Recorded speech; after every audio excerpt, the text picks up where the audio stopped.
Conan the Liberator by L. Sprague de Camp and Lynn Carter. DB 60861. Copyright 1979 by Conan Properties, Incorporated. Read by John Polk. This book contains 254 pages. Approximate reading time, 7 hours. About this digital talking book.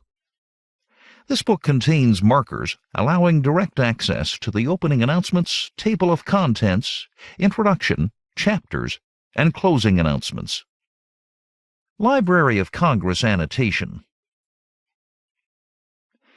Aquilonia, once the proudest kingdom of the Hyborian world, suffers under the tyrannical rule of mad King Numedides. Conan the Barbarian, commander of a rebel army determined to liberate the people, soon discovers that their greatest foe is not Numedides, but Thulandra Thuu, the evil sorcerer. Violence, 1979. From the book jacket. Between the years when the oceans swallowed Atlantis and the rise of the gleaming cities, there was an age undreamed of, when shining kingdoms lay spread across the world like blue and green mantles beneath the stars, the Hyborian age, when sorcerers cast glimmering spells, supernatural beings prowled the earth, and avaricious men sought dominion over all mankind. It was an age of terror, and an age of heroes. It was the age of Conan the Liberator. In marketplace and roadside inn, in village and hamlet, it's whispered across the land of Aquilonia, the Liberator comes. Aquilonia, once the proudest land in all of Hyboria, has fallen under the tyrannical reign of a mad king. As his brutal insanity sweeps the land, only one man dares stand against him: Conan the Barbarian. Conan becomes the leader of an army of rebels, brave warriors who thought their battles would be fought with spear and sword, axe and dagger. In this they were mistaken, for their greatest foe is not the army of Aquilonia, but the vile sorcerer Thulandra Thuu. Dark clouds loom ahead for the people of Aquilonia, and only Conan can save them. About the authors. L. Sprague de Camp, a SFWA Grand Master and winner of the World Fantasy Award for Life Achievement, died in 2000. He wrote over 100 full-length works of fantasy and science fiction, as well as the definitive biography of Conan's creator, Robert E. Howard. Lynn Carter was a full-time freelance writer and editor-anthologist of fantasy and science fiction stories. As an editorial consultant, he was the key figure behind the popular Ballantine adult fantasy series of the 1970s. He died in 1988. Chronological order of the Conan series. Conan of Samaria, Conan the Freebooter, Conan the Wanderer, Conan the Adventurer, Conan the Buccaneer, Conan the Warrior, Conan the Usurper, Conan the Conqueror, Conan the Avenger, Conan of Aquilonia, Conan of the Isles, Conan the Swordsman, Conan the Sword of Skelos, Conan the Road of Kings, Conan the Rebel, Conan and the Spider God. Illustrated Conan novels: Conan and the Sorcerer, Conan the Flame Knife, Conan the Mercenary, The Treasure of Tronikos. Other Conan novels: The Blade of Conan, The Spell of Conan. Contents. Introduction, page 9. 1. When Madness Wears the Crown, page 19. 2. The Lions Gather, page 29. 3. Emerald Eyes, page 47. 4. The Bloody Arrow, page 61. 5. The Purple Lotus, page 83. 6. The Chamber of Sphinxes, page 111. 7. Death in the Dark, page 131. 8. Swords Across the Alimane, page 147. 9. The Iron Stallion, page 173. 10. Sacyrs Blood, page 193. 11. The Key to the City, page 215. 12. Darkness in the Moonlight, page 237. Reader's note: the map found in the print edition is not included in this recording. End of note. Introduction. Conan the Cimmerian, hero of heroes, was first conceived by Robert Irvin Howard, 1906–36, of Cross Plains, Texas. Howard was an active pulp writer, and his career coincided with the greatest expansion of the pulp magazine field. There were scores of such periodicals, all in the same format, about 6.5 by 10 inches, and printed on grayish, uncoated paper. Now these magazines have disappeared, save for a few that still carry the old titles under a different format. During the brief decade of his writing career, Howard wrote fantasy, science fiction, westerns, sports stories, detective stories, historical fiction, stories of Oriental adventure, and verse. But of all his heroes, the one with the widest appeal is Conan the Cimmerian. In the genre of fantasy, the Conan stories have made Howard's work second only to that of J.R.R. Tolkien in popularity. Born in Peaster, Texas, Howard lived all his short life in that state, except for brief visits to adjacent states and to Mexico. His father was a frontier physician from Arkansas. A man of brusque, domineering manner, he was well regarded as an able country doctor. Robert Howard's mother, born in Dallas, Texas, thought herself socially above her husband, and for that matter above all the folk of Cross Plains, where the family settled in 1919. Both parents, but more especially the mother, were extremely possessive towards their only child. When Robert was a boy, his mother kept a vigilant watch over him and decided what friendships to permit him. When he grew to manhood, she actively discouraged any interest on his part in girls, although he did manage to date one young woman, a teacher, frequently during his last 2 years.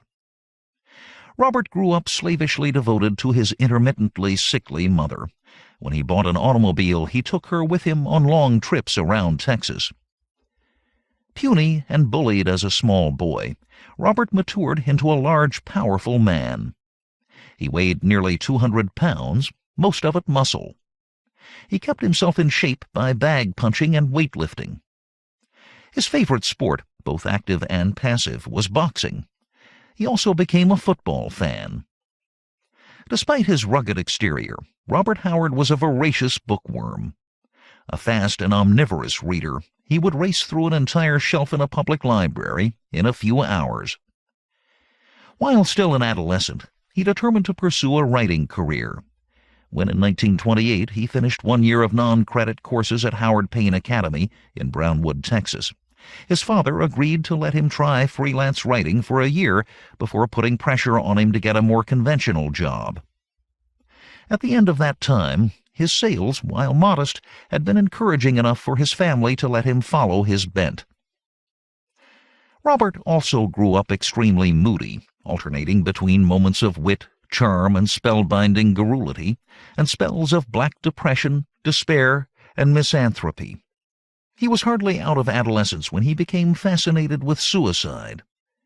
This obsession grew and deepened all his life. By hints and casual remarks, he let his parents and several friends know that he did not intend to survive his mother. But nobody took these veiled threats seriously. In 1936, Robert Howard was a leading pulp writer with the best earnings of any man in Cross Plains. He enjoyed good health and had a congenial occupation, an adequate income, a growing circle of friends and admirers, and a promising literary future. But his mother lay dying of tuberculosis. When he learned that she was in a terminal coma, he went out, got into his car, and shot himself through the head. From 1926 to 1930, Robert Howard wrote a series of fantasies about a hero called Kull, a barbarian from lost Atlantis who becomes king of a mainland realm. Howard had only meager success with these stories. Of the 9 Kull stories he completed, he sold only 3. These appeared in Weird Tales, a magazine of fantasy and science fiction published from 1923 to 1954. Although its word rates were low and its payments often late, Weird Tales nevertheless proved Howard's most reliable market. In 1932, after the unsold Kull stories had languished in the trunk that Howard used as a filing cabinet, he rewrote one of these stories, changing the protagonist to Conan and adding a supernatural element. The Phoenix on the Sword was published in Weird Tales for December 1932. The story attained instant popularity, and for several years Conan stories occupied a large part of Howard's working time. 18 of these stories appeared during Howard's lifetime.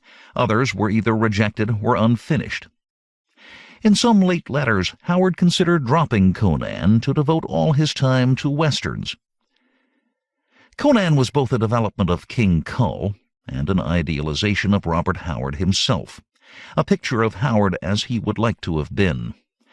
Howard idealized barbarians and the barbarian life, as did Rudyard Kipling, Jack London, and Edgar Rice Burroughs, all of whom influenced Robert E. Howard.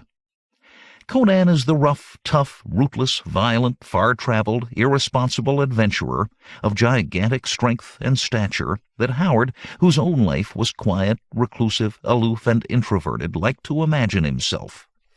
Conan combines the qualities of the Texan frontier hero Bigfoot Wallace, Burroughs's Tarzan, and A.D. Howden Smith's Viking hero Swain, with a dash of Howard's own somber moodiness.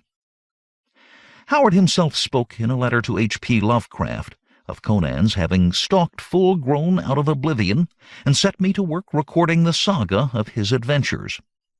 He is simply a combination of a number of men I have known, prize-fighters, gunmen, bootleggers, oil-field bullies, gamblers, and honest workmen I have come in contact with, and combining them all produced the amalgamation I call Conan the Cimmerian. After Howard's death, some of his stories were published posthumously in the pulp magazines. Then the paper shortage of the Second World War slaughtered the pulps, and the Conan stories were forgotten save by a small circle of enthusiasts. In the 1950s, a New York publisher issued the Conan stories in small printings as a series of cloth-bound volumes. The present writer became involved in this enterprise as a result of finding some unpublished Howard material in the hands of a New York literary agent and adapting it for publication as part of this series. A decade later, I arranged for paperback publication of the whole series, including several new adventures of Conan, written in collaboration with my colleagues Lynn Carter and Bjorn Nyberg. For years we have toiled to accommodate our own styles to Howard's, with what success the reader must judge. The present novel, to which my wife Catherine Crook de Camp has contributed extensive editorial assistance, is the latest of these efforts. Meanwhile, Glenn Lord, literary agent for the Howard heirs, by clever and persistent detective work, tracked down the trunk containing Howard's papers, which had disappeared after his death. This cache included more Conan stories or fragments of stories. These were also incorporated in the series, the incomplete tales being finished by Carter or me. Lord also arranged publication of scores of Howard's non-Conan stories, some reprinted from the pulps and some previously unpublished.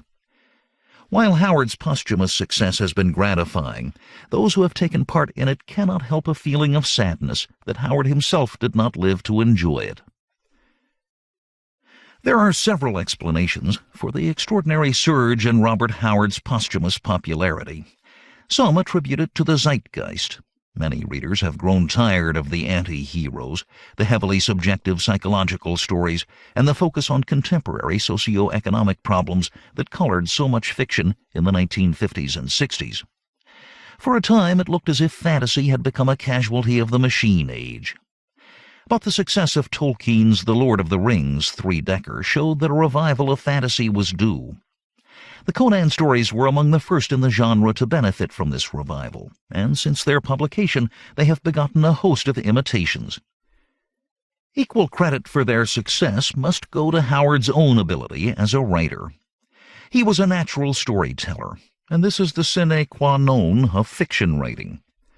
With this talent, many of any writer's faults may be overlooked. Without it, no other virtues make up the lack. Although self-taught, Howard achieved a notable and distinctive style, taut, colorful, rhythmic, and eloquent. While using adjectives but sparingly, he achieved effects of color and movement by lavish use of active verbs and personification, as can be seen at the start of his one full-length Conan novel. Know, O Prince, that between the years when the oceans drank Atlantis and the gleaming cities, there was an age undreamed of, when shining kingdoms lay spread across the world like blue mantles beneath the stars. With Howard's perfervid imagination, ingenious plots, hypnotic style, headlong narrative drive, and the intensity with which he put himself into his characters, even his pulpiest tales, his boxing and western stories, are fun to read. The 50-odd Conan stories so far published relate the life of Conan from adolescence to old age. As a stage for his hero to stride across sword in hand, Howard invented a Hyborian age, set 12,000 years ago between the sinking of Atlantis and the rise of recorded history. He postulated that barbarian invasions and natural catastrophes destroyed all records of this era, save for fragments appearing in later ages as myths and legends. He assured his readers that this was a purely fictional construct, not to be taken as a serious theory of prehistory. In the Hyborian age, magic worked and supernatural beings stalked the earth. The western part of the main continent, whose outlines differed signally from those on the modern map, was divided among a number of kingdoms, modeled on various realms of real ancient and medieval history. Thus, Aquilonia corresponds more or less to medieval France, with Poitou as its Provence. Zingara resembles Spain. Asgard and Vanaheim answer to Viking Scandinavia. Shem, with its warring city-states, echoes the ancient Near East, while Stygia is a fictional version of ancient Egypt. Conan is a native of Samaria, a bleak, hilly, cloudy northern land whose people are Proto-Celts. Conan, whose name is Celtic, arrives as a youth at the easterly kingdom of Zamora, and for several years makes his living as a thief. Then he serves as a mercenary soldier, first in the oriental realm of Turan, and then in several Hyborian kingdoms. Forced to flee from Argos, he becomes a pirate along the coast of Kush, with a Shemitish she-pirate and a crew of black corsairs. Later, Conan serves as a mercenary in various lands. He adventures among the nomadic Cossacks of the eastern steppes and the pirates of the Vilayet Sea, the larger predecessor of the Caspian. He becomes a chieftain among the hill tribes of the Himalayan mountains, co-ruler of a desert city south of Stygia, a pirate of the Baroccan Isles, and captain of a ship of Zingaran buccaneers. Eventually he resumes the trade of soldier in the service of Aquilonia, the mightiest Hyborian kingdom of them all. He defeats the savage Picts on the western frontier, rises to general, but is forced to flee the murderous intentions of the depraved and jealous King Numedides. After further adventures, Conan, now about 40 years old, is rescued from the coast of Pictland by a ship bearing the leaders of a revolt against the tyrannical and eccentric rule of Numedides. They have chosen Conan as commander-in-chief of the rebellion, and here the present story opens. El Sprague de Camp. Villanova, Pennsylvania, July 1978. Chapter 1. When Madness Wears the Crown. Night hovered on black and filmy wings above the spires of royal Tarantia. Along fog-silenced streets cressets burned with the feral eyes of beasts of prey and primal wilderness. Few there were who walked abroad on nights like this, although the veiled darkness was redolent with the scent of early spring. Those few whom dire necessity drove out of doors stole forth like thieves on furtive feet, and tensed at every shadow. On the Acropolis, round which sprawled the old city, the palace of many kings lifted its crenellated crest against the wan and pallid stars. This castled capital crouched upon its hill like some fantastic monster out of ages past, glaring at the outer city walls, whose great stones held it captive. On glittering suite and marble hall within the sullen palace, silence lay as thick as dust in mouldering Stygian tombs. Servants and pages cowered behind locked doors, and none bestrode the long corridors and curving stairs except the royal guard. Even these scarred and battle-seasoned veterans were loath to stare too deeply into shadows, and winced at every unexpected sound. 2 guards stood motionless before a portal draped in rich hangings of brocaded purple. They stiffened and blanched as an eerie muffled cry escaped from the apartment. It sang a thin, pitiful song of agony, which pierced like an icy needle the stout hearts of the guardsmen. "Mitra, save us all," whispered the guard on the left, through pinched lips pale with tension. His comrade said naught, but his thudding heart echoed the fervent prayer, and added, "Mitra, save us all, and the land as well." For they had a saying in Aquilonia, the proudest kingdom of the Hyborian world, "The bravest cower when madness wears the crown." And the king of Aquilonia was mad. Numedides was his name, nephew and successor to Villaris III, and the scion of an ancient royal line. For 6 years the kingdom had groaned beneath his heavy hand. Superstitious, ignorant, self-indulgent, and cruel was Numedides, but heretofore his sins were merely those of any royal voluptuary with a taste for soft flesh, the crack of the lash, and the cries of cringing supplicants. For some time Numedides had been content to let his ministers rule the people in his name, while he wallowed in the sensual pleasures of his harem and his torture chamber. All this had changed with the coming of Thulandra Thuu. Who he was, this lean, dark man of many mysteries, none could say. Neither knew they whence or why he had come into Aquilonia out of the shadowy east. Some whispered that he was a witch-man from the mist-veiled land of Hyperborea. Others that he had crept from haunted shadows beneath the crumbling palaces of Stygia or Shem. A few even believed him a Vendian, as his name, if it truly were his name, suggested. Many were the theories, but no one knew the truth. For more than a year, Thulandra Thuu had dwelt in the palace, living on the bounty of the king and enjoying the powers and perquisites of a royal favorite. Some said he was a philosopher, an alchemist seeking to transmute iron into gold, or to concoct a universal panacea. Others called him a sorcerer, steeped in the black arts of Goetia. A few of the more progressive nobles thought him naught but a clever charlatan, avid for power. None, though, denied that he had cast a spell over King Numedides.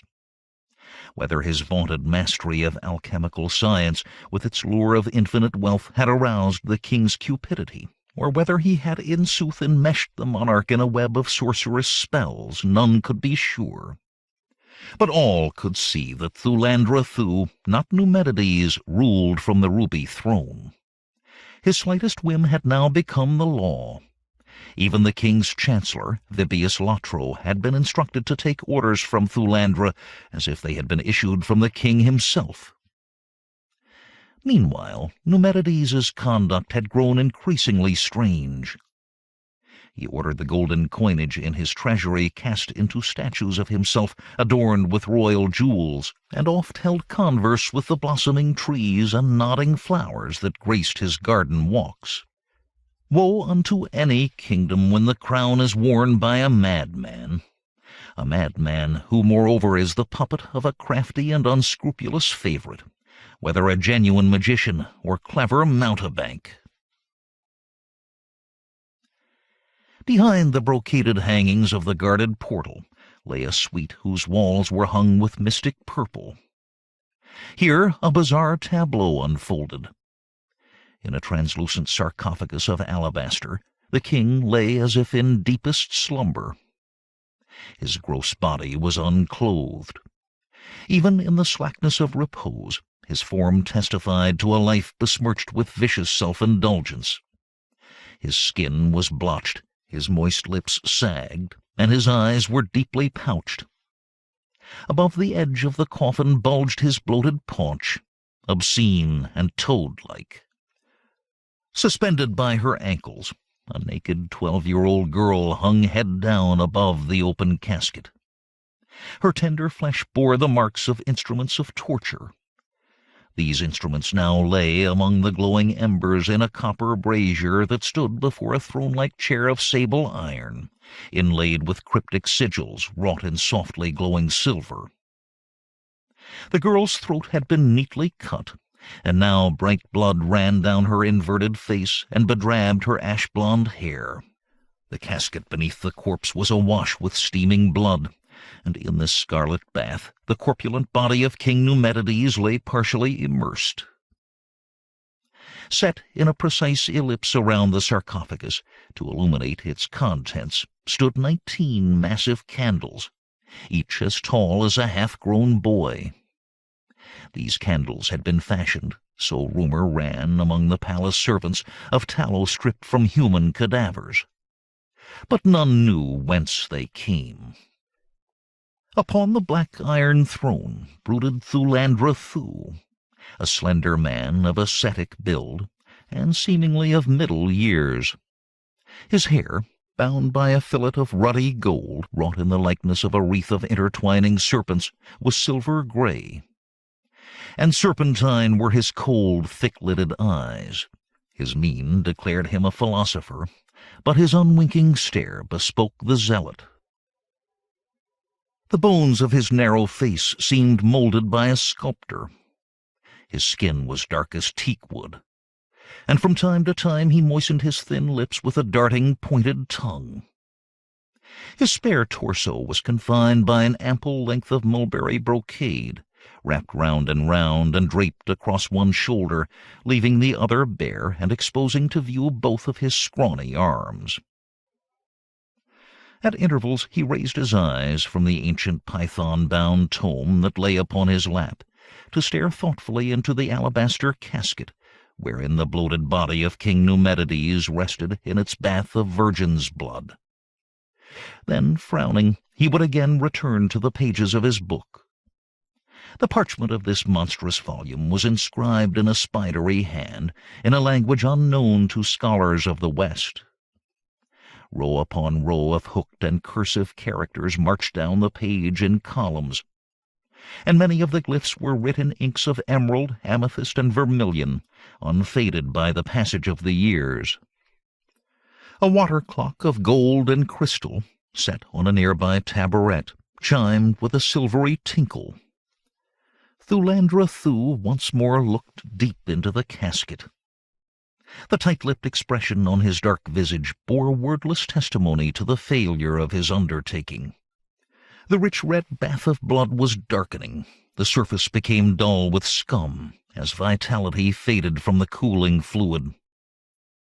Abruptly the sorcerer rose, and with an angry gesture of frustration hurled the book aside. It struck the hangings on the wall and fell open, face down upon the marble floor.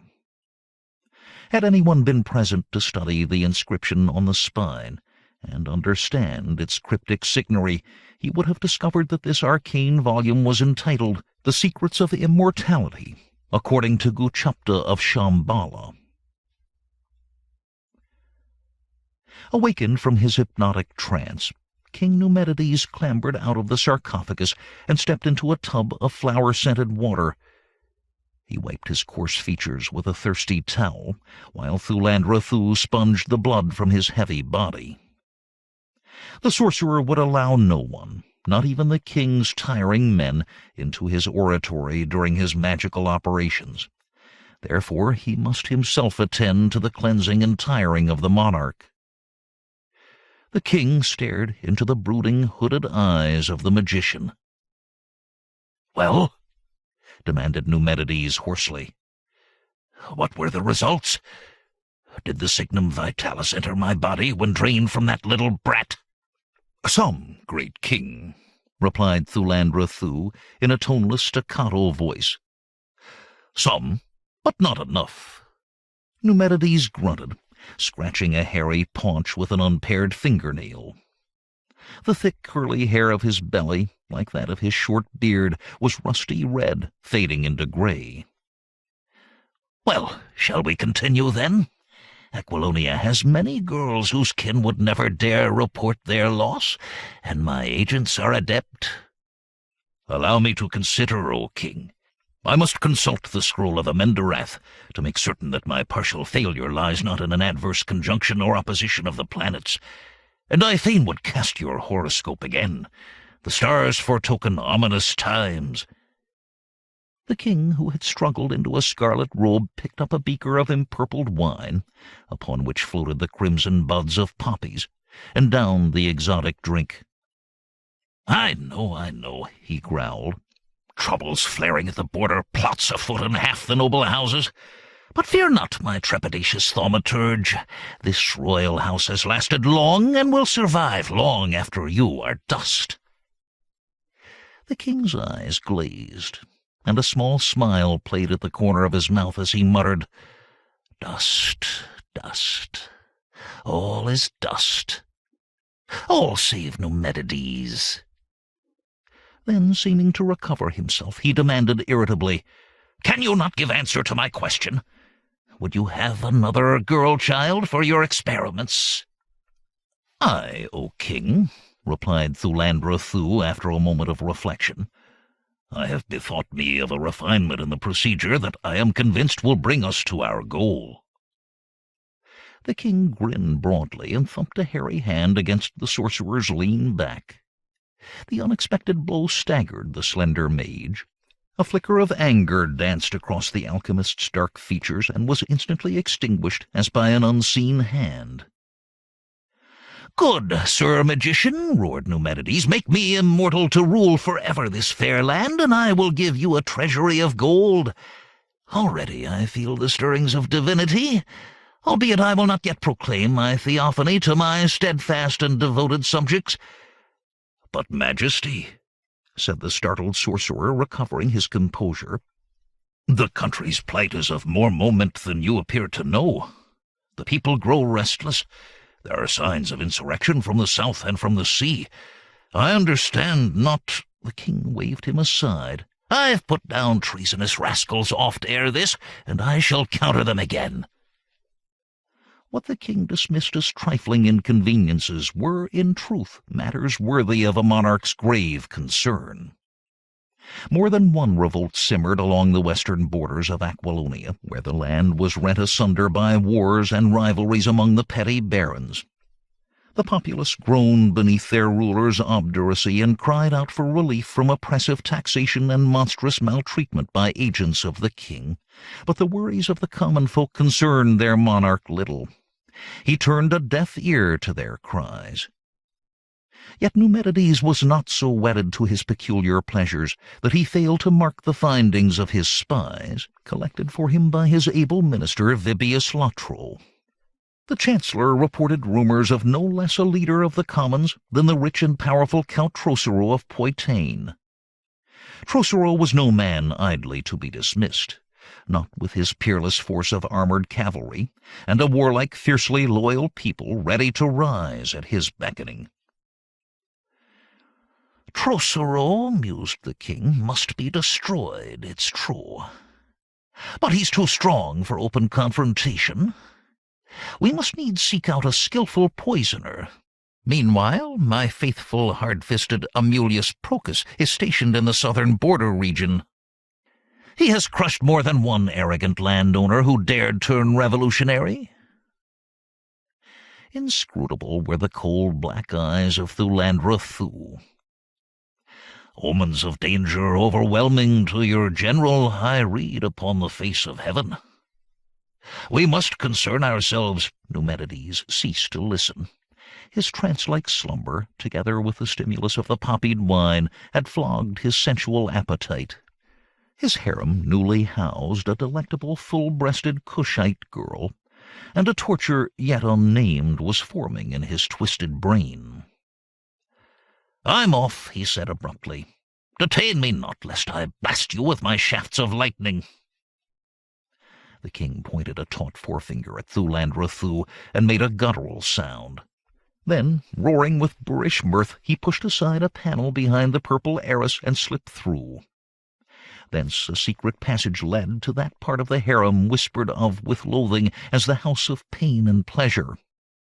The sorcerer watched him go with the shadow of a smile, and thoughtfully snuffed out the 19 massive candles.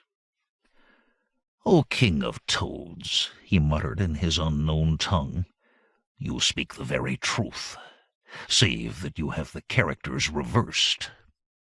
Numedides shall crumble into dust, and Thulandra Thuu shall rule the West from an eternal throne, when Father Set and Mother Kali teach their loving son to wrest from the dark pages of the vast unknown the secret of eternal life."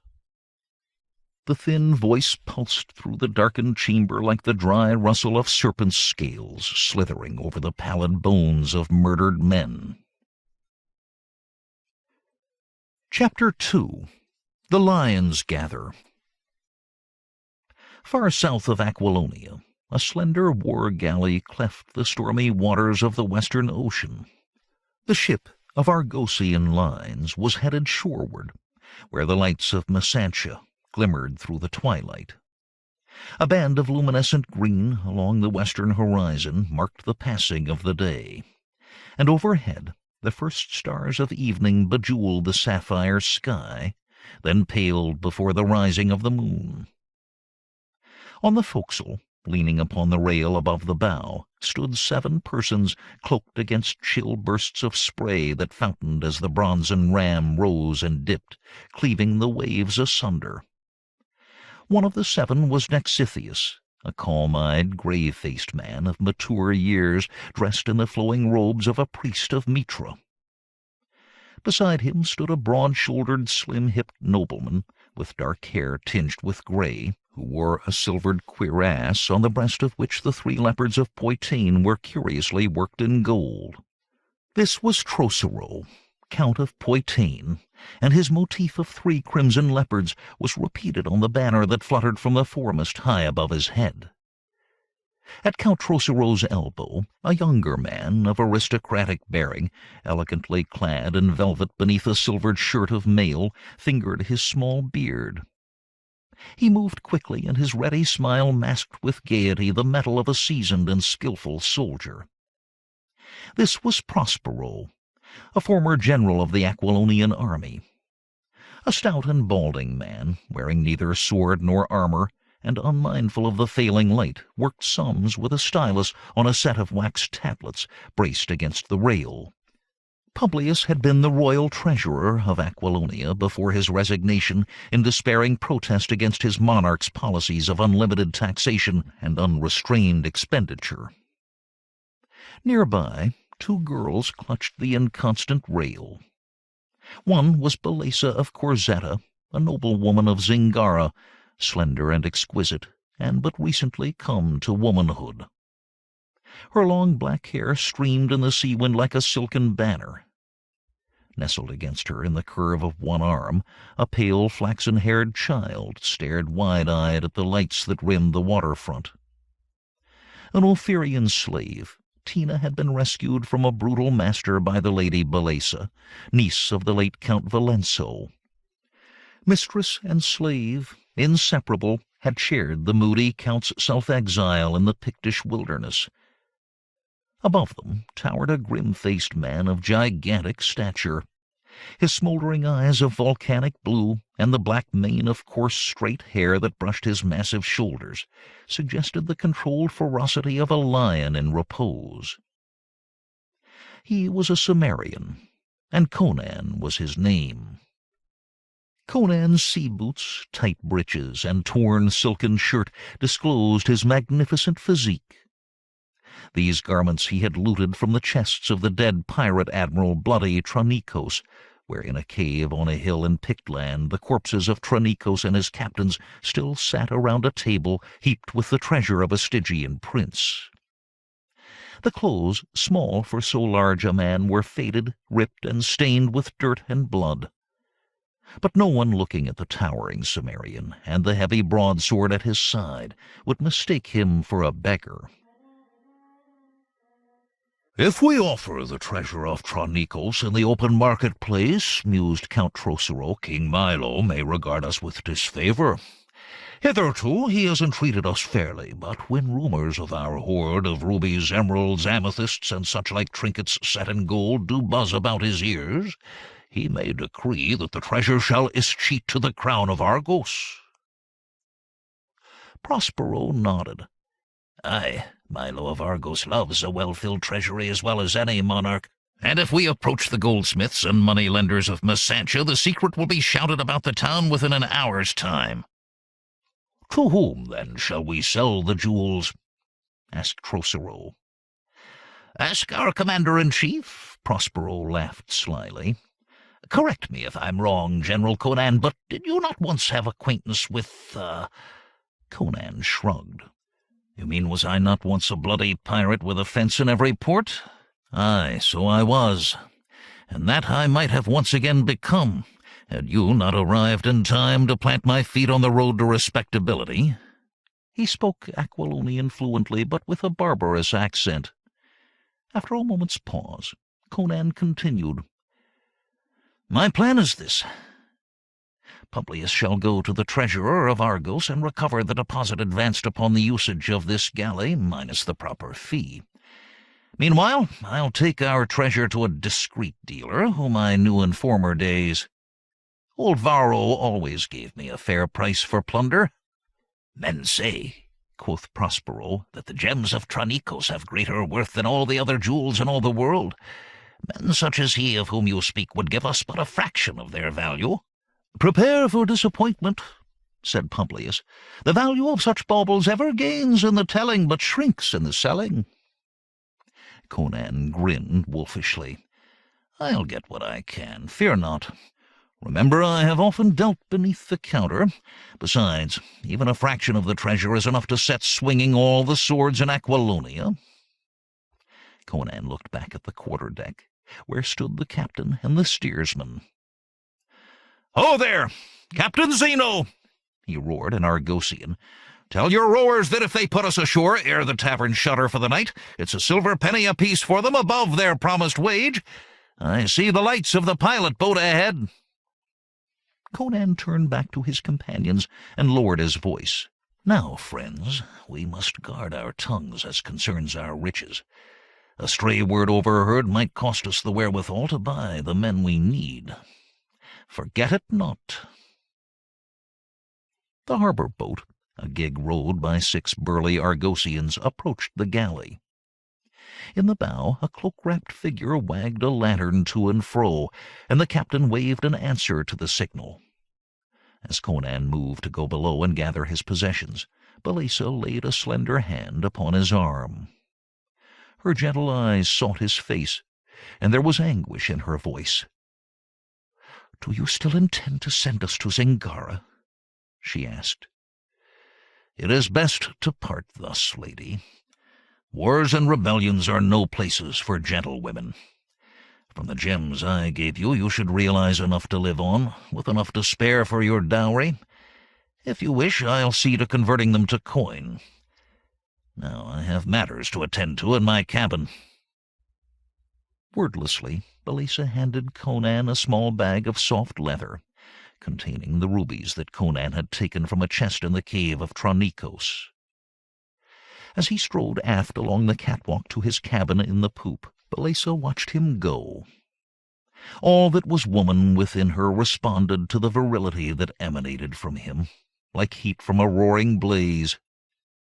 Could she have had her unspoken wish, there would have been no need for a dowry. But ever since Conan had rescued her and the girl Tina from the Picts, he had been to them no more than a friend and protector. Conan, she realized with a twinge of regret, was wiser than she in such matters.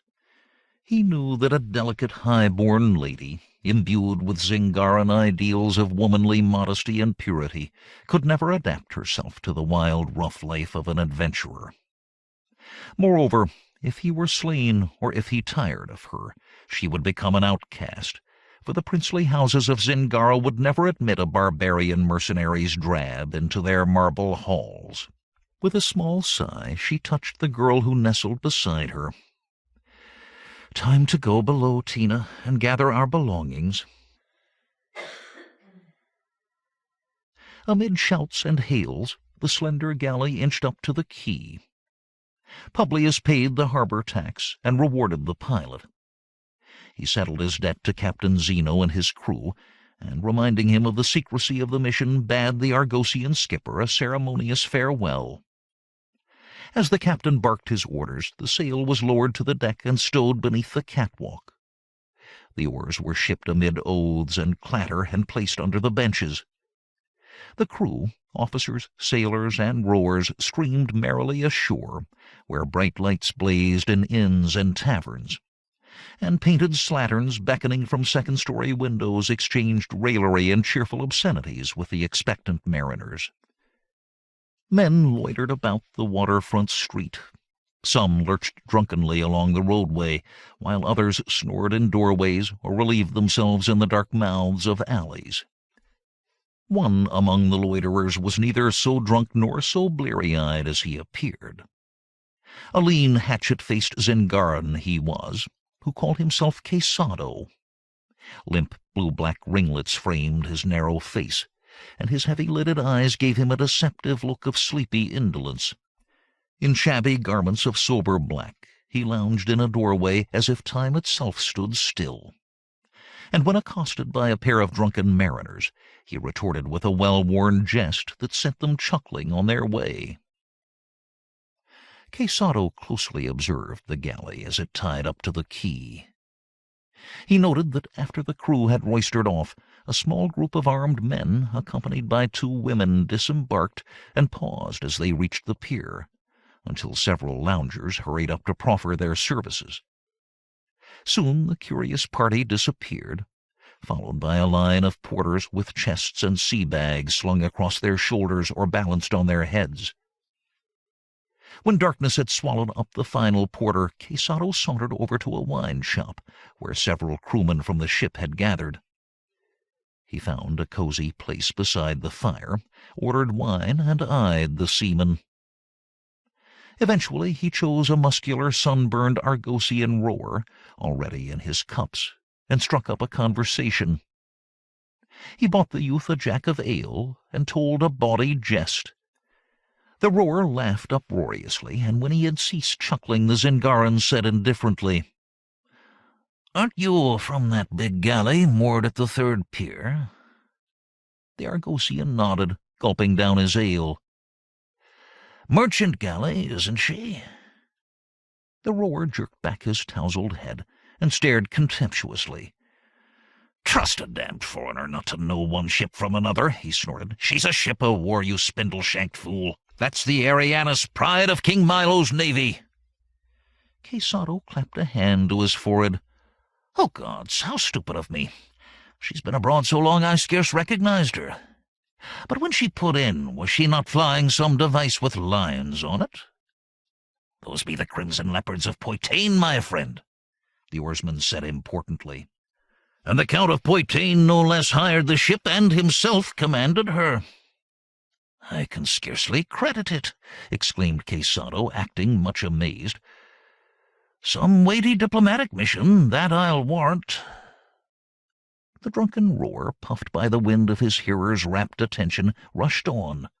"We've been on the damnedest voyage, 1,000 leagues or more, and it's a wonder we didn't get our throats cut by the savage Picts."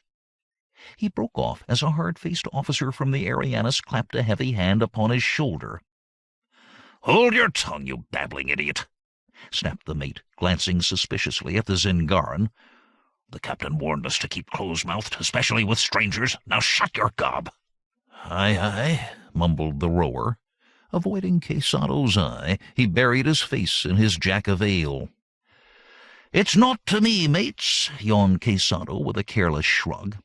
"Little has happened in Messantia of late, so I but thought to nibble on some gossip." He rose lazily to his feet, paid up, and sauntered out the door. Outside, Quesado lost his air of sleepy idleness. He strode briskly along the pierside street until he reached a seedy rooming house, wherein he rented a chamber that overlooked the harbor. Moving like a thief in the night, he climbed the narrow stairs to his second-story room. Swiftly he bolted the door behind him, drew tattered curtains across the dormer windows, and lit a candle stub from the glowing coals in a small iron brazier. Then he hunched over a rickety table, forming tiny letters with a fine-pointed quill on a slender strip of papyrus. His message written, the Zingaran rolled up the bit of flattened reed and cleverly inserted it into a brazen cylinder no larger than a fingernail. Then he scrambled to his feet, thrust open a cage that leaned against the seaward wall, and brought out a fat, sleepy pigeon. To one of its feet he secured the tiny cylinder, and gliding to the window he drew aside the drape, opened the pane, and tossed the bird out into the night. As it circled the harbor and vanished, Quesado smiled, knowing that his carrier pigeon would find a safe roost and set out on its long journey northward with the coming of the dawn. In Tarantia, 9 days later, Vibius Latro, Chancellor to King Numedides and Chief of his intelligence service, received the brass tube from the royal pigeon-keeper. He unrolled the fragile papyrus with careful fingers, and held it in the narrow band of sunlight that slanted through his office window. He read, "The Count of Poitin, with a small entourage, has arrived from a distant port on a secret mission. Q." There is a destiny that hovers over kings, and signs and omens presage the fall of ancient dynasties and the doom of mighty realms. It did not require the sorceries of such as Thulandra Thuu to sense that the house of Numedides stood in grave peril. The signs of its impending fall were everywhere. Messages came out of Messantia, traveling northward by dusty roads and by the unseen pathways of the air. To Poitin and the other feudal domains along the troubled and strife-torn borders of Aquilonia, these missives found their way. Some even penetrated the palisaded camps and fortresses of the loyal Aquilonian army.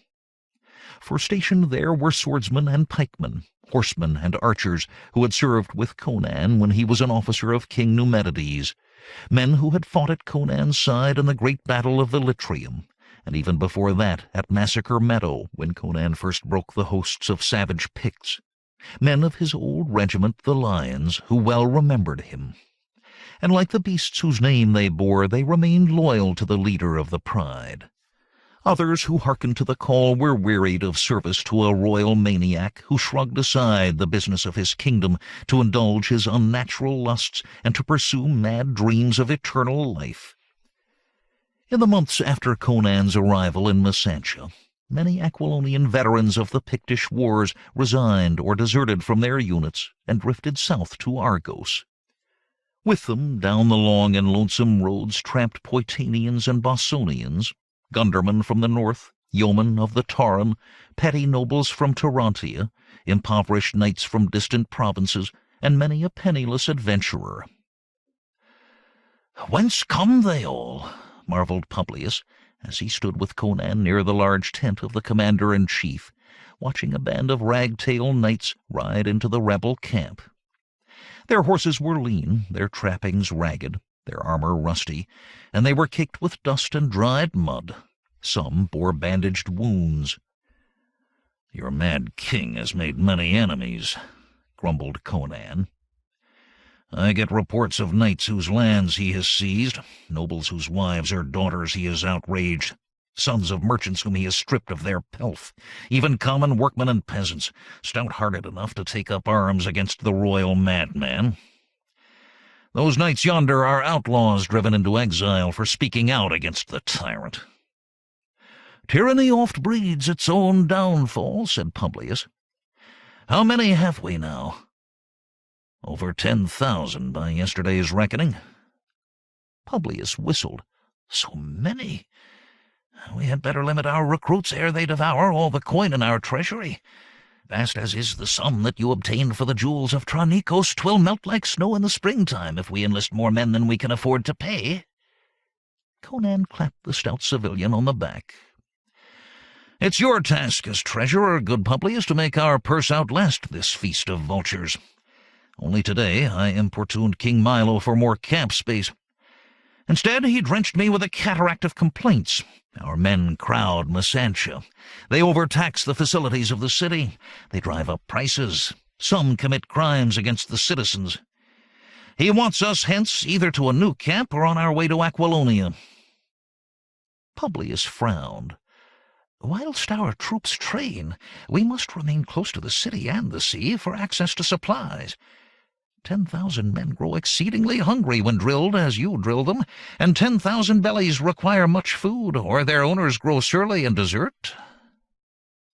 Conan shrugged. "No help for it. Trocero and I ride forth on the morrow to scout for a new site.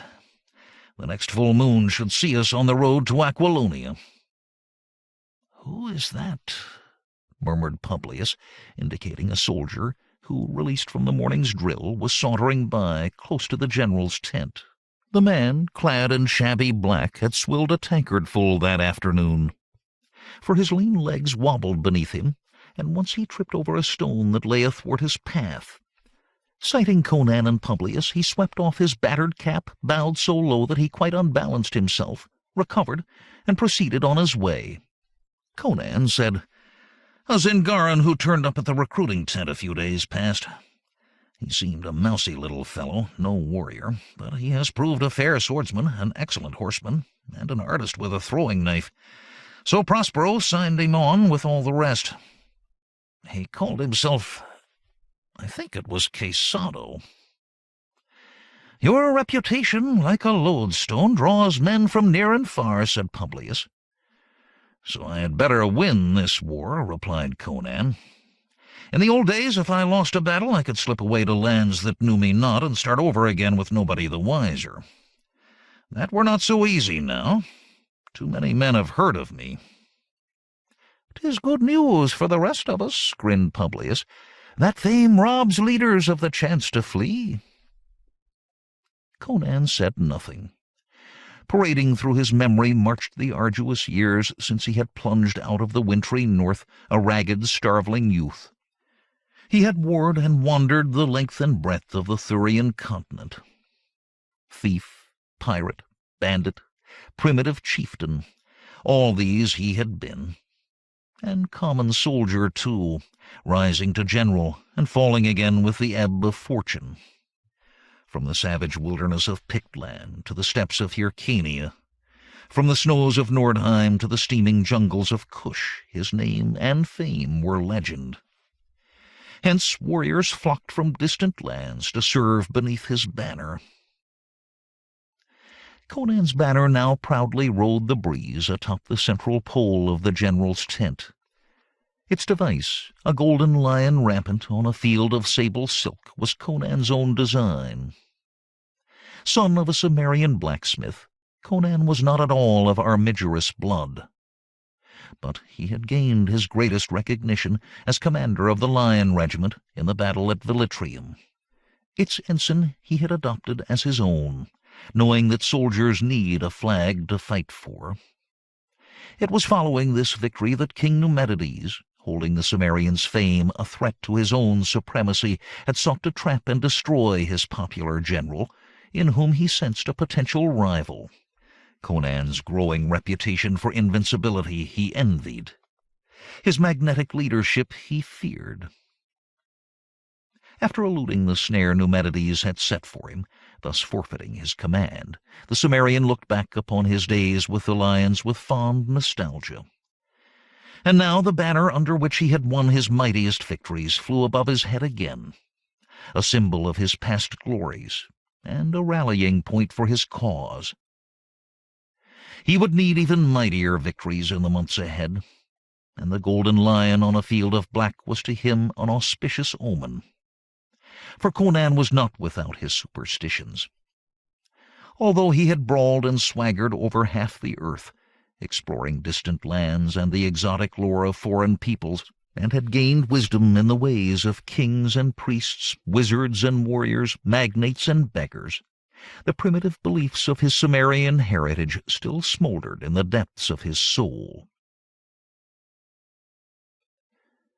Meanwhile, the spy Quesado, having passed beyond the purlieu of the commander's tent, miraculously regained his full sobriety. No longer staggering, he walked briskly along the rutted road towards the north gate of Masantia. The spy had prudently retained his waterfront room when he took up soldiers' quarters in the tent city outside the walls.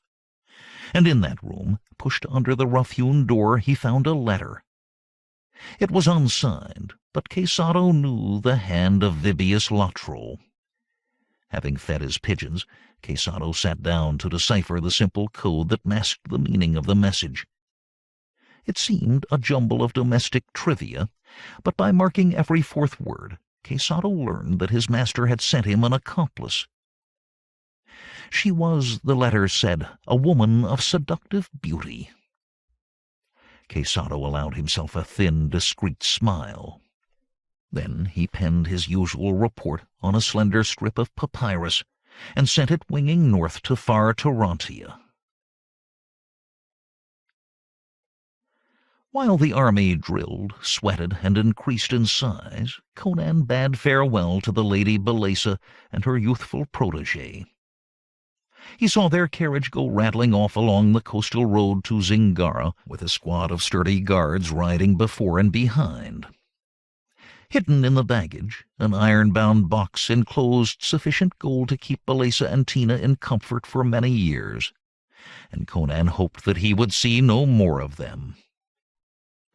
Although the burly Cimmerian was sensible of Belesa's charms, he intended at this point to become entangled with no woman, least of all with a delicate gentlewoman, for whom there was no place in the wardrooms of war.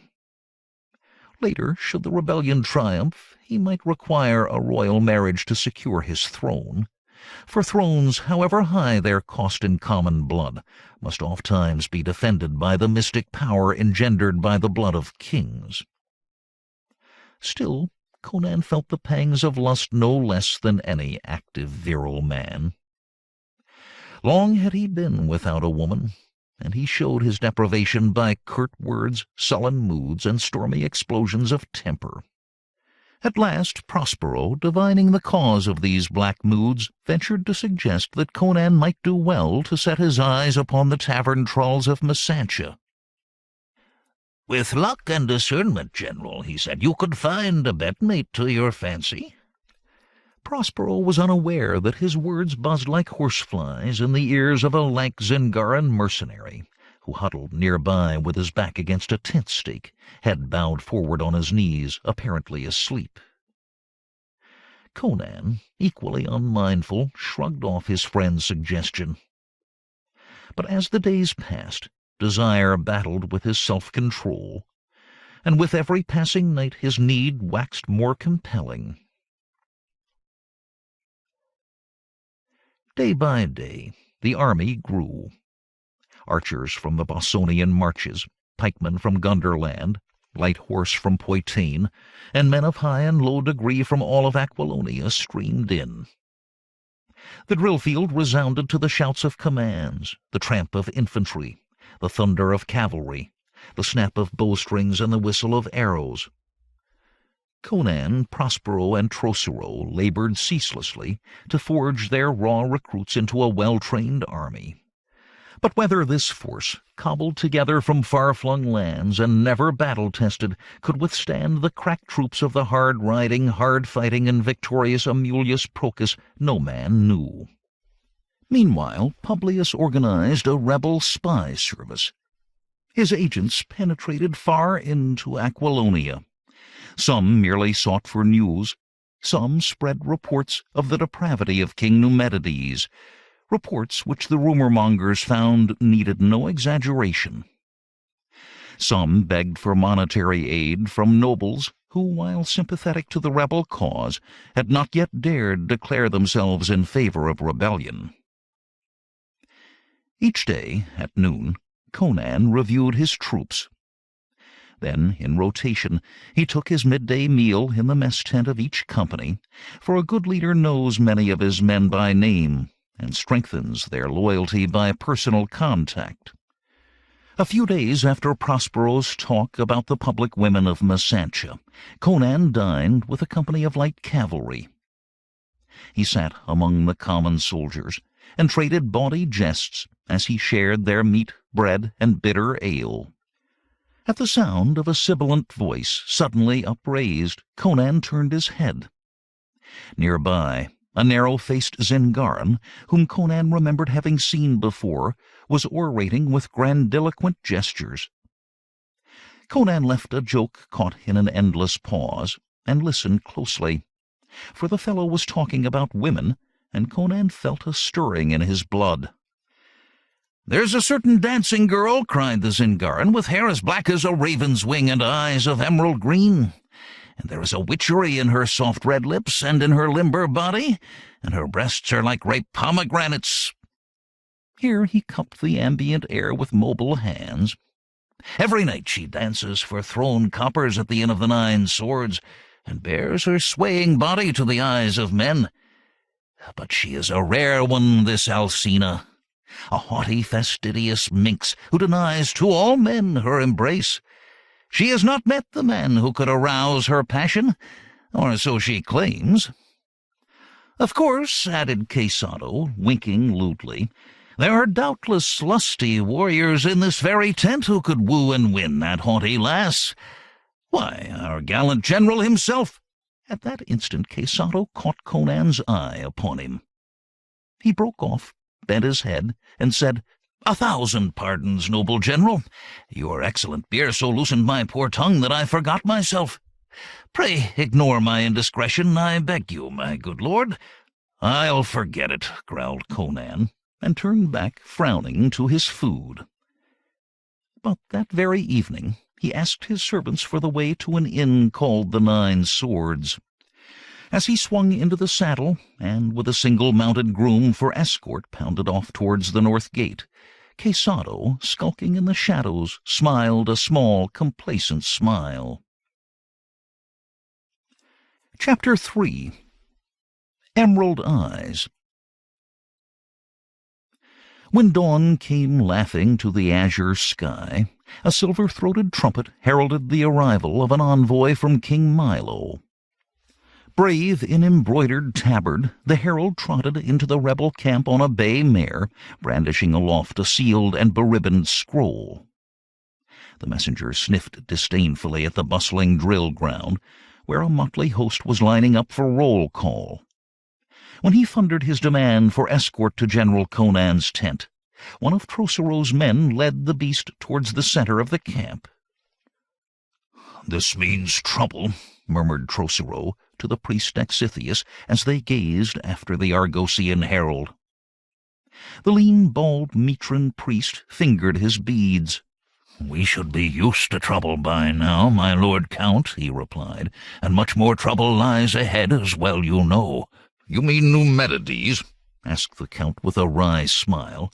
"My good friend, for that kind of trouble we are ready. I speak of difficulties with the King of Argos. For all that he gave me leave to muster here, I feel that Milo grows uneasy with so many men pledged to a foreign cause encamped outside his capital. Meseems his Majesty begins to repent him of his offer of a comfortable venue for our camp." "Aye," added Publius, as the stout paymaster strolled up to join the other two. "I doubt not that the stews and alleys of Messantia already crawl with spies from Tarantia. Numedides will put a subtle pressure on the king of Argos to persuade him to turn against us now." "The king were a fool to do so," mused Trocero, "with our army close by and lusting for a fight." Publius shrugged. "The monarch of Messantia has hitherto been our friend," he said, "but kings are given to perfidy, and expediency rules the hearts of even the noblest of them. We must needs wait and see. I wonder what ill news that haughty herald bore." Publius and Trocero strolled off to attend their duties, leaving Dexithius absently fingering his prayer beads. When he had spoken of future troubles, he thought not only of the coming clash, but also of another portent. The night before, his slumbers had been roiled by a disturbing dream. Lord Mitra often granted his loyal suppliants foreknowledge of events through dreams, and Dexithius wondered if his dream had been a prophecy. In this dream, General Conan confronted the enemy on a battlefield, harking on his soldiers with brandished sword. But behind the giant Cimmerian lurked a shadowy form, slender and furtive. Naught could the sleeper discern of this stealthy presence, save that in its hood-shadowed visage burned cat-like eyes of emerald green, and that it ever stood at Conan's unprotected back. Although the risen sun had warmed the mild spring morning, Dexithius shivered. He did not like such dreams. They cast pebbles into the deep well of his serenity. Besides, no recruit in the rebel camp had eyes of such a brilliant green, or he would have noticed the oddity.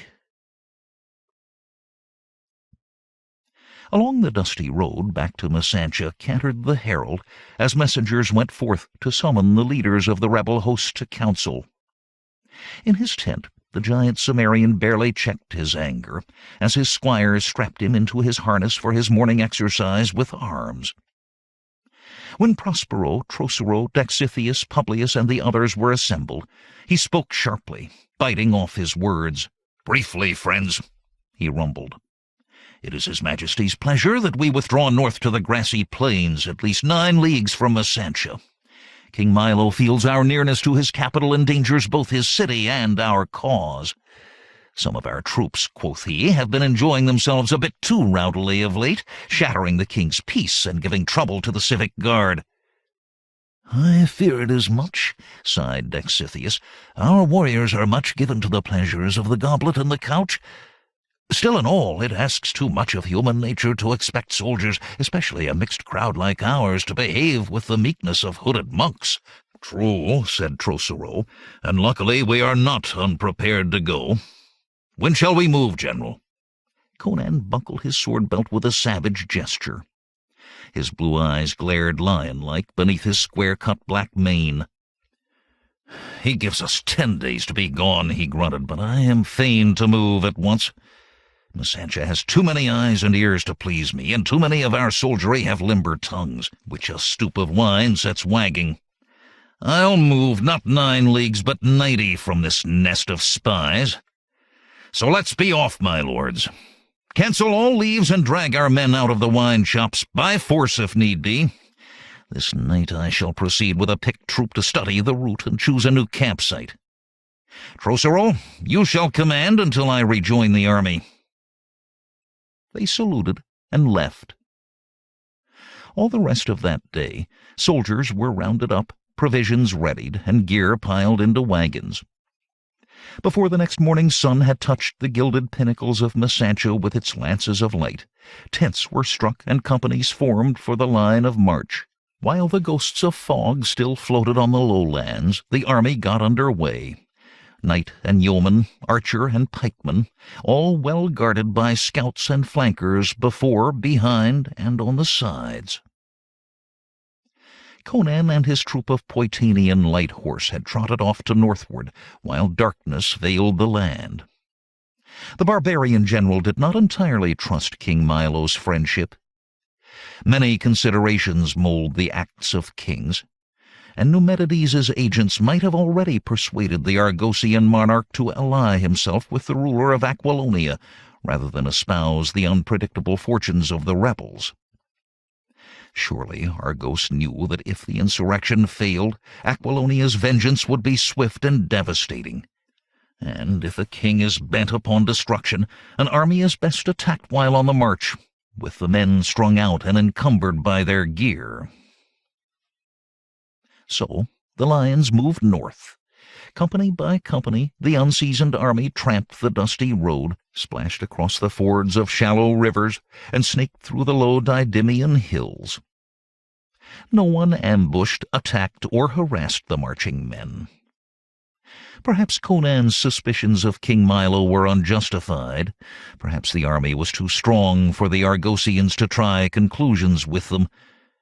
Or perhaps the king awaited a more felicitous moment to hurl his strength against the rebels. Whether he were friend or secret foe, Conan rejoiced in his precautions. When his forces had covered the first day's march without interference, Conan, cantering back from his chosen campsite, relaxed a little. They were now beyond the reach of the spies that infested the winding alleys of Masantia. His scouts and outriders traveled far and wide. If unfriendly eyes watched the army in the countryside, Conan looked to his scouts to sniff their owners out. None was discovered. The giant Cimmerian trusted few men, and those never lightly. His long years of war and outlawry had reinforced his feline wariness. Still, he knew these men who followed him, and his cause was theirs. Thus it never occurred to him that spies might be already in his camp, and ill-wishers at his very back.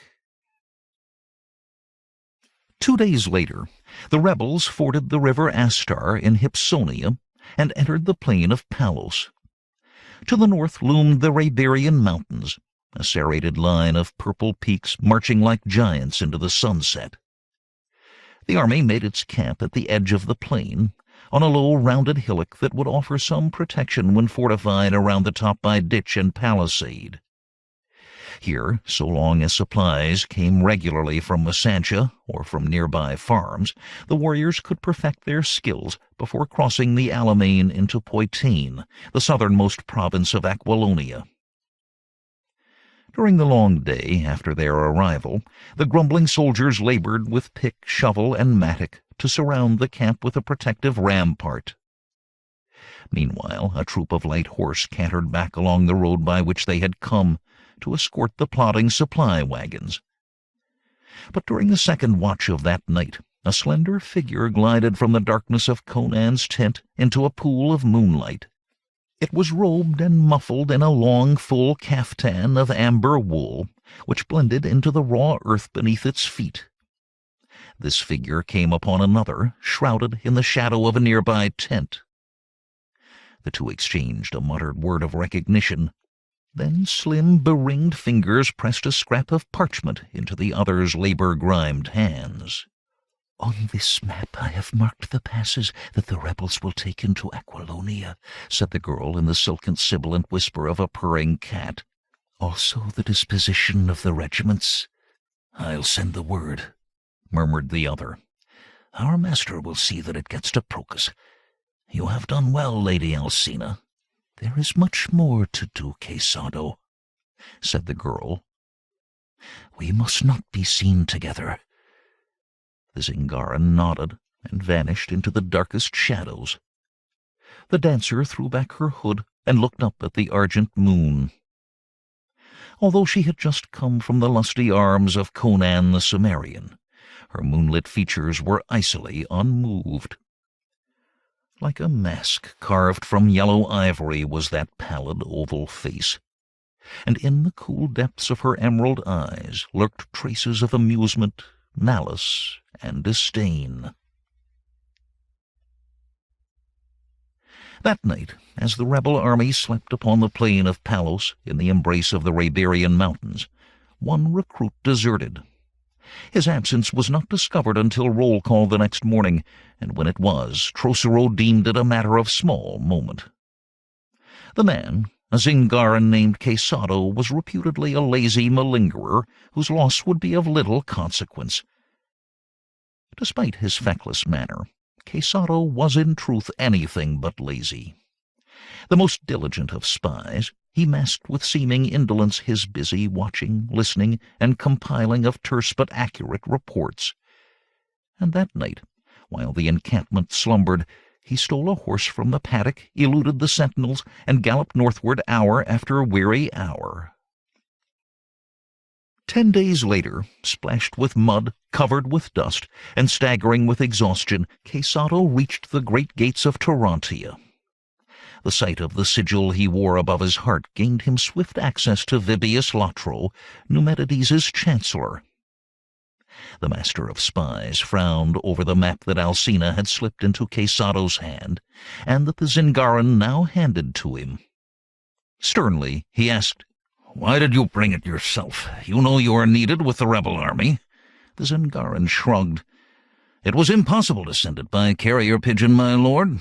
When I joined that gaggle of rebels, I had to leave my birds in Masantia under care of my replacement, Thaddeus the Kothian."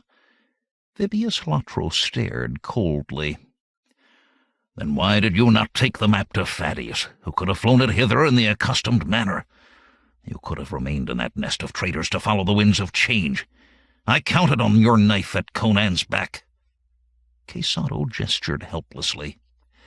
"When the Lady Alcina obtained this copy of the map, master, the army was already 3 days' ride beyond Masantia. I could scarce request a 6-day leave to go thither and return without arousing suspicion, whilst to go as a deserter would have meant searches and questions by the Argosians. Nor could I rejoin the army once I had departed without leave. And pigeons do betimes get lost, or are slain by falcons or wildcats, or hunters. For a document of such moment, I deemed it better to carry it myself." The chancellor grunted, pursing his lips. "Why, then, did you not bear it straightway to General Procus?" Quesado was now perspiring freely. His sallow brow and bestubbled cheeks glistened with moisture. Vibius Latro was no man lightly to displease. "General Procus knows me not." The spy's voice grew querulous. "My sigil would mean naught to him. Only you, my lord, command all channels for transmission of such intelligence to the military chiefs." A small, thin-lipped smile flickered across the other's enigmatic features. "Quite so," he said. "You have done adequately. I should have liked it better had Alcina obtained the map ere the rebels marched north from Masantia. Methinks the rebel leaders had not fully chosen their route before the night of my departure," said Quesado. He did not know this for a fact, but it had a reasonable ring. Vibius Latro dismissed the spy and summoned his secretary. Studying the map, he dictated a brief message to General Amulius Procus with a copy for the king. While the secretary copied Alcina's crude sketch, Latro summoned a page and gave him both copies of each document. "Take these to the king's secretary," the chancellor said, "and ask that his majesty impress his seal upon one set. Then, if there be no objection, ride with that set to Amulius Procus in Poitain. Here is a pass to the royal stables. Choose the swiftest horse, and change mounts at each post inn." The message came not to the king's secretary. It was instead delivered into the thin, dark hands of Thulandra Thuu by his Khitan servant Xiao. As the king's sorcerer read the message and examined the map in the light of a corpse-fat candle, he smiled coldly, nodding approval to the Khitan.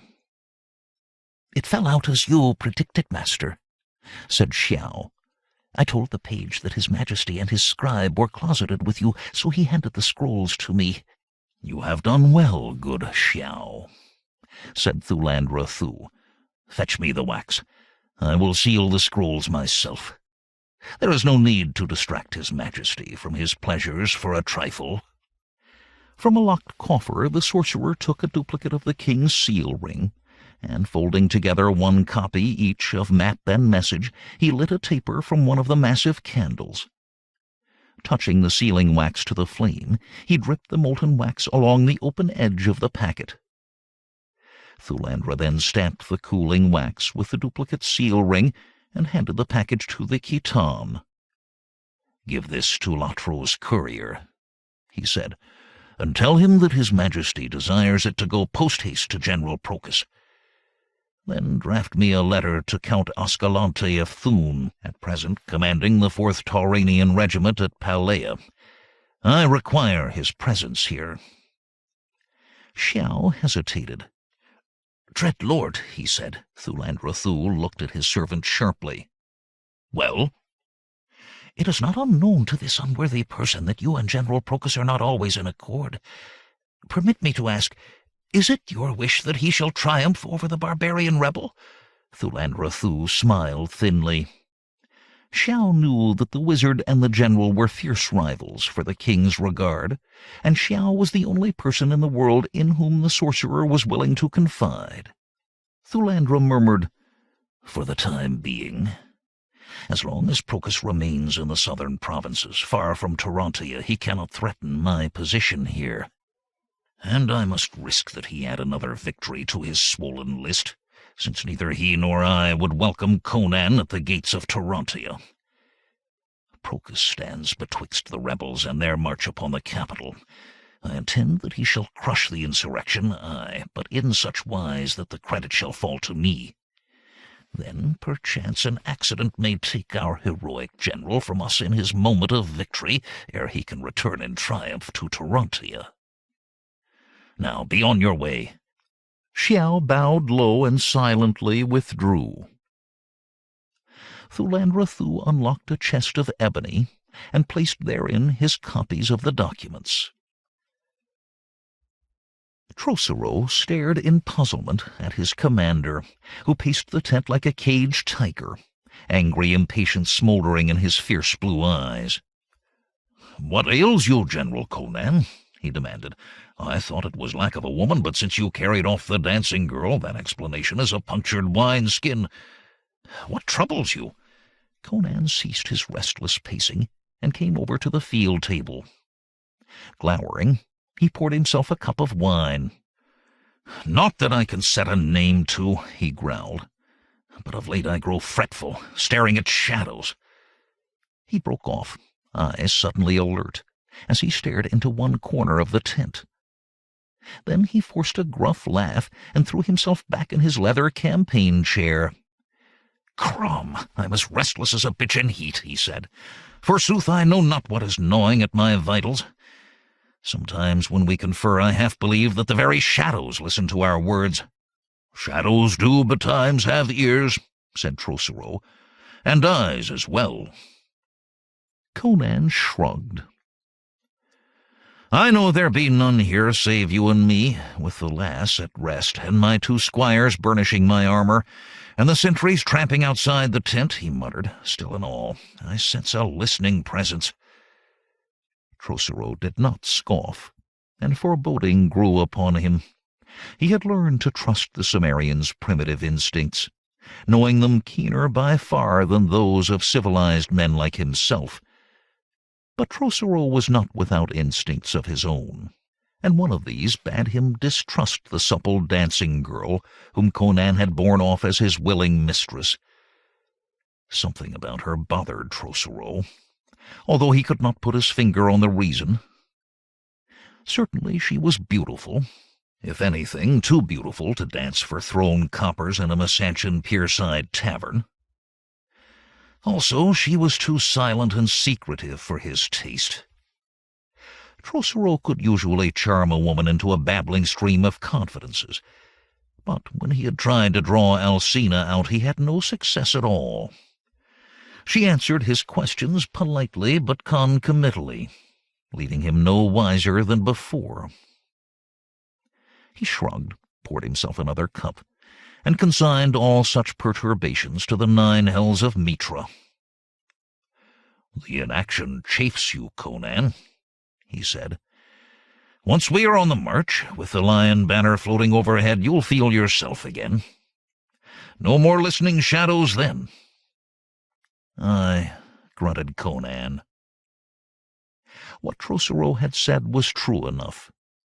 Give Conan an enemy of flesh and blood, put cold steel in his hand, and he would dare the deadliest odds with a high heart.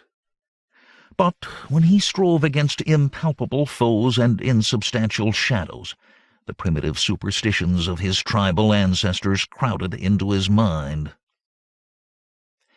In the rear of the tent, behind a curtain, Alcina smiled a slow cat-like smile, while her slim fingers played with a curious talisman, which hung by a delicate chain about her neck.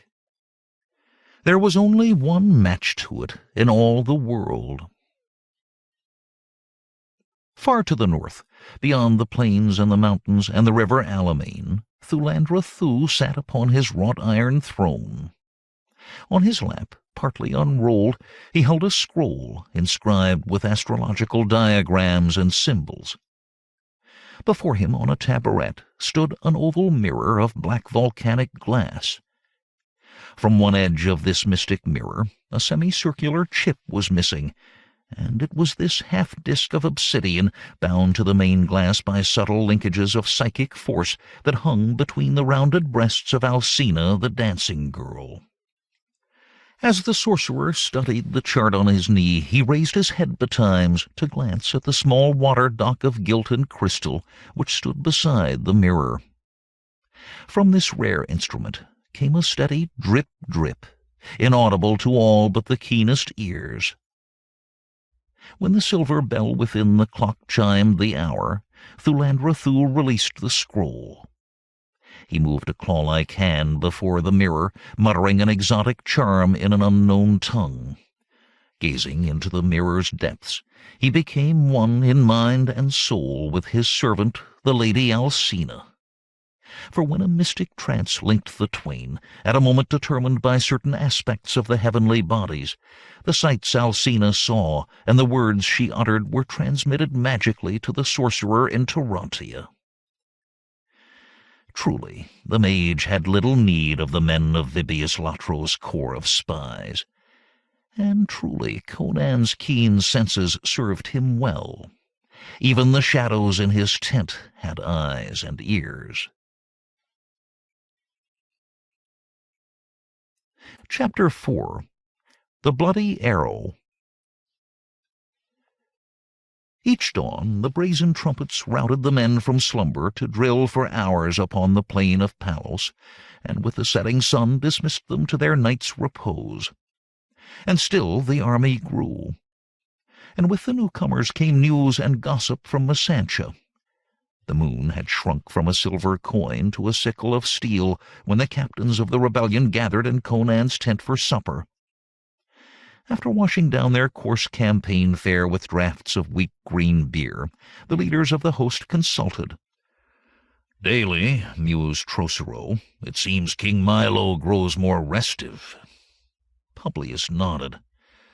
"Aye, it pleases him not to have within his borders so great an armed force under another's leadership. Belike he fears that we shall turn upon him as easier prey than the Aquilonian tyrant." Dexithius, priest of Mitra, smiled. "Kings are a suspicious lot at best, ever fearful for their crowns. King Milo is no different from the rest." "Think you he'll seek to attack us in the rear?" growled Conan. The black-robed priest turned up a narrow hand. "Who can say? Even I, trained by my holy office to read the hearts of men, dare hazard no guess as to the shrouded thoughts that lurk in King Milo's mind. But I advise that we cross the Alimane, and soon." "The army is prepared," said Prospero. "The men are trained and as ready to fight as ever they will be. It were well they were blooded soon, ere inaction dulls the edge of their fighting spirit." Conan nodded somberly. Experience had taught him that an army, overtrained and underused, is often splintered into quarreling factions by those same forces of pride and militancy that its trainers have so painstakingly instilled. Or it rots like overripe fruit. "I agree, Prospero," said the Cimmerian, "but an equal peril lies in too early a move. Surely Procus in Aquilonia has spies to tell him that we lodge in the mountains of northern Argos. and a general less shrewd than he would guess that we mean to cross the Alimane into Poitín, the most disaffected of all the provinces of Aquilonia. He needs but to mount a heavy guard at every fort and keep his border legion mobile, ready to march to any threatened crossing. Trocero swept back his graying hair with confident fingers. All Poitín will rise to march with us, but my partisans keep silent, lest word reach the vigilant Procus in time to act. The others exchanged significant glances, wherein hope and skepticism mingled. Days before, messengers had left the rebel camp to enter Poitín in the guise of merchants, tinkers, and peddlers. Their mission was to urge Count Trocero's liege men and supporters to prepare for forays and diversions, to confuse the royalists, or to draw them off in futile pursuit of raiding bands. Once these agents had carried out their mission, a signal to move would reach the rebel army, a Poitínian arrow dipped in blood. Meanwhile, waiting for the message stretched nerves taut. Prospero said, I am less concerned about the rising of Poitín, which is as certain as aught can be in this chancy world, than I am about the promised deputation from the northern barons. If we be not at Culario by the 9th day of the vernal month, they may withdraw, since planting time will be upon them. Conan grunted and drained his goblet. The northern lordlings, in smoldering revolt against Numedides, had vowed to support the rebels, but would not openly commit themselves to a rebellion stigmatized by failure. If the lion banner were broken at the Alimane, or if the Poitínian revolt failed to take fire, no bond would tie these self-serving nobles to the rebel cause. The baron's caution was understandable, but uncertainty drove sharp spurs into the rebel leaders' souls. If they must linger on the plain of Palos until the Poitínians sent their secret signal, would there be time to reach Culario on the appointed day? Despite the headstrong urgings of his barbaric nature, Conan counseled patience until the Poitínian signal came. But his officers remained uncertain, or offered divers plans. So the rebel leaders argued far into the night. Prospero wished to split the army into 3 contingents and hurl them all at once upon the 3 best fords, those of Mavano, Nogara, and Tuneis. Conan shook his head. Procus will expect just that, he said. What then? Prospero frowned.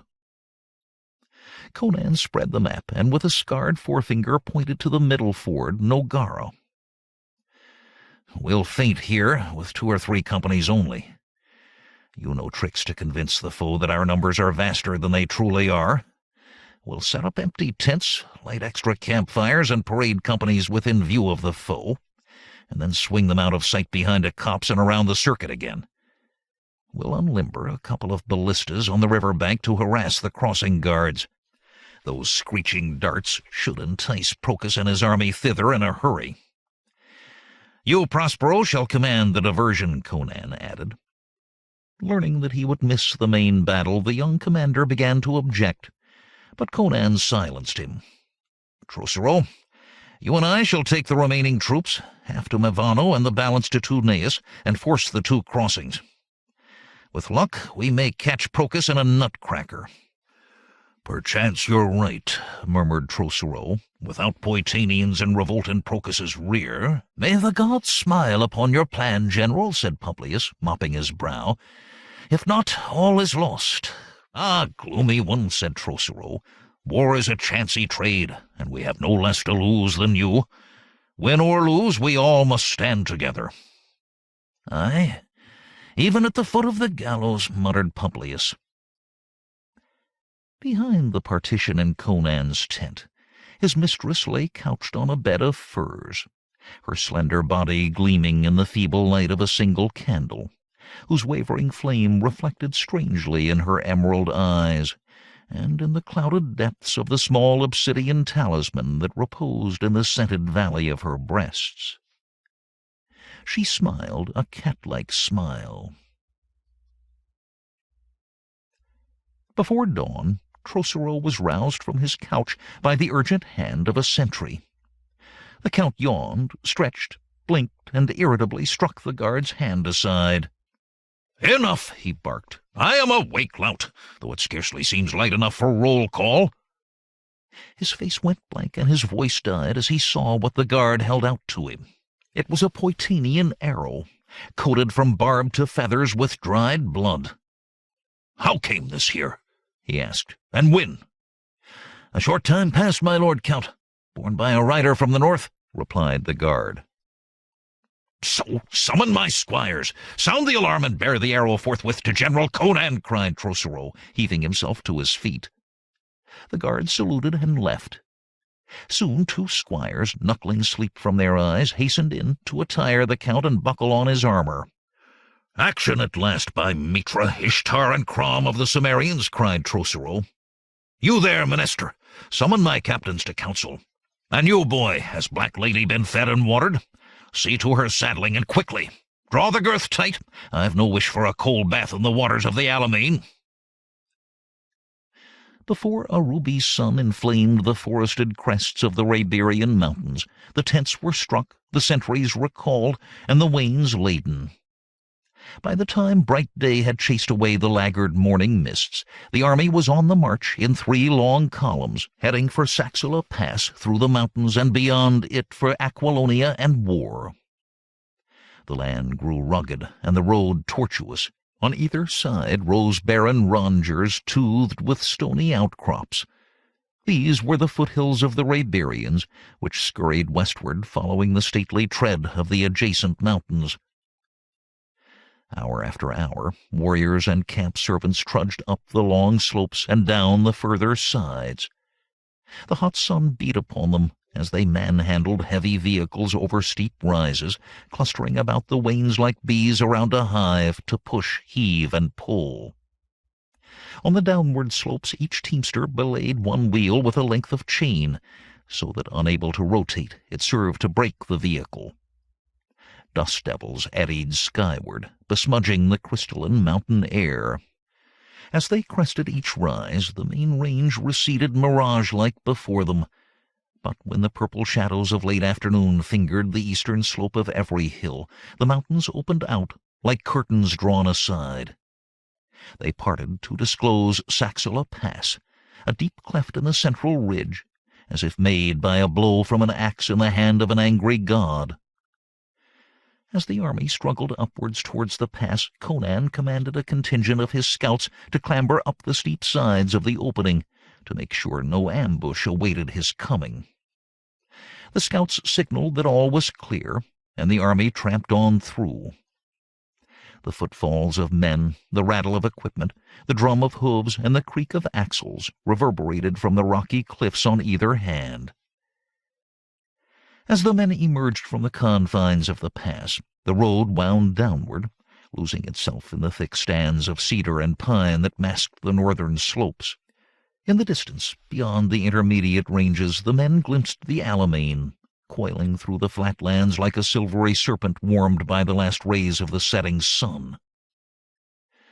Down the winding slope they went, with wheels lashed to hold the wagons back.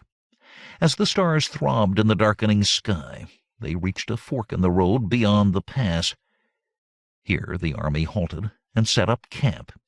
Conan flung his sentinels out wide to guard against a night attack from the foe across the river. But nothing disturbed the weary troopers' rest, except the snarl of a prowling leopard, which fled at a sentry's shout. The following morning, Trocero and his contingent departed along the right branch of the fork, headed for the ford of Thulandra. Conan and Prospero, with their forces, continued down the left branch, until shortly before noon they reached another fork. Here Prospero, with his small detachment, bore to the right for the central ford of Nogara. Conan, with the remaining horse and foot, continued westward to seek out the ford of Mavano. Section by section, squad by squad, Conan's rebels filed down the narrow roads. They camped one more night in the hills and went on. As they descended the final range of foothills, between clumps of conifers they again caught glimpses of the broad Alimane, which sundered Argos from Poitin. True, Argos claimed a tract of land on the northern side of the river, a tract extending to the junction of the Alimane with the Korotos. But under Villaris III, the Aquilonians had overrun the area, and being the stronger, still retained possession. As Conan's division reached the flatlands, the Cimmerian ordered his men to speak but little and only in low voices. As far as possible, they were to quiet the jingle of their gear. The wagons halted under heavy stands of trees, and the men pitched camp out of sight of the ford of Mavano. Scouts sent ahead reported no sign of any foe, but they brought back the unwelcome news that the river was in flood, rampant with the springtime melting of the highland snows. Well before the dawn of a cloud-darkened day, Conan's officers routed the men from their tents. Grumbling, the soldiers bolted an uncooked breakfast and fell into formation. Conan stalked about, snarling curses and threatening those who raised their voices or dropped their weapons. To his apprehensive ears, it seemed as if the clatter could be heard for leagues above the purl of the river. A better trained force, he thought sourly, would move on cat's paws. To diminish the noise, commands were passed from captains to men by hand signals, instead of by shouts and trumpet calls. And this caused some confusion. One company signaled to march cut through the ranks of another. Fisticuffs erupted and noses bled before the officers ended the fracas. A heavy overcast blanketed road and river as Conan's troops neared the banks of the Alimane. Mounted on his black stallion Fury, Conan drew rein and peered through the curtaining drizzle towards the further bank. Beyond his horse's hooves, the high water, brown with sediment, gurgled past. Conan signaled to his aide Alaricus, a promising young Aquilonian captain. Alaricus maneuvered his horse close to that of his general. "How deep, think you?" muttered Conan. "More than knee-deep, General," replied Alaricus. "Perhaps chest-high. Let me put my mount into it to see. Try not to fall into a mud-hole," cautioned Conan. The young captain urged his bay gelding into the swirling flood. The animal balked, then waded obediently towards the northern shore. By midstream, the murky water was curling over the toes of Alaricus's boots, and when he looked back, Conan beckoned him. "We shall have to chance it," growled the Cimmerian when the aide had rejoined him. "Pass the word for Dio's light horse to make the first crossing, and scout the farther woods. Then the foot shall go single file, each man grasping the belt of the man before him. Some of these clodhoppers would drown if they lost their footing whilst weighted with their gear." As sunless day paled into the somber sky, the company of light horse splashed into the stream. Reaching the further bank, Captain Dio waved to indicate that the woods harbored no foe. Conan had watched intently as the troopers' horses sank into the swirling flume, noting the depth of the water. When it was plain that the riverbed shoaled beyond midstream and that the other bank was clear, he signaled the first company of foot to cross. Soon 2 companies of pikemen and 1 of archers breasted the flood.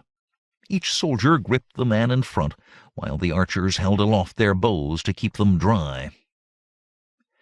Conan brought his stallion close to Alaricus, saying, "Tell the heavy horse to ford the stream, and then start the baggage train across, with Serko's company of foot to haul them out of mud-holes. I'm going out to midstream."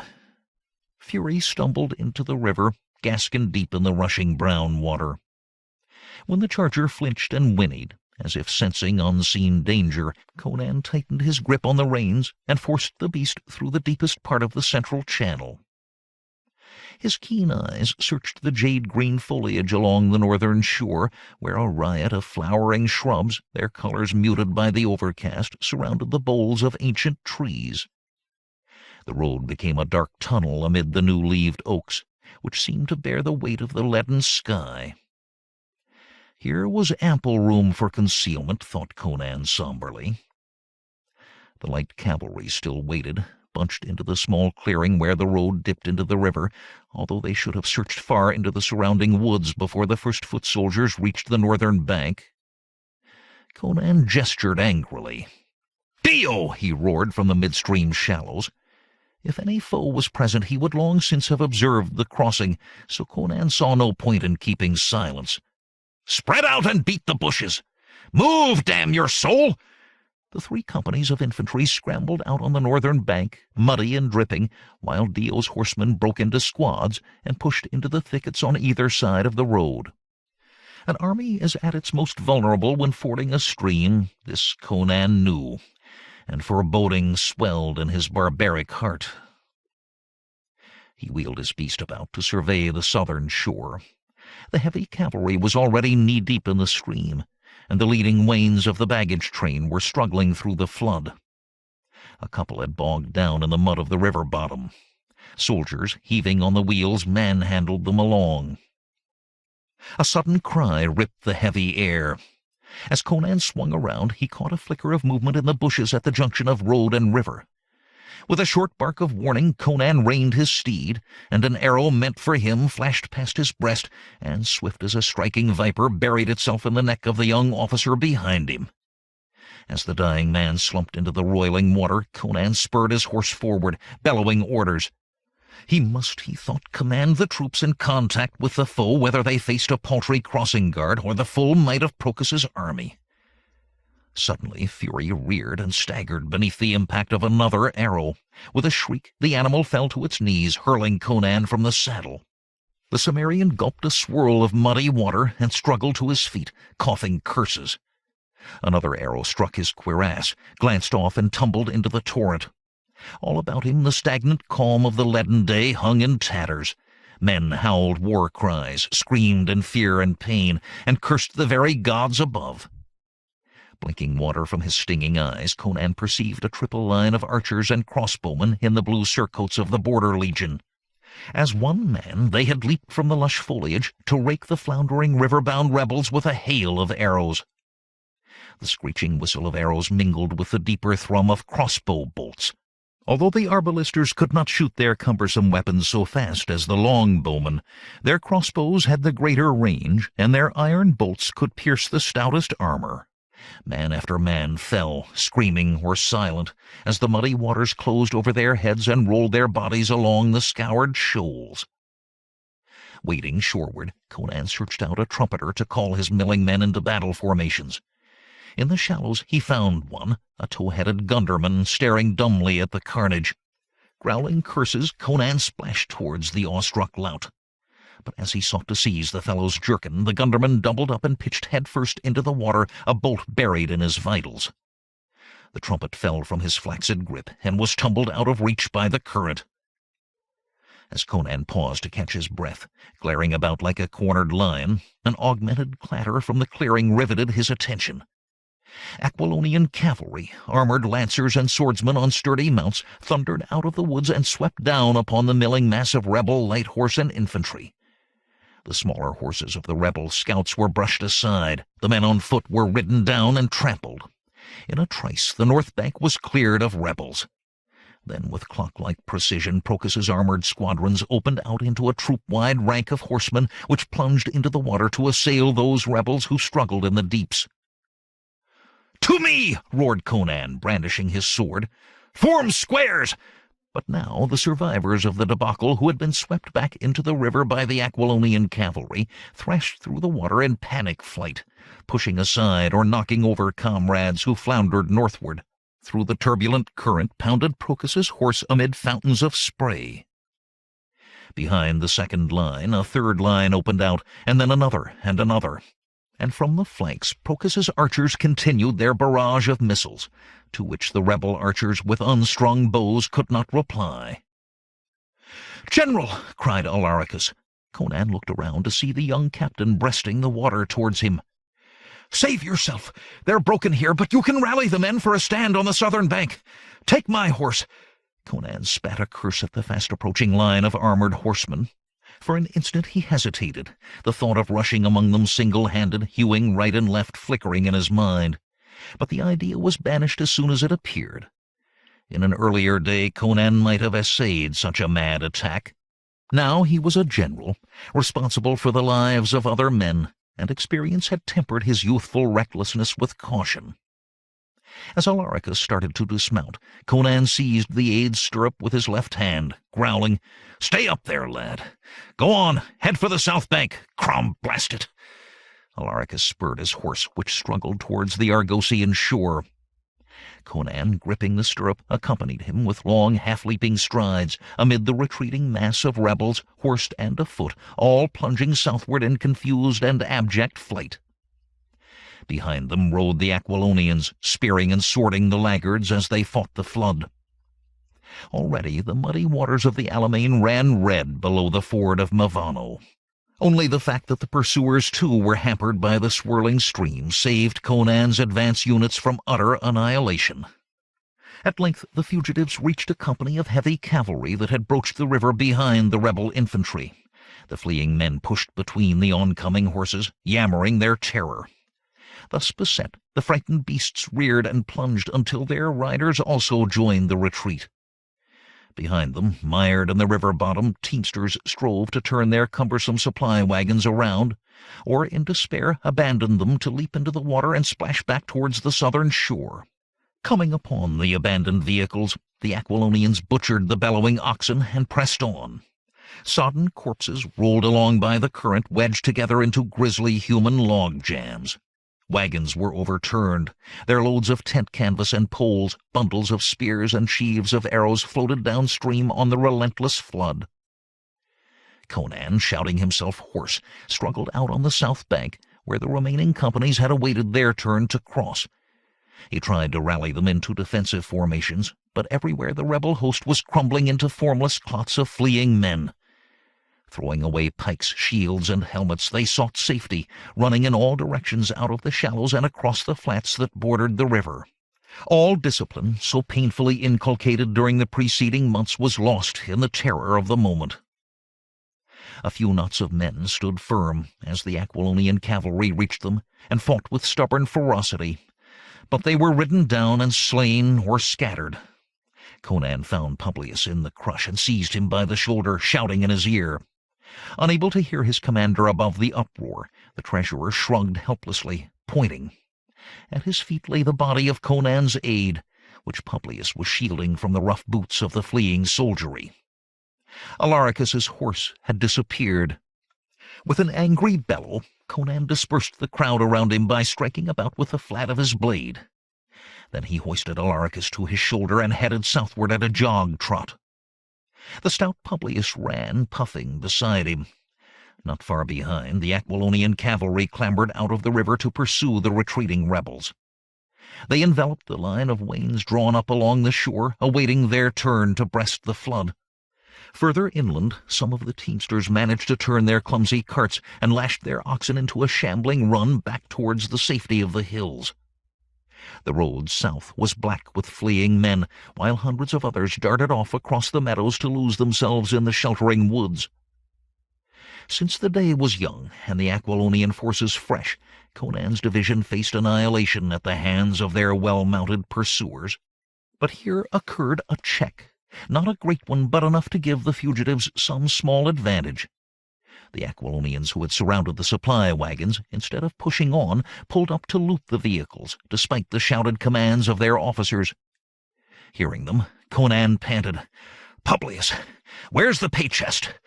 "I know not," gasped the treasurer. "'Twas in one of the last wains, so perchance it escaped the wreck. I can run no further. Go on, Conan." "Don't be a fool," snarled Conan. "I need a man who can reckon sums, and my young meal sack here regains his wits." As Conan set down his burden, Alaricus opened his eyes and groaned. Conan, hastily examining him for wounds, found none. The captain, it transpired, had been stunned by a crossbow bolt, which merely grazed his head and dented his helmet. Conan hauled him to his feet. "I've carried you, my lad," said the Cimmerian. "Now 'tis your turn to help me carry our fat friend." Soon the three set out again for the safety of the hills, Publius staggering between the other two with an arm about the neck of each.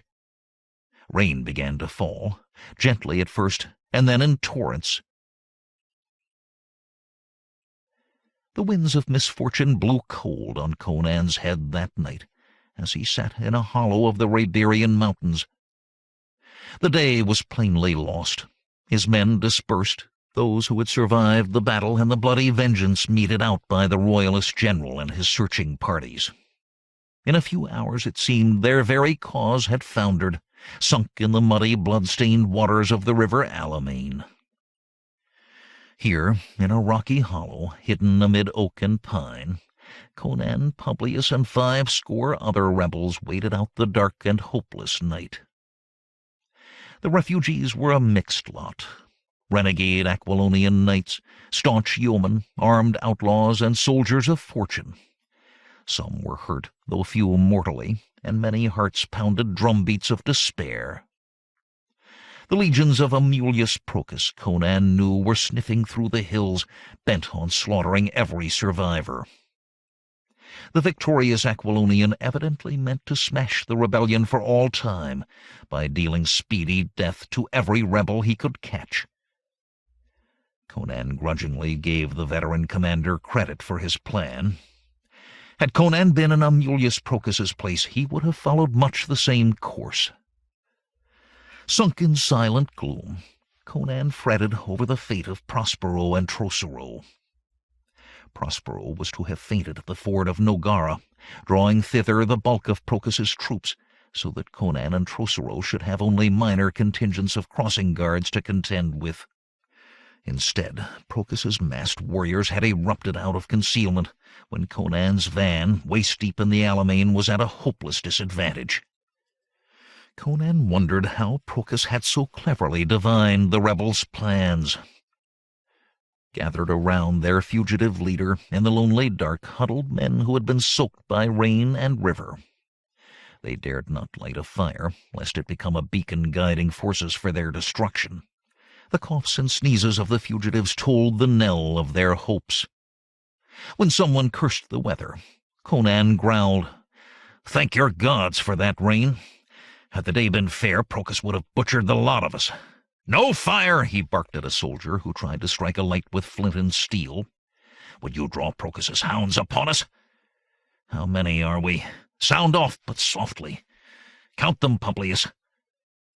Men responded, "Here, here," while Publius kept track with his fingers. When the last "here" had been heard, he said, 113, General, not counting ourselves." Conan grunted. Brightly though the lust for revenge burned in his barbarian heart, it seemed impossible that such a paltry number could form the nucleus of another army. While he put up a bold front before his rebel remnant, the vulture of despondency clawed at his weary flesh.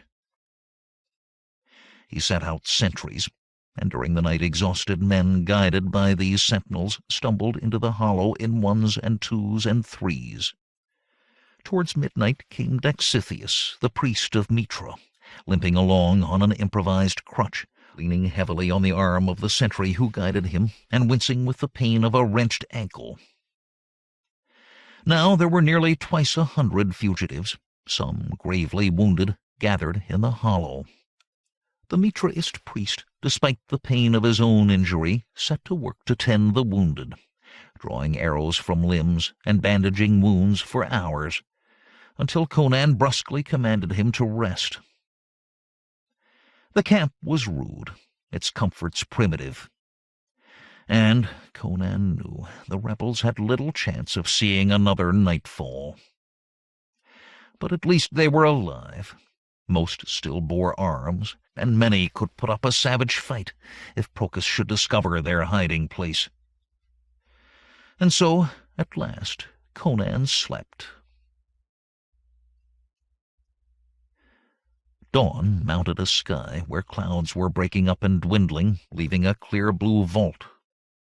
Conan was awakened by the subdued chatter of many armed men.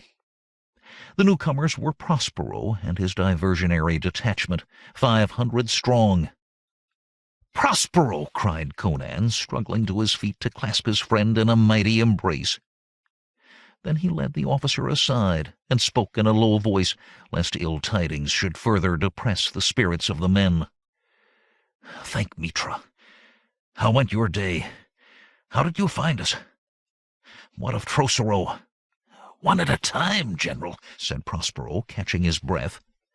"We found naught but a few crossing guards at Nogara, and they fled before us. For a whole day we marched in circles, blew trumpets and beat drums, but no royalists could we draw to the ford. Thinking this strange, I sent a galloper downstream to Tuneus. He reported a hard fight there, with Trocero's division in retreat. Then a fugitive from your command fell in with us and spoke of your disaster. So, not wishing my small force to be caught between the millstones of two enemy divisions, I fell back into the uplands. There, other runagates told us of the direction they had seen you take. Now, what of you?" Conan clenched his teeth to stifle his self-reproach. "I played the fool this time, Prospero, and led us into Procus's jaws. I should have waited until Dio had probed the forest ere starting my lads across. It's well that Dio fell at the first onslaught. Had he not, I'd have made him wish he had. He and his men milled around like sheep for a snailish time, ere pushing out to beat the undergrowth. But still, I was at fault to let impatience sway me. Procus had watchers in the trees to signal the attack. Now all is lost." "Not so, Conan," said Prospero. "As you are wont to say, naught is hopeless until the last man chews the dust or knuckles under, and in every war the gods throw boons and banes to either side. Let us fall back to the plain of Palos and our base camp. We may join Trocero along the way. We are now several hundred strong, and we shall count to thousands when we sweep up the other stragglers. 100 gullies in these hills must shelter groups like ours." "Procus far outnumbers us," said Conan somberly, "and his well-found forces carry high spirits from their victories. What can a few thousand, downcast by defeat, achieve against them? Besides, he will have seized the passes through the Hyborians, or at least the main pass at Saxila." "Doubtless," said Prospero, "but Procus's troops are scattered wide, searching for fugitives. Our hungry pride of lions could one by one devour his packs of bloodhounds. In sooth, we came upon one such on our way hither, a squad of light horse, and slew the lot. Come, General, you of all men are the indomitable one, the man who never quits. You've built a band of brigands into an army and shaken thrones ere now. You can do the same again, so be of good cheer." Conan took a deep breath and squared his massive shoulders. "You're right, by Crom. I'll mule no longer like a starving beldame. We've lost one engagement, but our cause remains whilst there be two of us to stand back to back and fight for it. And we have this, at least." He reached into the shadows and drew from a crevice in the rocks the lion banner, the symbol of the rebellion. His standard-bearer, though mortally wounded, had borne it to the hollow in the hills. After the man had succumbed, Conan had rolled up the banner and thrust it out of sight. Now he unfurled it in the pale light of dawn. "It's little enough to salvage from the rout of an army," he rumbled, "but thrones have been won with less." And Conan smiled a grim, determined smile. Chapter 5. The Purple Lotus. The smiling day revealed that fate had not entirely forsaken the army of the rebellion, for the night had been heavily overcast, and in the gloom the weary warriors of Amulius Procus had failed to root out many scattered pockets of survivors, like that which Conan had gathered around him. Thus, as the morning sun rolled back its blanket of clouds, bands of heart-sore rebels who had either eluded the search parties or routed those they encountered began to filter back across the Hyborian range. Night was nigh when Conan and his remnant approached the pass of Saxila. Conan dispatched men ahead to scout, since he was convinced he would have to fight his way through. He snorted with surprise when the scouts reported back that there was no evidence of the Border Legion anywhere near the pass. There were signs, the ashes of campfires and other debris, that a force of Procus's men had camped in the pass, but they were nowhere to be seen. Crom, what means this? Conan mused, staring up at the great notch in the ridge. Unless Procus has sent his men on, deeper into Argos. I think not, said Publius. That would mean open war with Milo. More likely he ordered his men back across the Alimane before the court at Masantia could hear of his incursion. Then, if King Milo protests, Procus can aver that not one Aquilonian soldier remains on Argosian soil. Let's hope you are right, said Conan. Forward, men! By the next midday, Conan's band had gathered up several full companies that had fled unscathed from the ambush at Mavano. But the rebels' greatest prize was Count Trocero himself, camped on a hilltop with 200 horse and foot. Having built a rude palisade, the Count of Poitin was prepared to hold his little fort against Procus and all his iron legions. Trocero emotionally embraced Conan and Prospero. "Thank Mitra you live," he cried. "I heard that you had fallen to an arrow and that your division fled southward like wintering wildfowl." "You hear many things about a battle, perhaps 1/10 of them true," said Conan. He told the tale of the ambush at Mavano and asked, "How fared you at Tuneus?" "Procus smashed us as badly as he shattered you." "I believe that he himself commanded. He laid his ambush on the south bank of the river and assailed us from both sides as we prepared to cross. I had not thought that he would dare so grossly to violate Argosian territory." "Amulius Procus is nobody's fool," said Conan, "nor does he scruple to snatch at a long chance when he must. But how came you hither? Through Saxila Pass?" "Nay, when we approached it, a strong force of Procus's men were there encamped. Luckily, one of my horsemen, a smuggler by trade, knew a narrow, little-used opening through which he led us. It was a dizzy climb, but we got through with the loss of but 2 beasts. Now, say you that Saxila Pass is open?" "It was last night, at least," said Conan. He looked around. "Let's go on post-haste back to our base camp on the plain of Palos. My men, together with yours, make above 1,000 fighters." "1,000 scarce an army makes," grumbled Publius. "'Tis but a remnant of the 10,000 who marched northward with us." "It's a beginning," said Conan, whose gloom of the night before had vanished with the light of day. "I can recall when our whole enterprise numbered only 5 stout hearts." As the remnant of the rebels marched, more bands that had escaped the slaughter joined the host, and individual survivors and small groups came straggling in. Conan kept glancing back with apprehension, expecting at any moment to see Procus's whole border legion pour down the Iberian hills in hot pursuit. But Publius thought differently. "Look you, General," he said. "King Milo has not yet betrayed us or turned against us, or surely he would have come pounding at our rear whilst Procus engaged us in the van. Methinks not even the mad king of Aquilonia dare risk a full and open war with the sovereign state of Argos. The Argosians are a hardy lot. Amulius Procus knows his politics. He would not have so long survived in Numedides' service had he rashly affronted neighboring kingdoms. Once we regain our base camp and shore up our barricades, we should be safe for the moment. The reserve supplies and the camp followers await us." Conan scowled. "Until Numedides bribes or bullies Milo into turning his hand against us."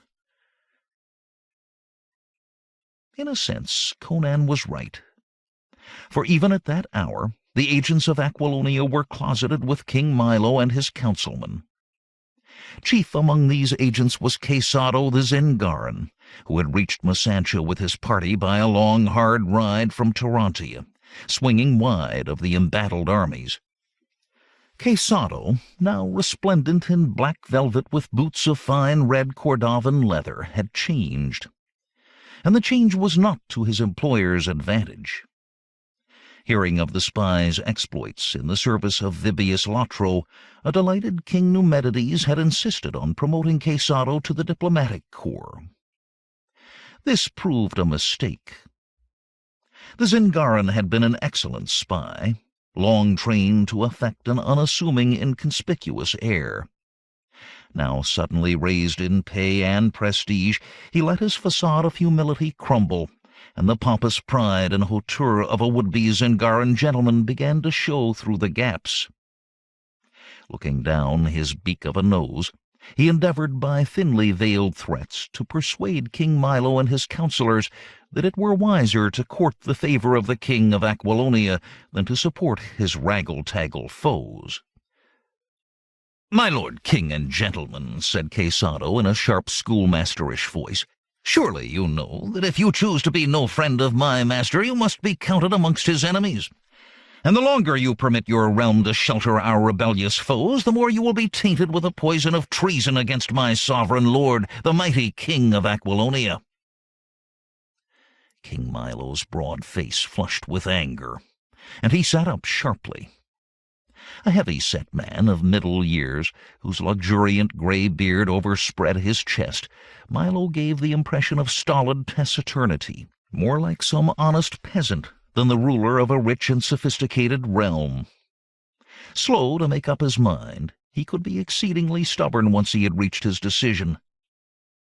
Glaring at Quesado, he snapped, "Argos is a free and sovereign state, sirrah. We have never been, and Mitra willing never shall be subject to the king of Aquilonia.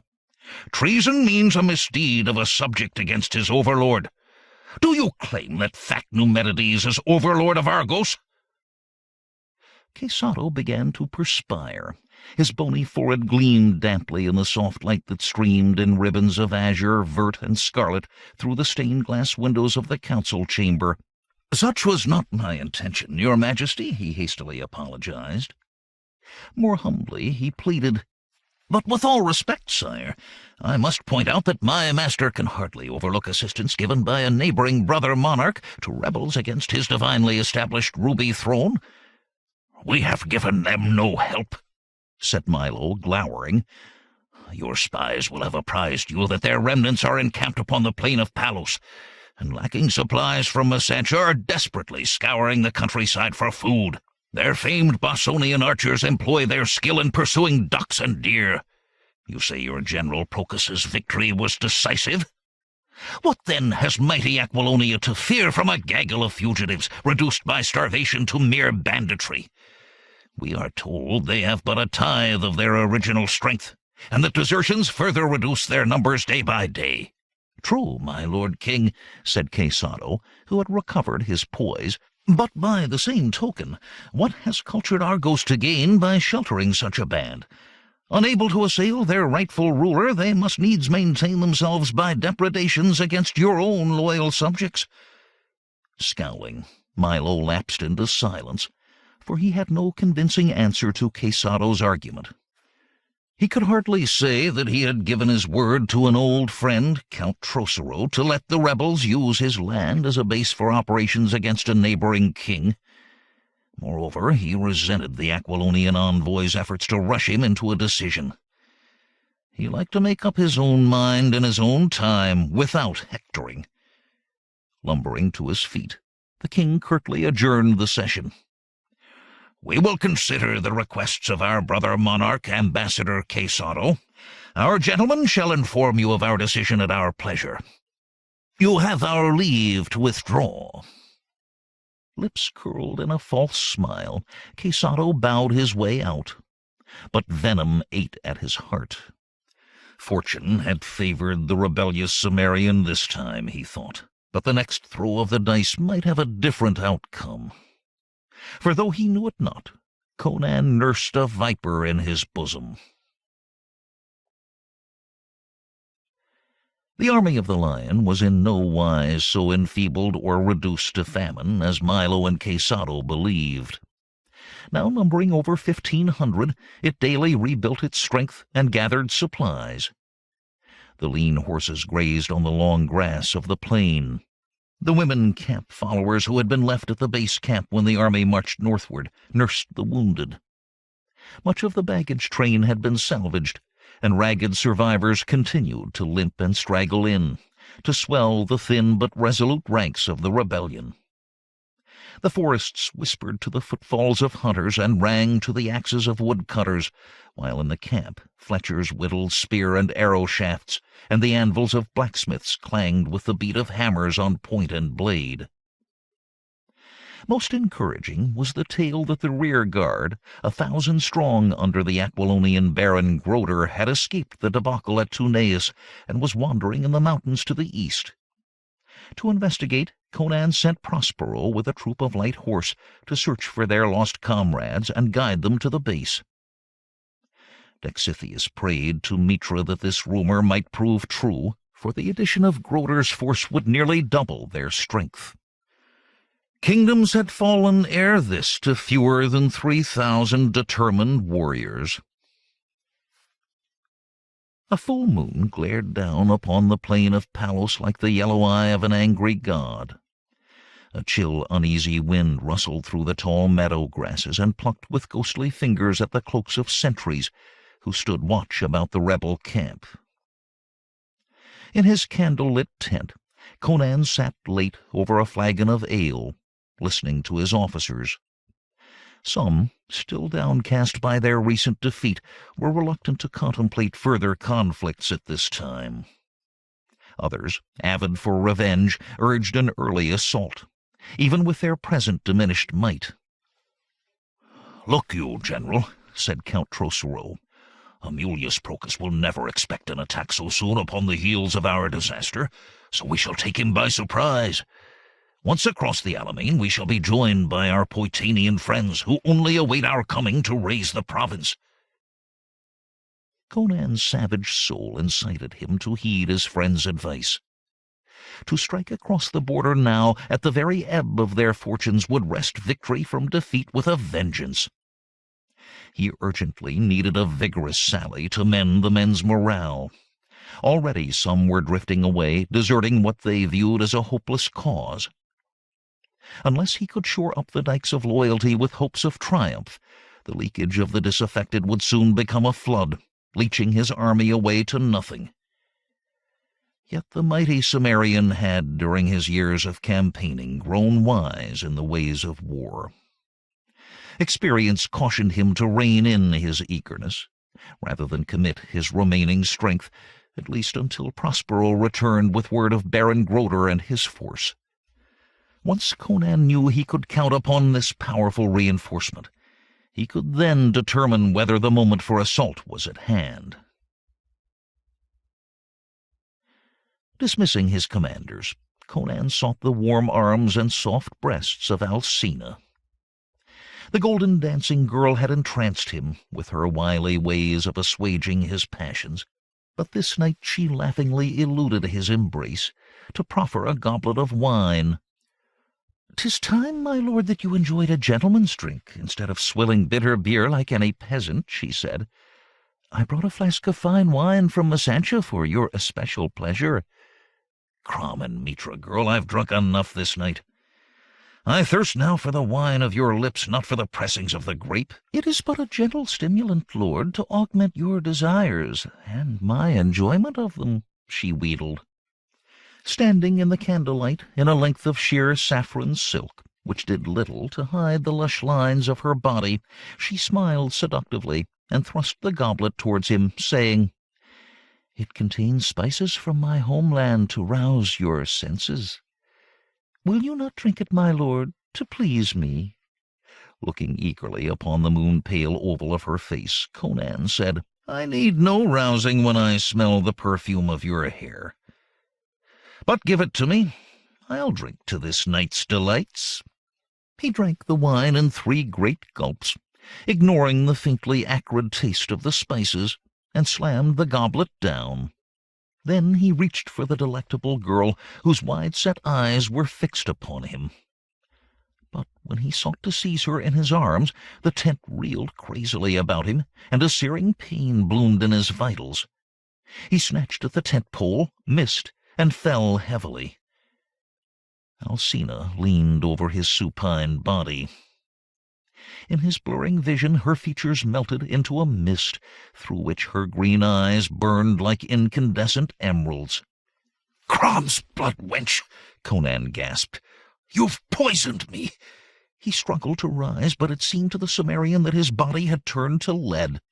Although the veins in his temples throbbed, his face purpled with effort, and his thew stood out along his limbs like ship's cables, he could not regain his feet. He fell back, gulping air. Then his vision dimmed until he seemed to drift from the lamplit interior of the tent into a trance-like waking dream. He could neither speak nor stir.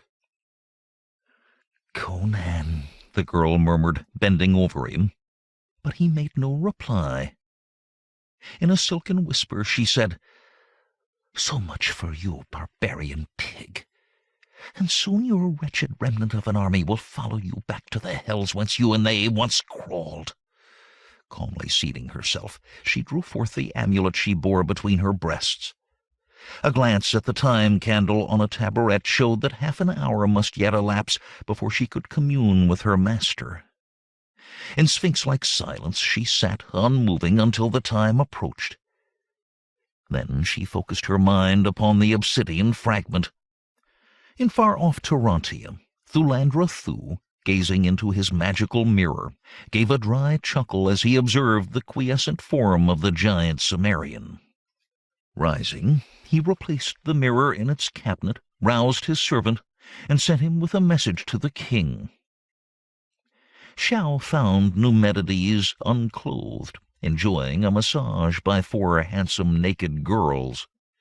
Keeping his modest eyes fixed upon the marble floor, Shao bowed low and said, "My master respectfully informs your majesty that the bandit rebel Conan is slain in Argos by my master's otherworldly powers." With a grunt, Numedides sat up, pushing the girls away. "Eh? Dead, you say?" "Aye, my lord king." "Excellent news! Excellent news!" With a loud guffaw, Numedides slapped his bare thigh. "When I become a— But enough of that. What else?" "My master asks your permission to send a message to General Amulius Procus, informing him of this event and authorizing him to cross into Argos to scatter the rebel remnants ere they can choose another leader." Numedides waved the Khitan away. "Begone, yellow dog, and tell your master to do as he thinks best. Now let us continue, girls."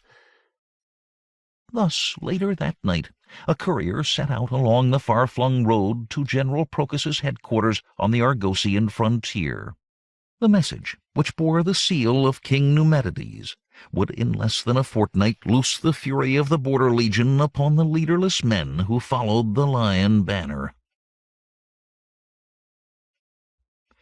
In Conan's tent, Alcina opened her traveling chest and dug out a page's costume, into which she changed. Under the garments in the chest lay a small copper casket, which she opened by twisting the silver dragon that bestrode the lid. The casket contained a choice assortment of rings, bracelets, necklaces, earrings, and other gem-encrusted finery. Alcina burrowed into the jewelry until she found a small oblong of copper, inscribed in Argosian. This token, a forgery provided by Quesado, entitled the bearer to change horses at the royal post stations. She made a quick selection of the jewelry, tucking the better pieces into her girdle, and filled the small purse depending from her belt with coins of gold and silver. Then she extinguished the candle and boldly left the darkened tent. Demurely she addressed the sentry. "The general sleeps, but he has asked me to bear an urgent message to the court of Argos. Will you kindly order the grooms to saddle a horse forthwith and fetch it hither?" The sentry called the corporal of the guard, who sent a man to comply with Alcina's request, while the girl waited silently at the entrance to the tent. The soldiers, who were used to the comings and goings of the general's mistress, and admired her splendid figure and easy ways, hastened to do her bidding. When the horse was brought, she mounted swiftly and followed the sentry assigned to her beyond the limits of the camp. Then, at a spanking trot, she vanished into the moonlit distance. 4 days later, Alcina arrived in Masantia. She hastened to Quesado's hideaway, where she found the spy's replacement, Thaddeus the Kothian, feeding Quesado's carrier pigeons. She asked, "Pray, where is Quesado?" "Have you not heard?" replied Thaddeus. "He's an ambassador now, too proud to spare time for the likes of us. He's been here but once since he arrived on his embassy." "Well, grandee or no grandee, I must see him at once. I bear news of the greatest import." Grumbling, Thaddeus led Alcina to the hostelry in Masantia where the Aquilonians lodged. Quesado's servant was pulling off his master's boots and preparing him for bed when Alcina and Thaddeus burst in unannounced. "Damn me!" cried Quesado. "What sort of ill-bred rabble are you to intrude on a gentleman retiring for the night?" "You know well enough who we are," said Alcina. "I came to tell you Conan is dead." Quesado paused with his mouth open, then closed it slowly. "Well," he said at last, "that casts a different light on many matters. Pull on my boots again, Narcisse. I must go to the palace forthwith. What has befallen Mistress Alcina?" A little time later, Quesado presented himself at the palace with a peremptory demand to see the king. The Zingaran intended to urge an instant attack on Conan's army by the forces of Argos. He felt sure that the rebels, demoralized by the fall of their leader, would crumble before any vigorous assault. Fate, however, ordained that events should march to a different tune. Roused from slumber, King Milo flew into a rage at Quesado's insolence in demanding a midnight audience. "His Majesty," reported the head page to Quesado, "commands that you depart instanter and return at a more seemly time. He suggests an hour before noon tomorrow." Quesado flushed with the anger of frustration. Looking down his nose, he said, "My good man, you do not seem to realize who and what I am." The page laughed, matching Quesado's impudence with his own. "Aye, sir, we all know who you are, and what you were." Derisive grins spread to the faces of the guards flanking the page, who continued, "Now pray depart hence and speedily, on pain of my sovereign lord's displeasure." "You shall rue those words, varlet," snarled Quesado, turning away. He tramped the cobbled streets to his former headquarters on the waterfront, where he found Thaddeus and Alcina awaiting him. There he prepared a furious dispatch to the King of Aquilonia, telling of Milo's rebuff, and sent it on its way wired to the leg of a pigeon. In a few days, the former spy's report reached Vibius Latro, who brought it to his king's attention. Numedides, seldom able to restrain his passions under the easiest of circumstances, read of the recalcitrance of the king of Argos towards his mighty neighbor, and sent another courier post-haste to General Amulius Procus. This dispatch did more than authorize an incursion into Argos, as had the previous message. In exigent terms, it commanded the general at once to attack across the borders of Argos with whatever force he needed to stamp out the last embers of the rebellion. Procus, a tough and canny old campaigner, winced at the royal command. On the night that followed his victorious battles on the Alimane, he had quickly withdrawn from Argosian territory the detachments he had sent across the river to harry the fleeing rebels. Those incursions could be excused on grounds of hot pursuit. But now, if he mounted a new invasion, the open violation of the border would almost certainly turn King Milo's sympathies from cautious neutrality into open hostility to the royal Aquilonian cause. But the royal command admitted of no argument or refusal. If he wished his head to continue to ride his shoulders, Procus must attack. although every instinct in his soldierly bosom cried out against this hasty, ill-timed instruction. Procus delayed his advance for several days, hoping that the king, on second thoughts, would countermand his order. But no communication came, and Procus dared wait no longer. And so, on a bright spring morning, Amulius Procus crossed the Alimane in force. The river, which had subsided somewhat from its flood, offered no obstacle to his squadrons of glittering, panoplied knights, stolid mailed spearmen, and leather-coated archers. They splashed across and marched implacably up the winding road that led to Saxilla Pass through the Hyborian range, and thence to the rebel camp on the plain of Palos. Not until the morning after Alcina's departure did Conan's officers learn of the fall of their leader. They gathered round him, laid him on his bed, and searched him for wounds. Dexithius, still limping on a walking stick, sniffed at the dregs in the goblet from which Conan had drunk Alcina's potion. "That drink," he said, "was laced with the juice of the Purple Lotus of Stygia. By rights, our general should be as dead as King Tuthamon. Yet he lives, albeit no more than a living corpse with open eyes."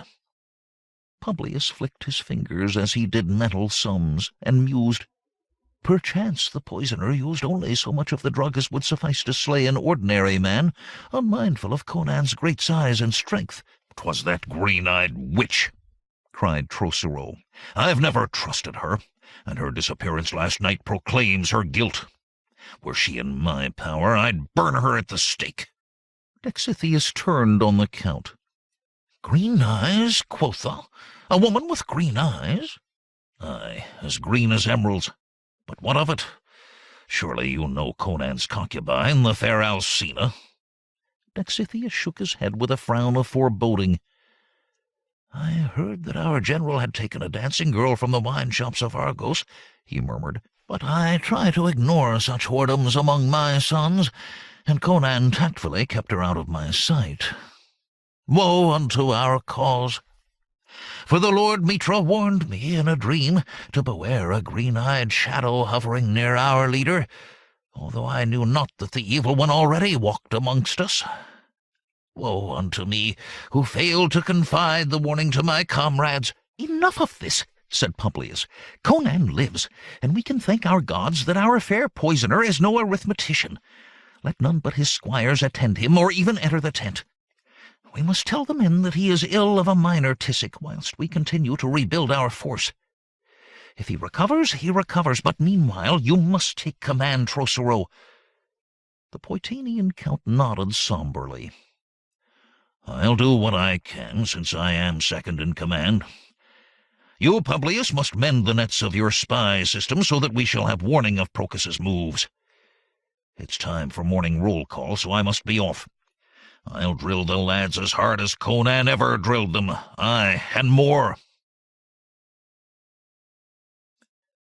By the time Procus began his invasion, the lions again had their watching eyes and listening ears abroad. Reports of the strength of the invaders reached the leaders of the rebel army who had gathered in Conan's tent.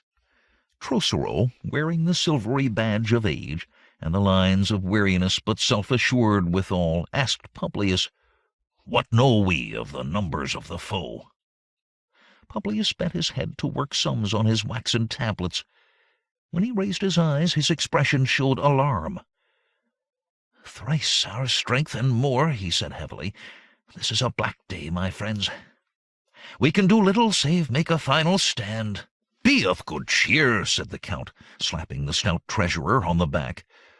"You'd never make a general, Publius. You'd assure the soldiers they were beaten before the fray began." He turned to Dexithius. "How does our patient?" "He regains some slight awareness, but as yet he cannot move. I now think he will live, praise Mitra. Well, if he cannot sit a horse when the battle trumpet blows, I must sit it for him. Have we any word of Prospero?" Publius and Dexithius shook their heads.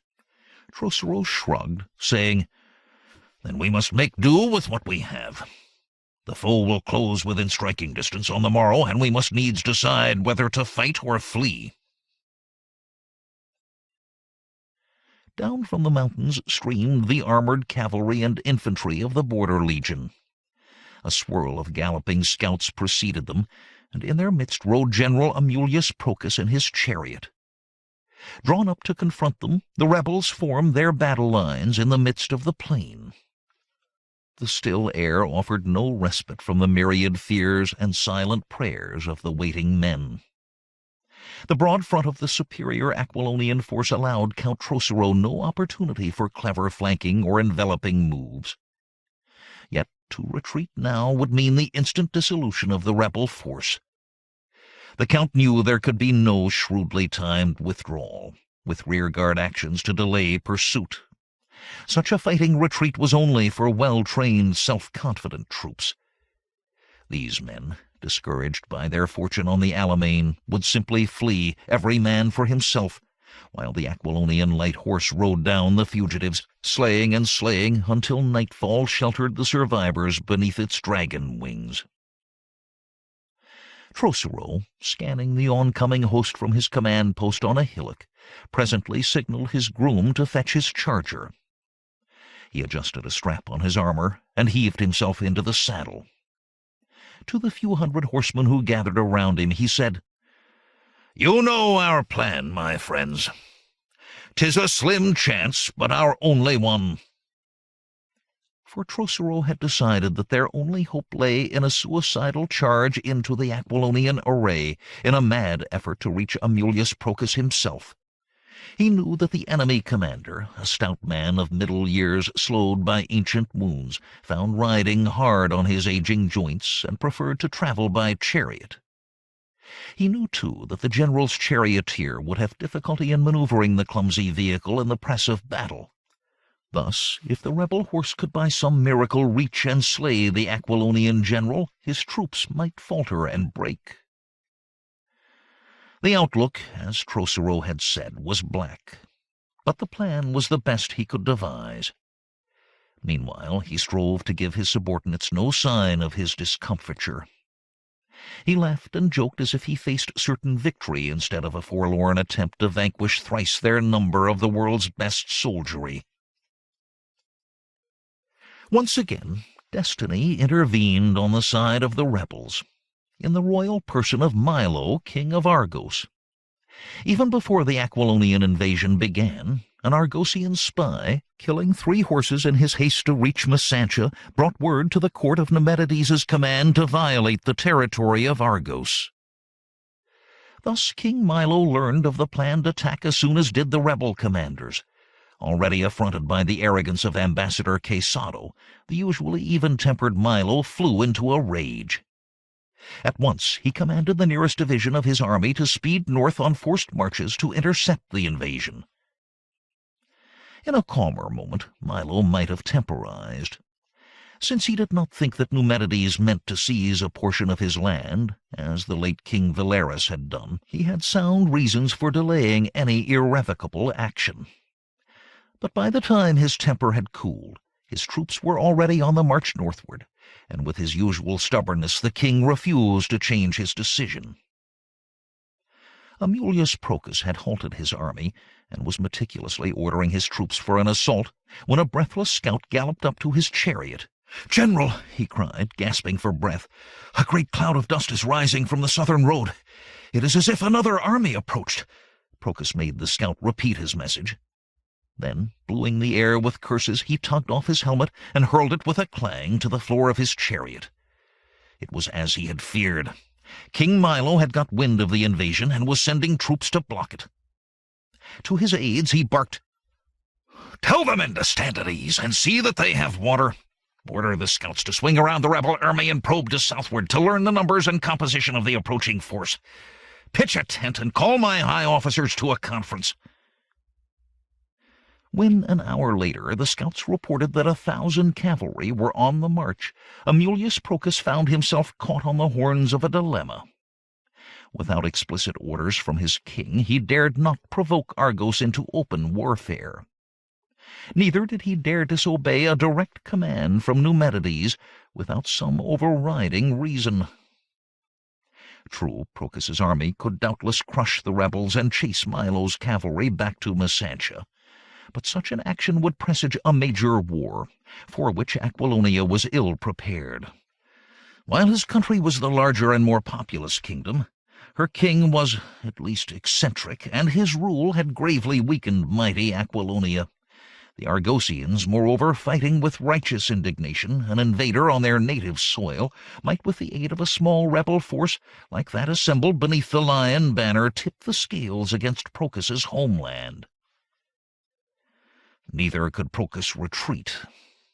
Since his troops outnumbered the combined rebel and Argosian forces, King Numedides might readily read his withdrawal as an act of cowardice or treachery, and shorten him by a head for his disobedience. As the sun rode down the western sky, Procus, deep in discussion with his officers, still delayed his decision. At last he said, "'Tis too late to start an action this day. We shall withdraw to northward where we have left the baggage train, and set up a fortified camp. Send a man to order the engineers to begin digging." Trocero, narrowly watching the royalists from his rise, had long since dismounted. Beside him stood Publius, munching on a fowl's leg. At last the treasurer said, "What in Mitra's name is Procus doing? He had us where he wanted us, and now he pulls back and pitches camp. Is he mad? For aught he knows, we might slip away in the coming night, or steal past him to enter Aquilonia." Trocero shrugged. "Belike the report we had of Argosians approaching has something to do with his actions. It remains to be seen whether these Argosian horsemen mean to help or harm us. We could be caught between the two forces and ground to powder, unless Procus counts on the Argosians to do his dirty work for him." Even as the Count spoke, hoofbeats summoned his glance southward across the plain. Soon a small party of mounted men cantered up the rise, a group of Argosians, guided in by a rebel cavalryman. Two of these new arrivals dismounted with a clank of armor and strode forward. One was tall, lean, and leathery of visage, with the look of a professional soldier. His companion was younger and short of stature, with a wide-checked, snub-nosed face and bright, interested eyes. He wore a gilded cuirass and a purple cloak edged with scarlet, and purple and scarlet were the plumes that danced on the crest of his helm. The lean veteran spoke first. "Hail, Count Trocero! I am Arcadio, senior captain of the Royal Guard, at your service, sir. May I present Prince Cassio of Argos, heir apparent to the throne? We desire a council with your general, Conan the Cimmerian." Nodding to the officer and making a slight bow to the Prince of Argos, Trocero said, "I remember you well, Prince Cassio, as a mischievous child and a harum-scarum youth. As for General Conan, I regret to say he is indisposed. But you may state the purpose of your visit to me as second in command." "Our purpose, Count Trocero," said the prince, "is to thwart this Aquilonian violation of our territorial integrity. To that endeavor my royal father has sent me hither with such force as could readily be mustered. I assume my officers and I may consider you and your followers as allies." Trocero smiled. "Thrice welcome, Prince Cassio. From your aspect you have had a long and dusty ride. Will you and Captain Arcadio come to our command tent for refreshment, while your escort take their ease? Our wine has long since gone, but we still have ale." On the way back to the tent, Trocero spoke privately to Publius. "This explains Procus's withdrawal when he all but had us in his jaws. He dare not attack for fear of starting an unauthorized war with Argos, and he dare not retreat lest he be branded a poltroon. So he camps where he is, awaiting—" "Trocero!" A deep roar came from within the tent. "Who is it you are talking to besides Publius? Fetch him in!" "That's General Conan," said Trocero, dissembling his startlement. "Will you step inside, gentlemen?" They found Conan in shirt and short breeks, propped up on his bunk. Under the ministrations of Dexithius he had recovered full consciousness, his mighty frame having thrown off the worst effects of a draught that would have doomed an ordinary man. While he could think and speak, he could do little else, for the residue of the poison still chained his brawny limbs. Unable to rise without help, he chafed at his confinement. "Gods and devils!" he fumed. "Could I but stand and lift a sword, I'd show Procus how to cut and thrust. And who are these Argosians?" Trocero introduced Prince Cassio and Captain Arcadio, and recounted Procus's latest move. Conan snarled, "This I will see for myself. Squires, raise me to my feet. Procus may be shamming a withdrawal, the better to surprise us by a night attack." With an arm around the neck of each squire, Conan tottered to the entrance. The sun, impaled upon the peaks of the Hyborian hills to westward, spilled dark shadows down the mountainsides. In the middle distance the departing rays struck scarlet sparks from the armor of the Aquilonians as they labored to set up a camp. The tap of mallets on tent pegs came softly through the evening air. "Will Procus seek a parley, think you?" asked Conan. The others shrugged. "He has sent no message yet. He may never do so," said Trocero. "We must wait and see. We've waited all day," growled Conan, "keeping our lads standing in harness in the sun. I, for one, would that something happened. Anything to end this dawdling." "Methinks our general is about to have his wish," murmured Dexithius, shading his eyes with his hand as he peered at the distant royalist camp. The other stared at him. "What now, Sir Priest?" said Conan. "Behold," said Dexithius, pointing. "Ishtar!" breathed Captain Arcadio. "Fry my guts if they're not running away!" And so they were. If not running, they were at least beginning an orderly retreat. Trumpets sounded thin and far away.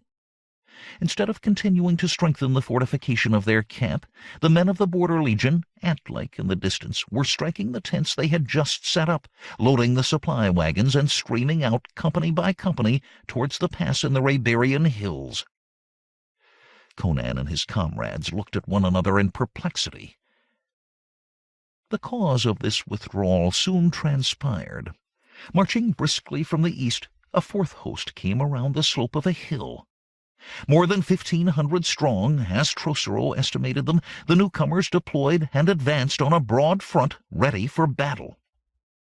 A rebel scout, lashing his horse up the slope, threw himself off his mount, saluted Conan, and gasped, "My lord general, they fly the leopards of Poitain and the arms of Baron Groder of Aquilonia." "Crom and Mitra," whispered Conan. Then his face cleared, and his laughter echoed among the hills. For it was indeed Prospero with the rebel force that he had searched for in the east. "No wonder Procus runs," said Trocero. "Now that we outnumber him, he can do so without arousing his sovereign's ire. He'll tell Numedides that 3 armies would have surrounded him at once and overwhelmed him." "General Conan," said Dexithius, "you must return to your bed to rest. We cannot afford to have you suffer a relapse." As the squires lowered Conan to his pallet, the Cimmerian whispered, "Prospero, Prospero. For this I will make you a knight of the throne, if ever Aquilonia be mine." In Thaddeus's dingy room in Massacha, Alcina sat alone, holding her obsidian amulet before her, and watching the alternate black and white bands of the time candle. Thaddeus was out prowling the nighted streets of the city.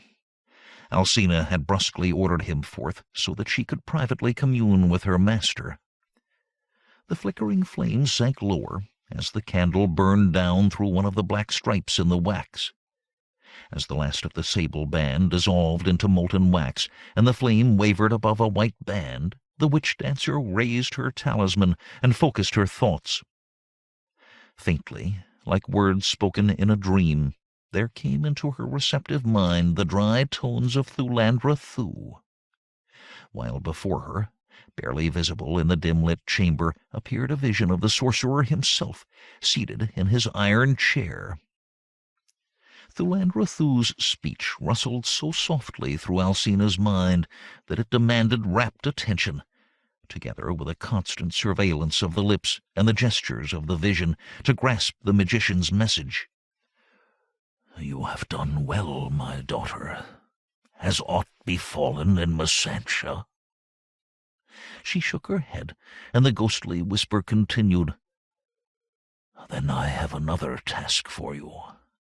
With the morn's first light, you shall don your page's garb, take horse, and follow the road north." Alcina gave a small cry of dismay. "Must I wear those ugly rags and plunge again into the wilderness, with ants and beetles for bedmates? I beg you, master, let me stay here and be a woman yet a while." The sorcerer raised a sardonic eyebrow. "You prefer the flesh-pots of Masantia?" he responded. She nodded vigorously. "That cannot be, alas. Your duties there are finished, and I need you to watch the Border Legion and its general. If you find the going rough, bear in mind the future glories I have promised you. The troops dispatched by the Argosian king should now have reached the plain of Palos. Ere the sun rises twice again, Amulius Procus will in all likelihood have concluded a retreat back across the Alimane into Poitain. He will, I predict, cross at the ford of Nogara. So set you forth, swinging wide of the armies, to approach this place from the north, traveling southward on the road from Culario. Then report to me again at the next favorable conjunction." The murmuring voice fell silent, and the filmy vision faded, leaving Alcina alone and brooding. Then came a thunderous knock, and in lurched Thaddeus. The Kothian had spent more of his time and Vibius Latro's money in a Masantian wine shop than was prudent. Arms out, he staggered towards Alcina, babbling, "Come, my little passion-flower, I weary of sleeping on the bare floor, and 'tis time you accorded your comrade the same kindness you extend to barbarian bullies." Alcina leaped to her feet and backed away. "Have a care, Master Thaddeus," she warned. "I take not kindly to presumption from such a one as you." "Come on, my pretty," mumbled Thaddeus. "I'll not hurt you." Alcina's hand flicked to the bodice of her gown. As by magic, a slender dagger appeared in her jeweled hand. "Stand back!" she cried. "One prick of this, and you're a dying spy." The threat penetrated Thaddeus's sodden wits, and he recoiled from the blade. He knew the lightning speed with which the dancer witch could move and stab. But, my dear little—" "Get out," said Alcina, "and come not back until you're sober." Cursing under his breath, Thaddeus went. In the chamber, among the cages of roosting pigeons, Alcina rummaged in her chest for the garments in which she would set out upon the morrow. Chapter 6. The Chamber of Sphinxes. Between sunset and midnight, the men of Argos, rank upon rank, marched into camp amid ruffles of drums and rebel cheers. Salted Masantian meat, coarse barley bread, and skins of ale from the rebels' dwindling stores were handed round to Baron Groder's starveling regiment and Prospero's weary troop. Horses were watered, hobbled, and turned out to pasture on the lush grass, as the rebels and their new allies lit campfires and settled down to their evening repast. Soon the fitful glow of fires scattered about the plain of Palos rivaled the twinkling stars upon the plain of heaven, and the shouts and laughter of 4,000 men, wafted northward on the evening breeze, crashed like the dissonant chords of a dirge on the ears of Procus's retreating regulars. In the command tent, Prince Cassio, Captain Arcadio, and the rebel leaders gathered near Conan's bed to share a frugal meal and draft the morrow's plans. "We'll all after them at dawn," cried Trosero. "Nay," the young prince replied. "The instructions from my royal father are explicit. Only if General Procus leads his forces further into our territory are we to join battle with him. The king hopes our presence will deter Procus from such rashness, and so it seems, since the Aquilonians are now in flight." Conan said nothing, but the volcanic blaze in his blue eyes betrayed his angry disappointment. The prince glanced at him, half in awe and half in sympathy. "I comprehend your feelings, General Conan," he said gently, "but you must understand our position too. We do not wish to war with Aquilonia, which outnumbers us 2-1. Indeed, we have risked enough already, giving haven to your force within our borders." With a hand that trembled from effort, Conan grasped his cup of ale and brought it slowly to his lips. Sweat beaded his forehead, as if the flagon weighed 100 weight. He spilled some of the contents, drank the rest, and let the empty vessel fall to the floor. "Then let us pursue Procus on our own," urged Trocero. "We can harry him back across the Alimane, and every man we fell will be one fewer to oppose us when we raise Poitain. If the survivors stand to make a battle of it, well, victory lies ever on the laps of the fickle gods." Conan was tempted. Every belligerent instinct in his barbaric soul enticed him to send his men in headlong pursuit of the royalists, to worry them like a pack of hounds, to pick them off by ones and twos all the way back beyond the Alimane. The Hyborian range seemed designed by destiny for just the sort of action he could wage against the outnumbering invaders. Cloven into 1,000 gullies and ravines, those wrinkled hills and soaring peaks begged him to ambush every fleeing soldier. But should Procus's troops turn to make a stand, fate might not grant her guerdon to Conan's rebels.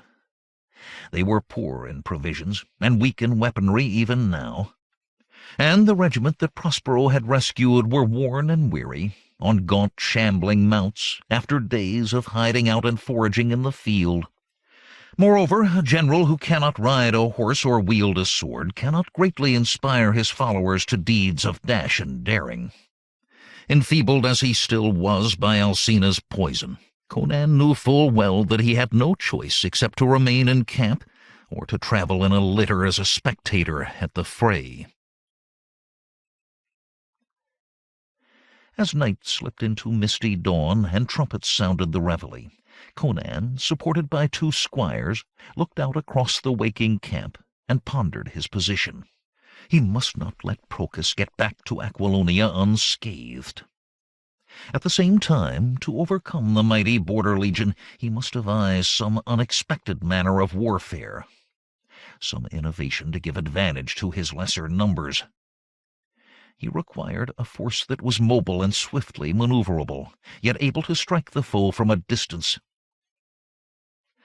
As Conan stared at the mustering men, his brooding gaze alighted upon a single Bossonian who flung himself upon a horse and galloped towards the palisaded gate. He must bear a message to the sentries at the circumference of the camp, Conan mused, and that message must be urgent, for the fellow had not bothered to remove the unstrung bow that hung slantwise across his shoulders, nor to discard the heavy quiver of arrows that slapped against his thigh. Years of service with the king of Turan flooded Conan's memory. In that army, mounted archers formed the largest single contingent. Men who could shoot their double-curved bows of horn and sinew from the back of a galloping steed as accurately as most men could shoot with feet firmly fixed upon the ground. Such a skill his Bossonian archers could not master without a decade of practice. And besides, the Bossonian longbow was much too cumbersome to be handled from horseback. Suddenly, in his mind's eye, Conan saw a host of mounted archers pursuing the fleeing foe until, coming within range, they dismounted to loose shaft after deadly shaft before spurring away when at last the goaded enemy turned to engage their tormentors. Conan's explosive roar of laughter startled his camp servants, who gaped like yokels at a circus, while Captain Alaricus ran to waken the physician-priest. When Dexithius, clad in scanty clothing, rushed to Conan's tent, Conan grinned at his bewilderment. No, he chuckled, the Purple Lotus has not addled my wits, my friend, but the Lord Mitra, or Crom, or some such blessed god, has given me an inspiration. Send someone post-haste to bid the Argosian leaders hither. When Prince Cassio and Captain Arcadio, already armed and armored, plodded up the slope to the headquarters tent, Conan roared a greeting, adding, "You say King Milo forbids you to attack the retreating Aquilonians. Does the royal fiat encompass your horses too?" "Our horses, General?" repeated Arcadio blankly. Conan nodded impatiently. "Aye, your beasts. Quickly, Captain, and answer if you will. Our steeds, the few we have, are underfed, as you can see by counting their poor ribs, but yours are fresh and of an excellent breed. Lend us 500 mounts, and we'll forswear the service of a single Argosian soldier to send Amulius Procus home with his tail between his legs." As Conan outlined his plan, Prince Cassio grinned. More and ever more he liked this grim-visaged barbarian from the north, who made war in ways as ingenious as implausible. "Lend him 500 horses, Arcadio," he said. "The king, my father, said naught of that." The Argosian officer clanked off to issue orders, and presently, below them on the flat where the Bossonian archers lined up for morning roll call, 10 score Argosian wranglers led saddled horses into the field behind them. Trocero and Prospero converged upon the startled and disordered foot soldiers, and by their authority restored them to disciplined ranks. "Fetch me my stallion, and strap me to the saddle," growled Conan. "I must explain my plan to those who'll carry it out." "General," cried Dexithius, "you should not in your present state spare me your cautions, reverence. For a month the men have seen me not, and doubtless wonder if I'm still alive." As Conan's squires, with many helping hands, strained to boost Conan's massive body into the saddle, the Cimmerian chafed at the sluggishness that chained his mighty limbs. His blue eyes blazed with the fire of unconquerable will, and his broad brows drew together with the fury of his effort to drive vitality back into his flaccid thews. Strive as he would, the blood flowed but feebly through his numbed flesh. For Alcina had concocted the deadly draught with consummate care. At length his squires strapped Conan to his saddle, he raving oaths the while, and calling upon his somber northern gods to avenge this foul indignity. And though the palsy shook his burly body, his eyes, seething with elemental fury, commanded every upturned face to show him neither courtesy nor pity, but only the respect that was his due. All this Prince Cassio watched, held spellbound by amazement. Back in Messantia, the courtiers had sneered at Conan as a savage, an untutored barbarian whom the Aquilonian rebel nobles had unaccountably chosen to manage their revolt. Now the prince sensed the primal power of the man, his deep reservoirs of elemental vigor. He perceived the Cimmerian's driving purpose, his originality of thought, his dynamic presence, qualities that transformed nobles and common soldiers alike into willing captives of his personality. This man thought Cassio was created to command, was born to be a king. Supported by a mounted squire on either side, Conan paced his charger slowly down the ranks towards the battalion of Bossonian archers. Although his face contorted with the effort, he managed to raise a hand in greeting as he passed row upon row of loyal followers. The men burst into frantic cheers. Half a league to the north, a pair of royalist scouts, left behind to watch the rebel army, were breaking fast along the road that led to Saxilla Pass.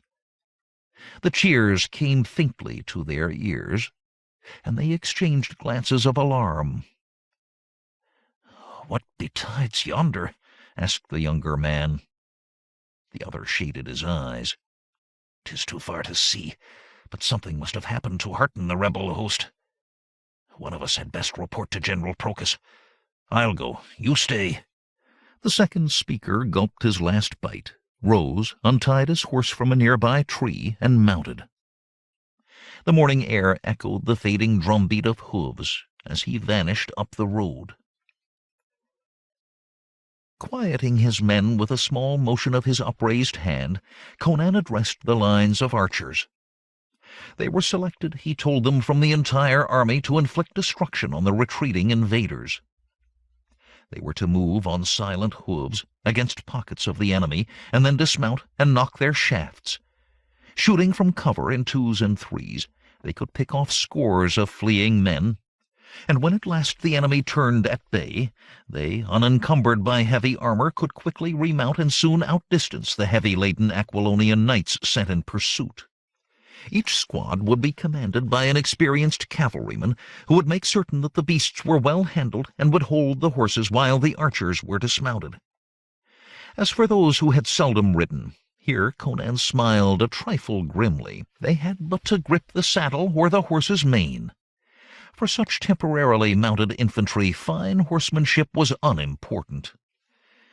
Under the command of an Aquilonian soldier of fortune named Palantides, who had once trained with Turanian horse archers and who had lately deserted from the Royalists, the newly mounted Bossonians swept out of the camp at a steady canter and headed north along the climbing road that led towards Aquilonia. They caught up with the rear guard of the Royalist army in the foothills of the Iberians short of Sacyrs Pass, for Procas's retreat was slowed by his baggage train and his companies of plodding infantry. Spying the enemy, the Bossonians spread out, eased their horses through the brush to shooting range, and then went to work. A score of Royalist spearmen fell, screaming or silent, or cursed less lethal wounds, before the clatter of armored horsemen told the rebel archers that Procas's cavalry was coming to disperse the attack and to cover his withdrawal. Thereupon the Bossonians unstrung their bows, and, dashing back to their tethered beasts, silently mounted and scattered through the forest. Their only casualty was an injury to one archer who, unused to horseback, fell off and broke his collarbone. For the next 3 days the Bossonians harried the retreating Aquilonians like hounds snapping at the heels of fleeing criminals. They struck from the shadows, and when the Royalists turned to challenge them, they were gone, hidden in 1,000 hollows etched by wind and weather upon the wrinkled face of the terrain. Amulius Procas and his officers cursed themselves hoarse, but little could they do. An arrow would whistle from behind a boulder. Sometimes it missed, merely causing the marching men to flinch and duck. Sometimes it buried itself in a horse's flank, inciting the stricken animal to rear and plunge, unseating its rider. Sometimes a soldier screamed in pain as a shaft transfixed his body, or a horseman with a clang of armor toppled from his saddle to lie where he fell. From the heights above, unseen in the gloaming, a sudden rain of arrows would slay or cripple thrice a dozen men. Amulius Procas had few choices. He could not camp near Sacyrs Pass, because there little open ground and inadequate supplies of water could be found. Neither could he attack in close order, where his weight of numbers and armor would give him the advantage, because the enemy refused to close with him. If he threw his whole army against them, he could doubtless sweep away these pestilent rebels like chaff upon the wind. But such an action would carry him back to the plain of Palos, and thus embroil him with the Argosians. So there was nothing for Amulius Procas to do but plod grimly on, sending out his light horse to drive away the enemy whenever they revealed their presence by a flight of arrows. Numerically, his losses were trivial, only a fraction of the death toll of a joined battle. But the constant attrition depressed his men's morale, and the wind of chill foreboding sweeping across his heart whispered that King Numedides would not forget and still less forgive the failure of the expedition launched at the king's express command. In the throat of Sacyrs Pass, an avalanche of boulders crashed down upon the hapless Royalists. Procas glumly ordered the wreckage cleared, the smashed wagons abandoned, and the mortally wounded men and beasts mercifully put to the sword. On the far side of the pass his troops moved faster, but the harassment continued unabated. Procas realized that his Cimmerian opponent was a master of this irregular warfare, and he shook with shame that his enforced withdrawal had spurred the barbarian's fecund inventiveness. This stain upon his honor he swore would wash out in rebel blood. On the third day of the retreat, as the gray skies turned to lead, the disheartened, exhausted royalists gathered on the southern bank of the Alimane at the ford of Nogara. There for a time Procus lingered, tormented by indecision. Even though the floods of spring had subsided, the river's reach invited an attack when his fording men were least disposed to counter it. It would be a cruel jest of the capricious gods to ensnare the Aquilonian general in the very trap in which, not 2 months earlier, he had all but crushed the rebels. Moreover, to essay a crossing in the gloom of coming night would involve an almost certain loss of men and equipment. Yet to pitch a camp on the Argosian side would doom sentries and sleeping men to death by flights of phantom arrows from the forest. Procus gnawed his lip. Since his troops could not effectively defend themselves against such tactics, the sooner he led them across the Alimane, the safer they would sleep. Although the river was broad and swift, making the fords formidable, it would at least place his army beyond bowshots from the southern shore. While these thoughts shambled through the mind of Amulius Procus, one of his officers approached the chariot in which he stood atop a small rise along the river bank. The officer, a heavy-shouldered giant of a man, a Bossonian from his accent, with a surly expression on his coarse-featured face, saluted. "Sir, we await your orders to begin the fording," he said. "The longer we stay, the more of our men will those damnable hidden archers wing." "I am aware of that, Grommel," said the general stiffly. Then he heaved a sigh and made a curt gesture. "Very well, get on with it. Naught's to be gained by loitering here. But it goes against my grain to let these starveling rascals harry us home without repaying them in their own coin. Were it not for political considerations." Grommel raked the hills behind them with a contemptuous glance.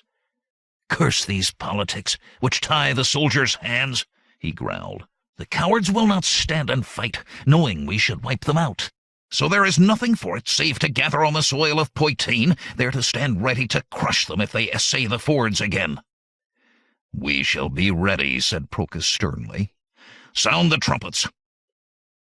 The retreat across the Alimane proceeded in good order, although night dimmed the twilight before the last company splashed into the river bed. As the men moved away from the southern bank, 10 score archers, lurking in the undergrowth, stepped into view with bows strung and arrows nocked. Procus had left his chariot to heave himself, grunting with pain from ancient wounds, into the saddle of his charger.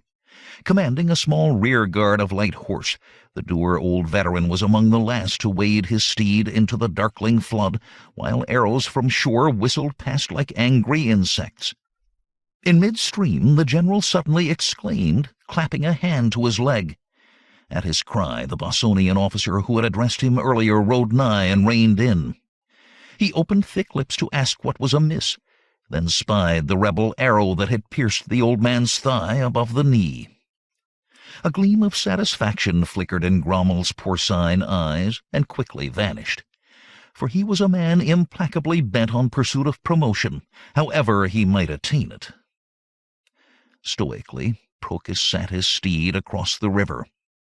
But once amid the bushes that fringed the northern shore, he suffered his aides to lift him from the beast while Grommel trotted ahead to summon the surgeon. After plucking forth the barb and binding the wound, the physician said, "It will be many days, General, ere you will be well enough to travel again."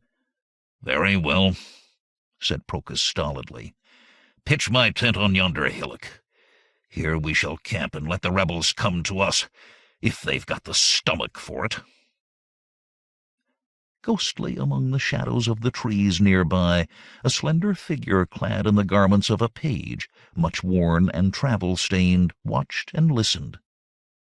Had any viewer with cat-like eyes perceived the swelling rondure of that youthful figure, he would have recognized a lithe and lovely woman. Now, with a mirthless smile, she unhitched her horse and quietly led the animal to a prudent distance from the camp that the Border Legion was hastily erecting. That his rival Amulius Procus had been wounded during a cowardly retreat before a rabble would be pleasing news for Thulandra Thuu, thought the Lady Alcina. Now that the mighty Cimmerian was dead, Procus had served his purpose and could safely be sacrificed to her master's vaulting ambition. She must get word to the wizard as soon as the aspects of the stars and planets again permitted the use of her obsidian talisman. She melted into the darkness and vanished from the scene. Bending towards his magical mirror of burnished obsidian, Thulandra Thuu learned with delight of the injury to General Procus. As the image of Alcina faded from the gleaming glass, the sorcerer thoughtfully stroked the bridge of his hawk-like nose.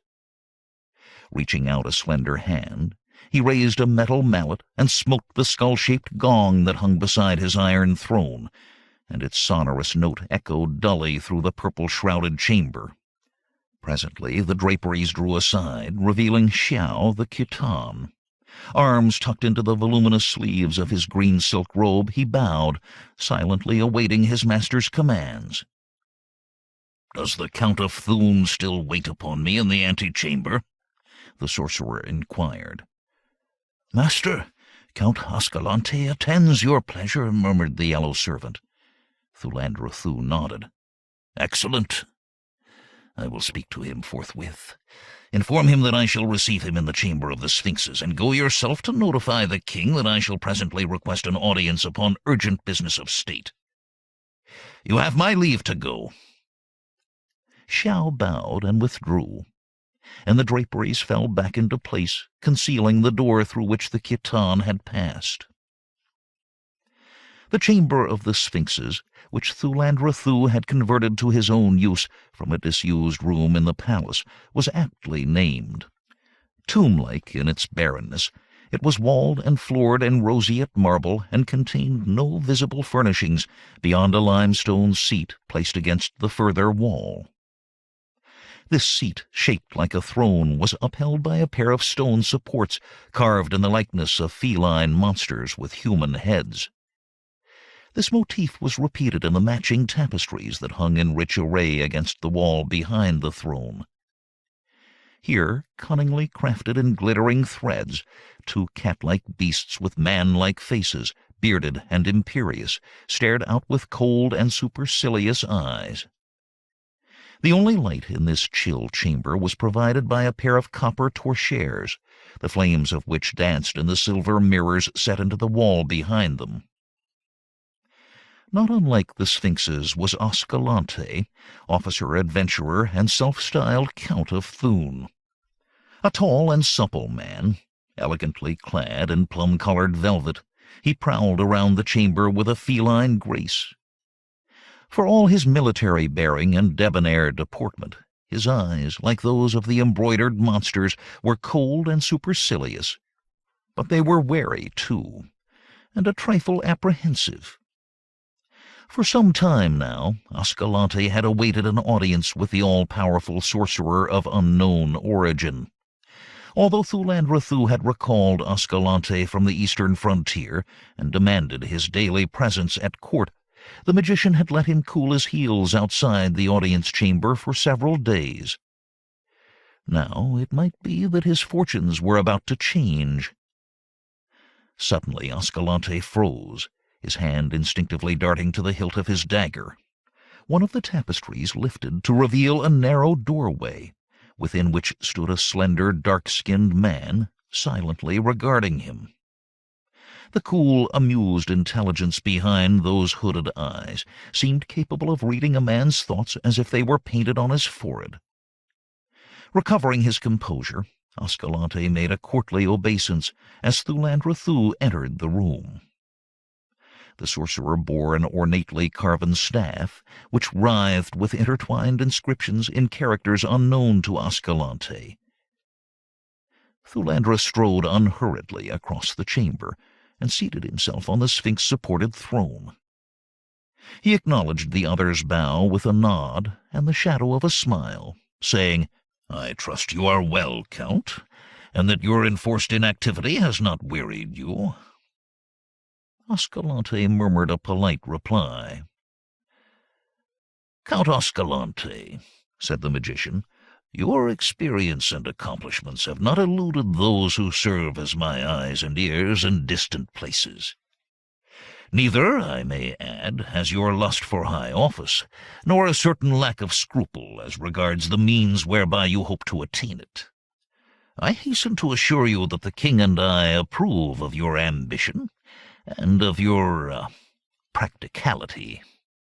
"I thank you, my lord," replied the count with a show of composure that aped the suavity of the sorcerer. "I shall come directly to the point," said Thulandra Thuu. "For events move ever forward through the passing hours, and mortal men must scurry to keep abreast of them. Briefly, this is the situation.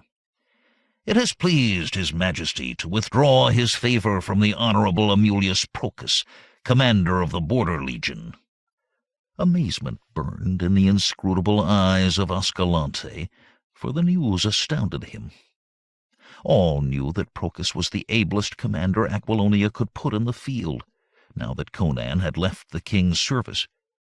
If anyone could subdue the restive barons in the north and crush the rebellion in the south, it was Amulius Procus. To remove him from command at such a time, before either menace had been obliterated, was madness. "I can divine the feelings that your loyalty reigns in," purred Thulandra, with a narrow smile. "The fact is that our General Procus has led a rash and ill-planned raid across the Alimane, thus risking open war with Milo, king of Argos." "Forgive me, lord, but I find this almost impossible of credence," said Ascalante. "To invade a friendly neighboring state without our monarch's express command is tantamount to treason." "It is precisely that," smiled the sorcerer. "And that the king imprudently did order a punitive expedition into Argos is a datum that I fear history will fail to record, since every copy of the document has strangely disappeared. You take my meaning, sir?" Amusement gleamed in Ascalante's eyes. "I believe I do, my lord. But pray continue." The Count of Thun appreciated a subtle act of villainy much as a connoisseur of wines might savor a rare vintage.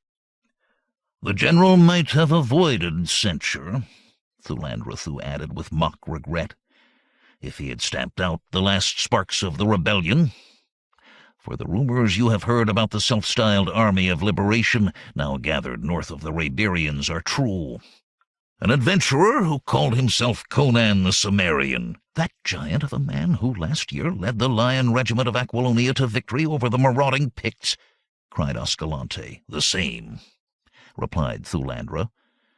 "But time presses and affords us little leisure for profitless gossip, however diverting. Had General Procus shattered the rebel remnant and then retreated across the Alimane before King Milo learned of the incursion, all had been well. But Procus bungled the mission, stirred up the wrath of Argos, and fled from the field of battle without spilling a single drop of rebel blood. He so botched the fording of the Alimane that rebel archers targeted scores of our finest soldiers. And his errors were compounded in Messantia by the blunders of a stupid spy of Vibius Latro, a Zingaran named Quesado, whom His Majesty had impulsively urged upon the diplomatic corps. The upshot was that during the retreat the general himself was wounded, so severely that I fear he is no longer able to command. Fortunately for us, the rebel leader Conan also perished. So, to return to you, my dear Count." "To me," murmured Ascalante, affecting an air of infinite modesty. "To yourself," said the sorcerer with a sliver of a smile. "Your service on the Ophirian and Numedian frontiers, I find, qualifies you to take command of the Border Legion, which has fallen from the failing hands of General Procus, or shortly will, once he receives this document." The sorcerer paused, and withdrew from the deep sleeve of his garment a scroll, richly embellished with azure and topaz ribbons, upon which the royal seal blazed like a clot of freshly shed blood.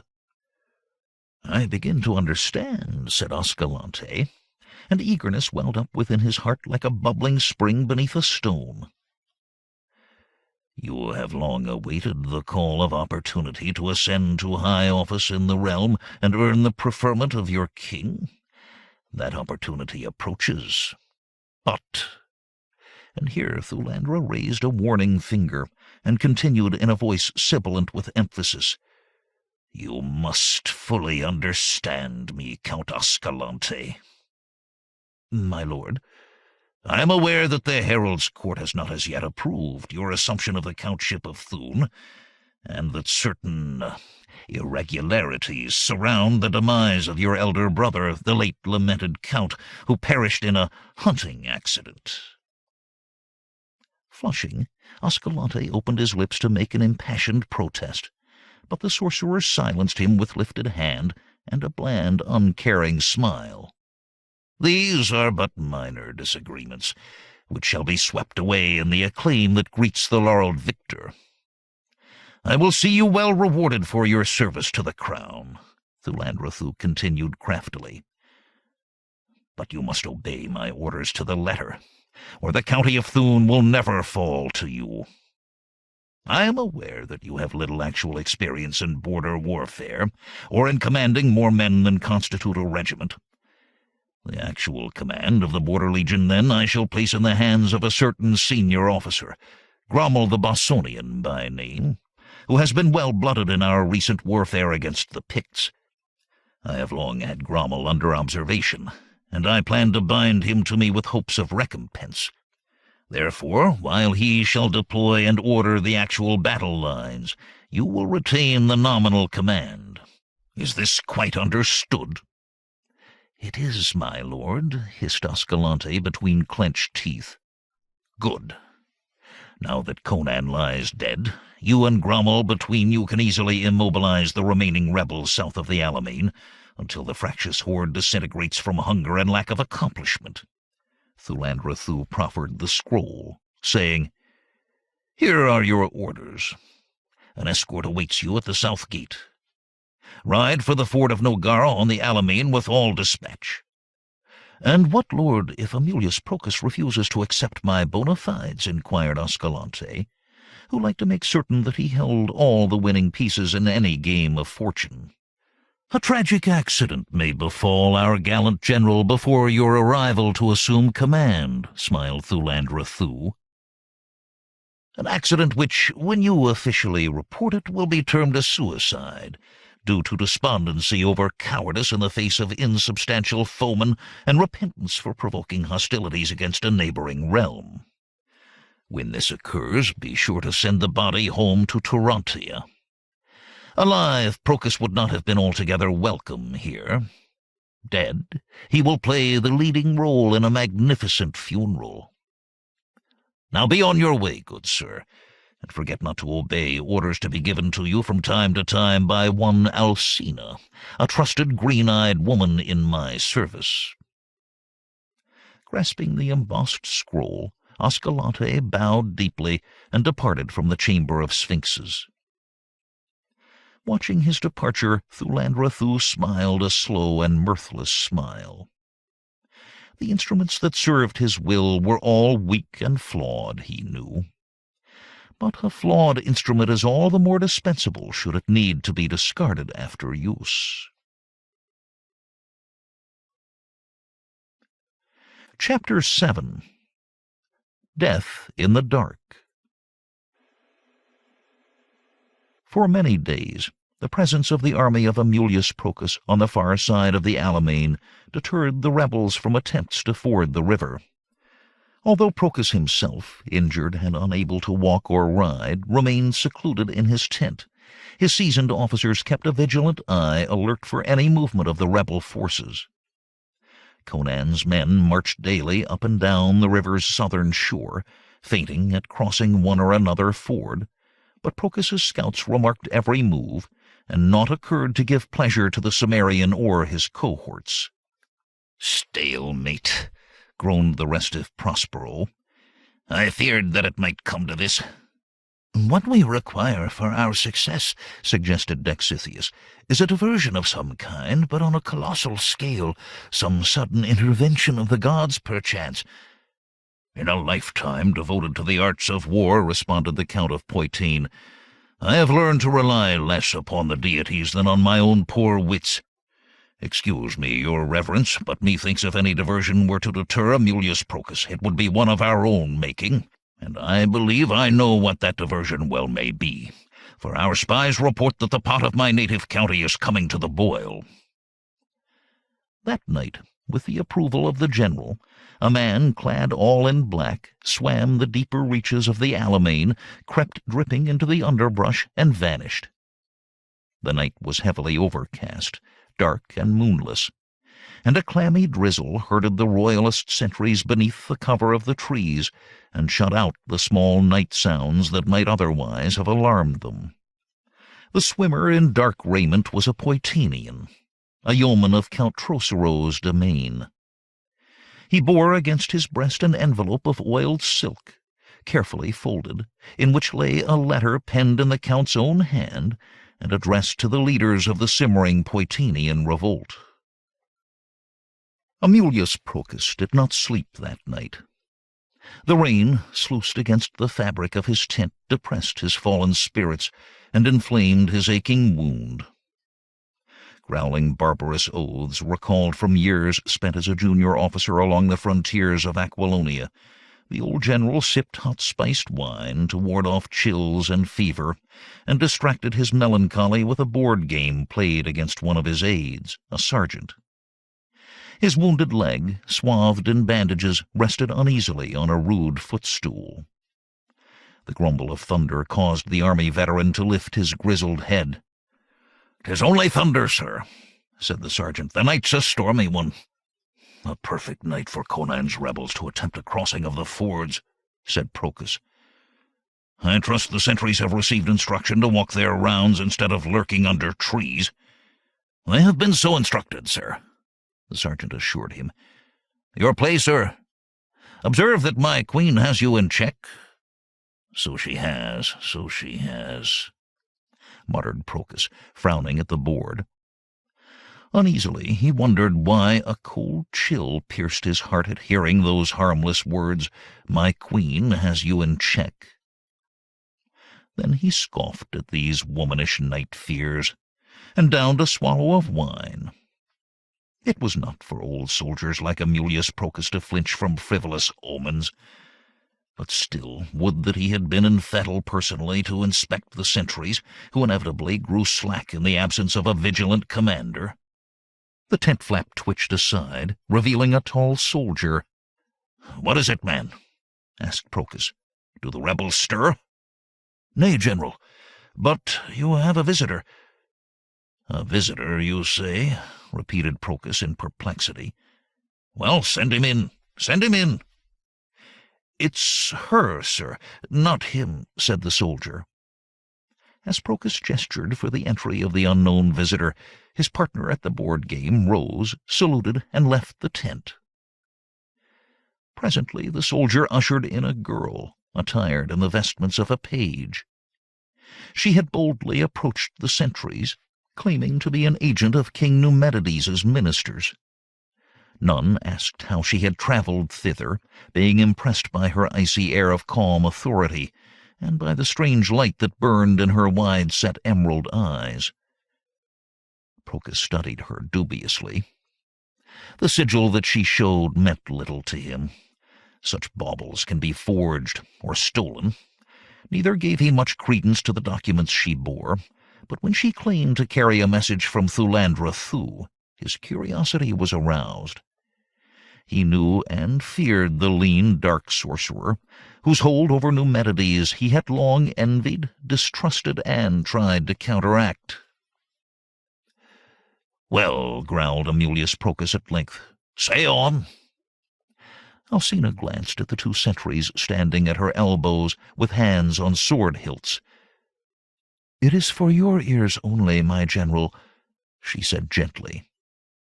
Procus thought a moment, then nodded to the sentries. "Very well, men. Wait outside.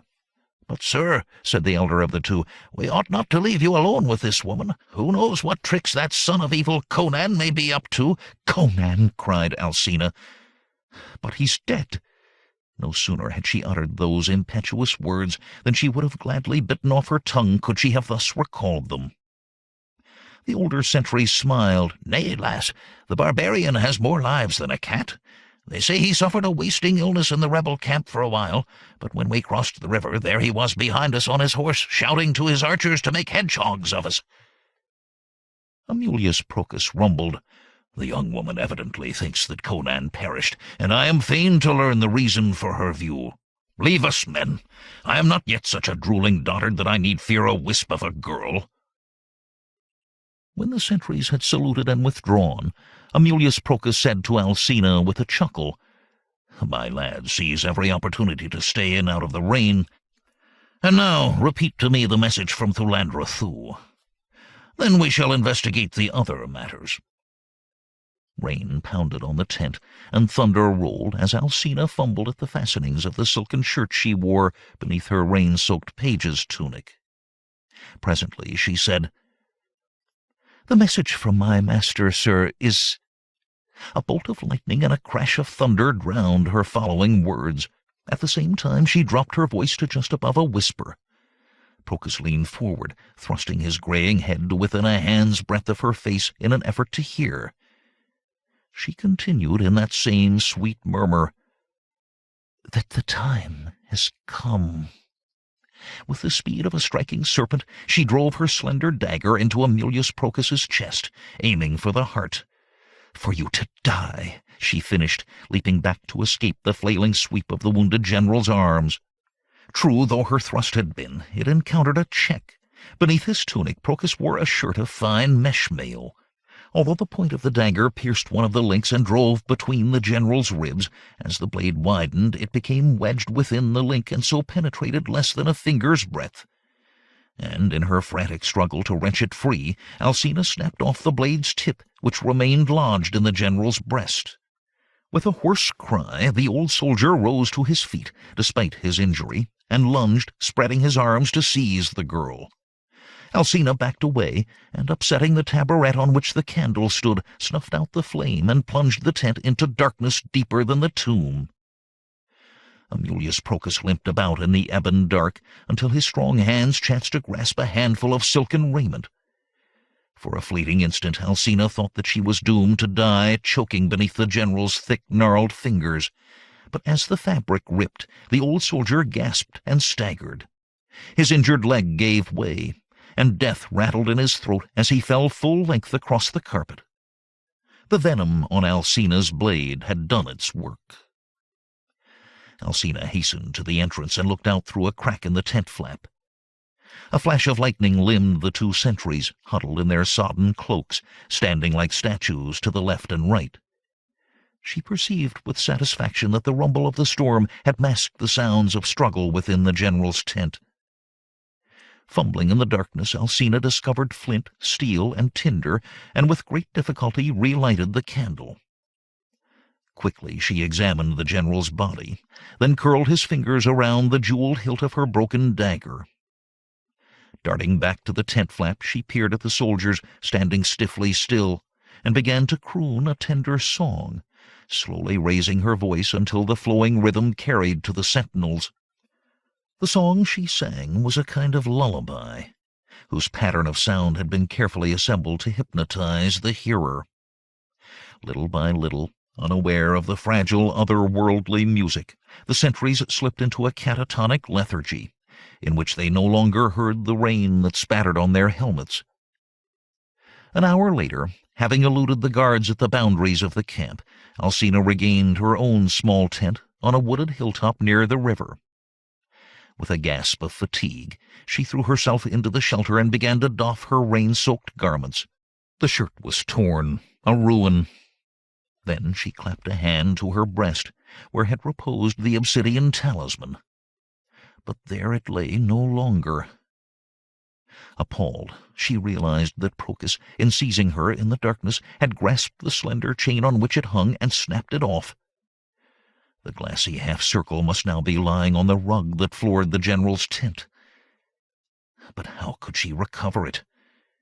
When they discovered their leader's body, the royalists would swarm out like angry hornets, and at the camp hard-eyed sentries would be everywhere, with orders instantly to destroy a black-haired, green-eyed woman in the clothing of a page.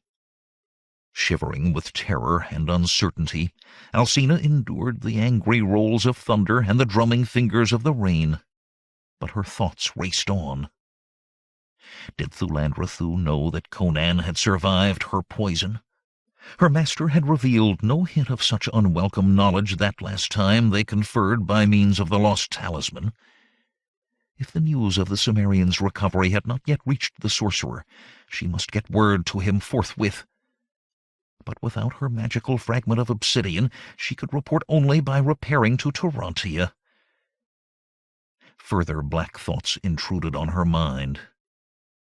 If Thulandra Thuu had known that Conan lived, would he have ordered her to slay Amulius Procus? Might he not be angry with her for killing the general, even though he had himself ordained the act, now that Procus's leadership was needed to save the royalist cause? Worse, might the sorcerer not punish her for failing to give the rebel chieftain a sufficient dose of poison? Worse of all, what vengeance might he not exact from her who lost his magical amulet?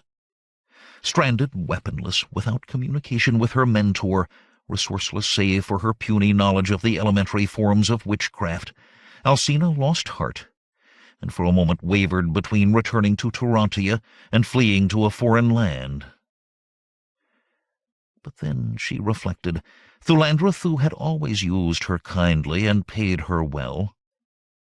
She recalled his hinted promises of instruction in the higher arts of witchcraft, his talk of conferring on her immortality like his own, and when he became sole ruler over Aquilonia to reign forever, his assurance that she would be his surrogate. Alcina decided to return to the capital and chance her master's wrath. Besides, being both beautiful and shrewd, she had a way with men, no matter what their station. Smiling, she slept, prepared to set forth with the coming of the light. Towards dawn, an Aquilonian captain approached the general's tent to have him sign the orders of the day. The two sentries of the night before, wearily anticipating the conclusion of their tour of duty, saluted their superior before one stepped forward to open the tent flap and usher the captain in. But General Procus would sign no further orders, save perchance in hell. He sprawled face down in a pool of his congealing blood, clasping in his hand the stump of the slim-bladed poniard that had stilled the voice of Aquilonia's mightiest warrior. The two soldiers turned over the corpse and stared at it. Procus's iron-gray hair, now dappled with dried blood, lay in disorder, partly masking his dormant features. "I shall never believe our general took his own life," whispered the captain, deeply moved. "It was not his way." "Nor I, sir," said the sentry. "What man determined to kill himself would plunge a dagger into a shirt of mail? It must have been that woman." "Woman? What woman?" barked the captain. "The green-eyed one I led here late last night. She said she brought a message from the king. See, there is one of her footprints." The soldier pointed to an outline of a small booted foot etched in dried mud upon the carpet. "We urged the general to let us stay during the interview, but he ordered us out regardless." "What became of the woman?" The sentry turned up helpless hands. "Gone. I know not how. I assure you, sir, that she did not pass us on her way out. Sergius and I were wide awake and at our posts from the time we left the general till you came just now for orders. You can ask the watch." Said the captain. "Only a devil can vanish from the midst of an armed and guarded camp of war." "Then perhaps the devil is a woman, sir," muttered the sentry, biting his lip. "Look there on the rug. A half-moon of rock-glass, black as the depths of hell." The captain toed the bit of obsidian, then kicked it aside impatiently. Some fribbling amulet, such as the superstitious wear. Devil or no, we must not stand here babbling. You guard the general's body, whilst I call up a squad to search the camp and the surrounding hills. Sergius, fetch me a trumpeter, if I ever catch that she-devil. Alone in the tent, the sentry furtively searched among the shadows on the rug and found the amulet. He examined his find, tied the broken ends of chain together, and slipped it over his head. If the ornament was not much to look at, it might at least bring him good luck. Somebody must have thought so, and a soldier needs all the good fortune that the gods bestow. Conan leaned above the rim of a great rock and studied the disposition of the royalist troops still encamped along the northern bank of the Alimane. Only the day before, something unsettling had occurred among them, for there had been much shouting and noisy confusion. But from his eyrie not even the keen-eyed Cimmerian could discern the nature of the disturbance. Keeping his eyes fixed on the scene across the river, Conan accepted a joint of cold meat from his squire and gnawed on it with a lusty appetite. He felt full of renewed vigor, now that he had shaken off the lingering effects of the poisoned wine, and the days of harrying the border legion home had much appeased his rage over the lost battle amid the waters of the Alimane, where so many of his faithful followers had perished in the swirling flood. Years had passed since the Cimmerian adventurer had last fought a guerrilla war, striking from the shadows, ambushing stragglers, hounding a stronger force from the security of darkness. Then he had commanded a brigand band in the Zwagir desert. Pleased he was that the skills were still with him, trammelled in his memory, razor-sharp in spite of long disuse. Still, now that the enemy had crossed the Alimane and were encamped upon the further bank, the problems of the war he fought had changed again, and, thought the impatient Cimmerian, changed for the worse. The hosts beneath the lion banner could not ford the Alimane so long as the royalists stood ready to repel each assault. For such an attack to succeed in the face of vigorous resistance would require, as in scaling the walls of a fortress, overwhelming numbers. And these the rebels did not have. Nor could they rely upon guerrilla tactics and the novel employment of mounted archers. Moreover, their supplies were running low. Conan scowled as he moodily munched the cold meat. At least, he reflected, the troops of Aemilius Procas displayed no inclination to recross the river to do battle, and for the 20th time he pondered the nature of the event that the day before had so disturbed the orderly calm of the enemy camp. The Border Legion had enlarged the open space on the further side of the river, where the Culario road met the water. They had felled trees, extending the clearing up and down the stream to make room for their camp. Beyond the camp, the forest was a wall of monotonous green, now that the springtime flowers on tree and shrub had faded. As Conan watched, a party of mounted men entered the encampment, and the song of trumpets foretold a visitation of some moment. Conan shaded his eyes, frowned at the distant camp, and turned to his squire. "Go fetch Melius the scout, and quickly." The squire trotted off, soon to return with a lean and leathery ulster. Conan glanced up, his face warm with greeting. Melius had served with Conan years before on the Pictish frontier. His eye was keener than any hawk's, and his moccasined feet slipped through dry underbrush as silently as a serpent. "Who is it enters yonder camp, old man?" Conan inquired, nodding towards the royalist encampment. The scout stared fixedly at the party moving down the company street. At length he said, "A general officer, field rank at any rate from the size of his escort, and of the nobility too from his blazonry." Conan dispatched his page to fetch Dexithius, who made a hobby of unraveling heraldic symbols. As the scout described the insignia embroidered on the newcomer's surcoat, the priest-physician rubbed his nose with a slow finger, as if to stimulate his memory. "Methinks he said at last. "That is the coat of arms of the Count of Thuu." Conan shrugged irritably. "The name is not unfamiliar to me, but I am sure I have never met the man. What know you of him?" Dexithius pondered. "Thuu is an eastern county of Aquilonia, but I have not encountered the present holder of the title. I recall some rumor, perhaps a year ago, of a scandal in connection with his accession, but further details I fail to recollect." Back at the rebel camp, Conan sought out the other leaders to query them about the new arrival. But they could tell him little more than he already knew about the Count of Thuu, save that the man had served as an officer on the peaceful eastern frontiers, with, so far as they knew, neither fabulous heroism nor crushing disgrace to his name. By mid-afternoon, Melius reported that the troops of the Border Legion were ranked in parade formation, and that presently the Count of Thuu appeared and began to read aloud from documents bearing impressive seals and ribbons. Prospero and an aide slipped out of camp, and, screened by foliage along the river bank, listened to the proceedings.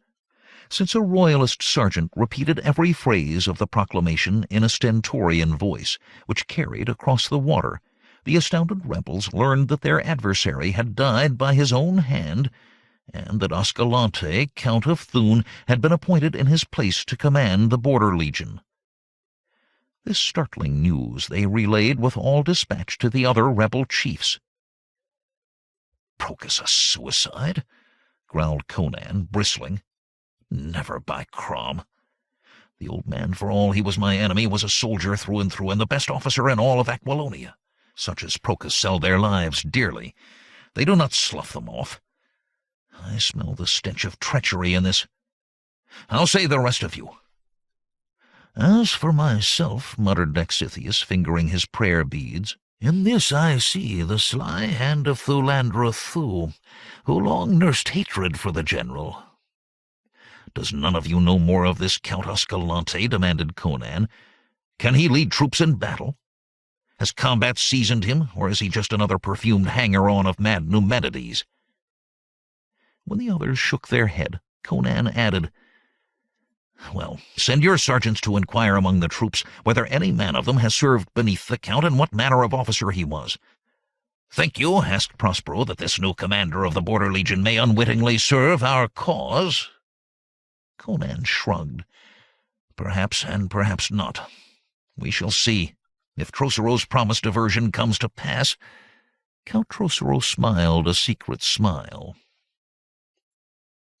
The following morning, the rebel leaders gathered on the lookout prominence stared across the river in somber fascination.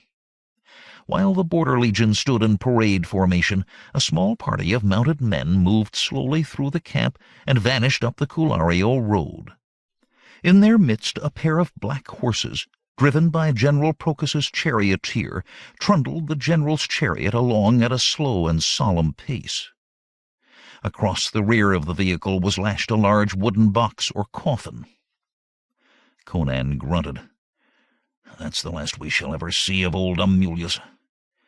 If he had been king of Aquilonia, things would be quite different here today." A few nights later, when fog lay heavy on the surface of the Alimane, the black-clad swimmer whom Count Trocero had sent across the river several days before returned. Again he bore a letter sewn into an envelope of well-oiled silk. That very night the lion banner rose against the silver splendor of the watchful moon. Chapter 8. Swords Across the Alimane. For several months the friends of Count Trocero had done their work, and well. In marketplace and roadside inn, in village and hamlet, in town and city, the whisper winged across the province of Poitain, "The Liberator comes." Such was the title given to Conan by Count Trocero's partisans, men who remembered trembling tales of the giant Cimmerian from years gone by. They had heard how he thrust and cut amidst the silvery flood of Thunder River to break the will of the savage Picts, lest they swarm in their thousands across the border to loot and slay and ravish the Bossonian marches.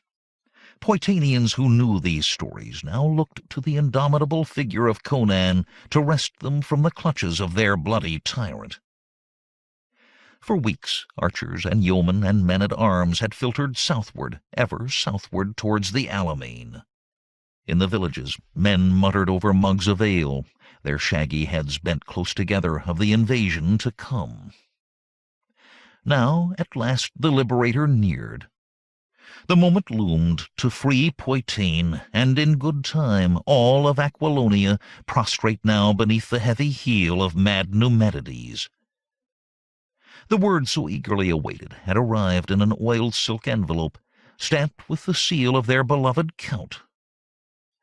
And they were ready. Chilled by the raw and foggy night, the sentinel, a youth from Gunderland, sneezed as he stamped his booted feet and slapped his shoulders. Sentry-go was a tedious tour of duty in the best of times, but on a damp night during a cold snap it could be cursed uncomfortable. If only he had not foolishly let himself be caught blowing kisses in the ear of the captain's mistress, thought the Gunderman gloomily. He might even now be carousing in the cheerful warmth of the sergeant's mess with his luckier comrades. What need, after all, to guard the main gate to the barracks of Culario on such a night as this? Did the commandant think an army was stealing upon the base from Koth, or Nemedia, or even far Vanaheim? Wistfully he told himself, had he enjoyed the fortune of a landed sire and birth into the gentry, he would now be an officer swanking in satin and gilded steel at the officers' ball. So deep was he in dreams that he failed to remark a slight scuff of feet behind him on the cobblestones. He was aware of nothing untoward until a leathern thong settled about his plump throat, drew quickly tight, and strangled him. The officers' ball throbbed with merriment. Chandeliers blazed with the light of 1,000 candles, which sparkled and shimmered in the silvered pier glasses. Splendid in parade uniforms, junior officers vied for the favors of the local belles, who fluttered prettily, giggling at the honeyed whispers of their partners, while their mothers watched benignly from rows of gilded chairs along the pilastered walls. The party was past its peak. The royal governor, Sir Conradine, had made his requisite appearance to open the festivities, and long since had departed in his carriage. Senior Captain Armandius, commandant of the Culario garrison, yawned and nodded over a goblet of Poitain's choicest vintage. From his red velvet seat he stared down sourly upon the dancers, thinking that all this prancing, bowing, and circling was a pastime fit for children only. In another hour he decided it would not seem remiss to take his leave. His thoughts turned to his dark-eyed Zengaran mistress, who doubtless waited impatiently for him. He smiled sleepily, picturing her soft lips and other charms. And then he dozed. A servant first smelled smoke and thrust open the front door to see a pile of burning brush stacked high against the walls of the officers' barracks. He bawled in alarm. In the space of a few breaths, the king's officers swarmed out of the burning building like bees smoked out of their hive by honey-seeking boys. The men and their ladies, furious or bewildered, found the courtyard already full, crowded by silent, somber men with grim eyes in their work-worn faces and naked steel in their sun-browned hands. Alas for the officers, they wore only their daggers, more ornamental than useful, and so stood little chance against the well-armed rebels. Within the hour Culario was free, and the banner of the Count of Poitain, with its crimson leopards, flew beside a strange new flag that bore the blazon of a golden lion on a sable field. In a private room in Culario's best-regarded inn, the royal governor sat gaming with his crony, the Aquilonian tax assessor for the southern region. Both were deep in their cups, and consistent losses had rendered the governor surly and short-tempered. Still, having escaped from the officers' ball, Sir Conradine preferred to shun his home for yet a while, knowing that his wife would accord him an unpleasant welcome. The presence of the sentry stationed in the doorway so fanned his irritation that he brusquely commanded the soldier to stand out of sight beyond the entrance to the inn. "Give a man some privacy," he grumbled. "Especially when he's losing, eh?" teased the assessor. He guessed that the sentry would not have to brave the clammy mists for long, for Sir Conradine's purse was nearly empty. Continuing their game, engrossed in the dance of ivory cubes and the whimsical twists of fortune, neither player noticed a dull thud and the sound of a falling body beyond the heavy wooden portal. An instant later, booted feet kicked open the door of the inn, and a fierce-eyed mob of rustics, armed with clubs and rakes and scythes, as well as more conventional weapons, burst in to drag the gamesters from their table to the crude gallows newly set in the center of the market square. The men of the Border Legion received their first warning that the province seethed with insurrection, when an officer of the guard, yawning as he strolled about the perimeter of the camp to assure himself that every sentry stood alert and at his post, discovered one such sentinel slumbering in the shadow of a baggage wain. With an oath the captain sent his booted toe thudding against the shirker's ribs. When this failed to arouse the sleeper, the officer squatted to examine the man. A feeling of dampness on his fingers caused him to snatch away his hand, and he stared incredulously at the stain that darkened it, and at the welling gash that bridged the fellow's throat. Then he straightened his back and filled his lungs to bellow an alarm, just in time to take an arrow through the heart. Fog drifted across the rippling waters of the Alimane, to twist and coil around the boles of trees and the tents of sleeping men.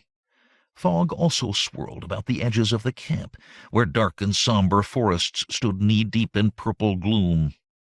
The ghostly tendrils wreathed the trunks of immemorial oaks, and through the coils there drifted a wraith-like host of crouching figures in drab clothing, with knives in their hands and strung bows draped across their shoulders. These shadowy figures breasted the curtaining fog, going from tent to tent, entering softly and emerging moments later with blood upon the blades of their silent knives. As these intruders stole among the sleeping men, other dark figures struggled through the clutching waters of the Alimane. These, too, were armed. Ascalante, Count of Thun, was roused from heavy slumber by a shapeless cry as of a man in agony. The cry was followed by a score of shouts, and then the horns of chaos blared across the camp. For a moment the Aquilonian adventurer thought himself immersed in bloody dreams. Then there sounded through the dripping night the screams of men in mortal combat, the shrieks of the injured, the gurgle of the dying, the tramp of many feet, the hiss of arrows, and the clangor of steel.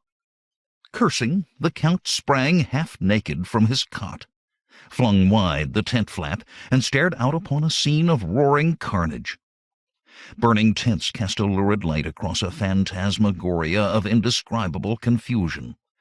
Corpses lay tossed about and trampled in the slimy mud, like toys discarded by the careless hands of children. Half-clothed Aquilonian soldiers fought with the frenzy of despair against mail-suited men armed with spear, sword, and axe, and others who plied longbows at such close range that every arrow thudded home. Royalist captains and sergeants strove heroically to force their pikemen into formation and to arm those who had issued unprepared from their shelters.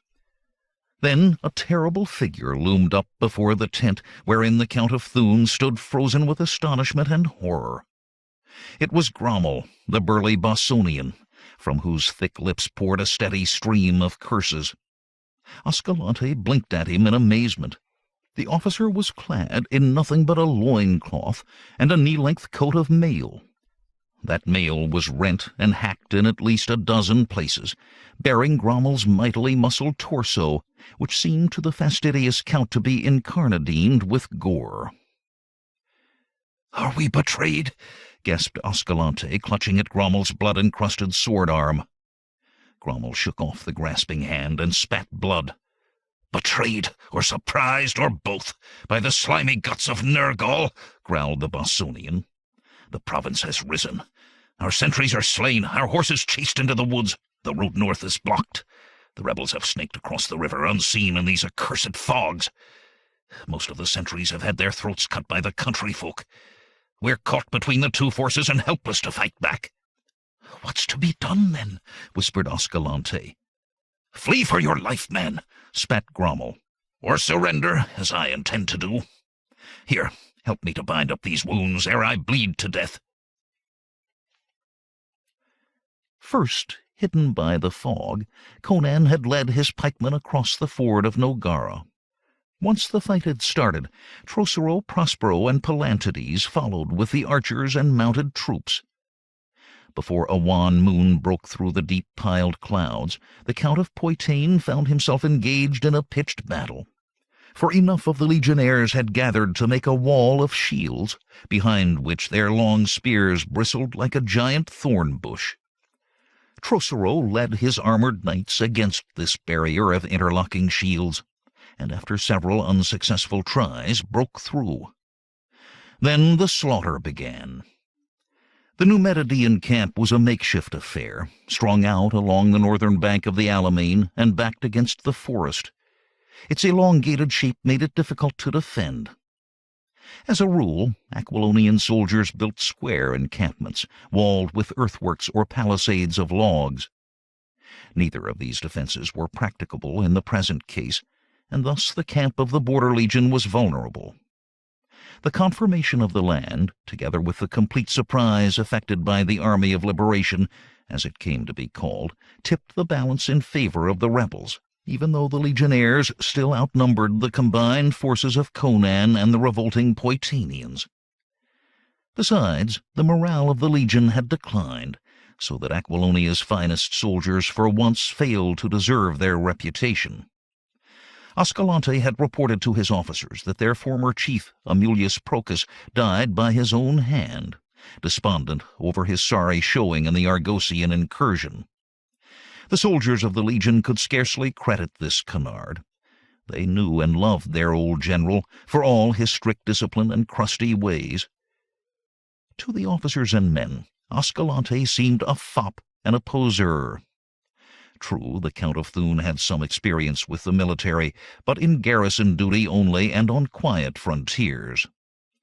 And also true, any general stepping up to greatness over battle-hardened senior officers needs time to cool the hot breath of rancor in those whom he commands. But the languid ways and courtly airs of the new arrival did little to conciliate his staff, and their discontent was wordlessly transmitted to the soldiers of the line. The attack was well planned. When the Poitanian peasants had spilled the blood of the sentries, fired the tents, and driven off the horses from their makeshift corral, the sleeping troops, roused at last to their peril, formed ranks to challenge their attackers along the northern boundary of the camp. But when they were simultaneously battered from the south by Conan's unexpected forces, their lines of defense crumbled, and the song of swords became a deathly clamor. General Ascalante was nowhere to be found. Descrying a horse, the courtier had flung himself astride the unsaddled beast, and, lacking spurs, had lashed the animal into motion with a length of branch torn from a nearby tree. He eluded the Poitanian foresters by a hair's breadth, and galloped off into the night. A cunning opportunist like Grommel might curry favor with the victors by surrendering himself and his contingent. But for Ascalante it was quite another matter. He had a noble's pride. Besides, the Count divined what Thulandra Thuu would do when he learned of the debacle. The sorcerer had expected his appointee to hold the rebels south of the Alimane, a task not too difficult under ordinary circumstances for a commander with a modicum of military training. But the magician's arts had somehow failed to warn him of the uprising of the Poitanians, an event that would have daunted an officer more seasoned than the Count of Thun. And now his camp was charred and cindered, and defeat was imminent. Ascalante thus could only quit the lieu and put as much distance as he could between himself and both the crafty rebel leader and the dark, lean necromancer in Tarantia. Throughout the moonless night, The Count of Thun thundered through a tunnel of tall trees, and dawn found him 9 leagues east of the site of the disaster. Spurred by the thought of Thulandra's incalculable wrath, he pushed ahead as fast as he dared go on his exhausted mount. There were places in the eastern deserts where he hoped even the vengeful sorcerer would never find him. But as the hours passed, Ascalante conceived a fierce and abiding hatred of Conan the Cimmerian, on whom he laid the blame for his defeat and flight. In his heart, the Count of Thun vowed some day in like manner to repay the Liberator. Towards dawn, Conan bestrode the Border Legion's ruined camp, receiving information from his captains.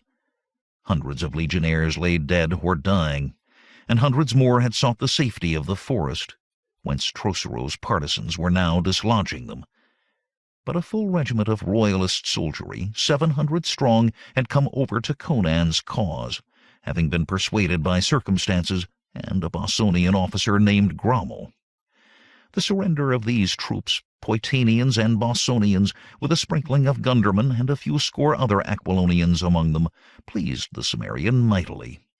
For seasoned, well-trained professionals would bolster his fighting strength and stiffen the resolve of his motley followers. A shrewd judge of men, Conan suspected Grommel, whom he had briefly known along the Pictish frontier, of being both a formidable fighter and a wily opportunist. But opportunism is forgivable when it serves one's turn, and so he congratulated the burly captain on his change of heart and appointed him an officer in the Army of Liberation. Squads of weary men labored to strip the dead of usable equipment and stack the corpses in a funeral pyre when Prospero strode up. His armor, splashed with dried blood, was ruddy in the roseate light of dawn, and he seemed in rare good humor. "What word?" asked Conan gruffly.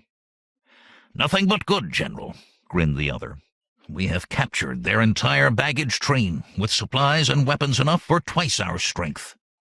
"Good work," grunted Conan. "What of the enemy's horses?" "The foresters have rounded up the beasts they let run free, so we have mounts again. And we have taken several thousand prisoners who threw down their arms when they saw their cause was hopeless. Pallantides fain would know what he's to do with them." "Offer them enlistment in our forces. If they refuse, let them go where they will. Unarmed men can harm us not," said Conan indifferently. "If we do win this war, we shall need all the goodwill we can muster. Tell Pallantides to let each choose his course." "Very well, General. What other orders?" asked Prospero. "We ride this morn for Culario. Trocero's partisans report there's not a royalist still under arms between here and the town which waits to welcome us." "Then we shall have an easy march to Tarantia," grinned Prospero. "Perhaps and perhaps not," Conan replied, narrowing his lids. "It will be days before news of the royalist rout arrives in Bossonia and Gunderland, and the garrisons there head south to intercept us. But they will come in time."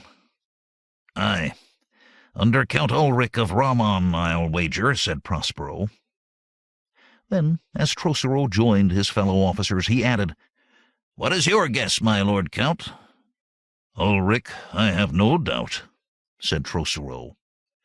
"A pity we missed our meeting with the northern barons. They would have held him back for quite a while." Conan shrugged his massive shoulders. "Prepare the men to move by noon. I'll take a look at Pallantides' prisoners." A short while later, Conan stalked down the line of disarmed royalist soldiery, stopping now and then to ask a sharp question. "You wish to serve in the Army of Liberation? Why?" In the course of this inspection, his eye caught the reflected sparkle of the morning sun on the hairy chest of a ragged prisoner. Looking more closely, he perceived that the light bounced off a small half-circle of obsidian, hung on a slender chain around the man's burly neck. For an instant Conan stared, struggling to remember where it was that he had seen the trinket. Taking the object between thumb and forefinger, he asked the soldier with a hidden snarl, Where did you get this bauble?"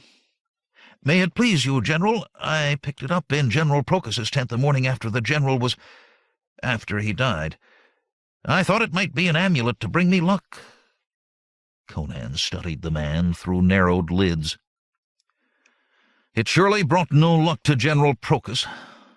Give it to me." The soldier hastily stripped off the ornament, and trembling handed it to Conan. At that moment Trocero approached, and Conan, holding up the object to his gaze, muttered, "I know where I have seen this thing before. The dancer Alcina wore it around her neck." Trocero's eyebrows rose. "Aha! Then that explains later," said Conan, and nodding to the prisoner, he continued his inspection.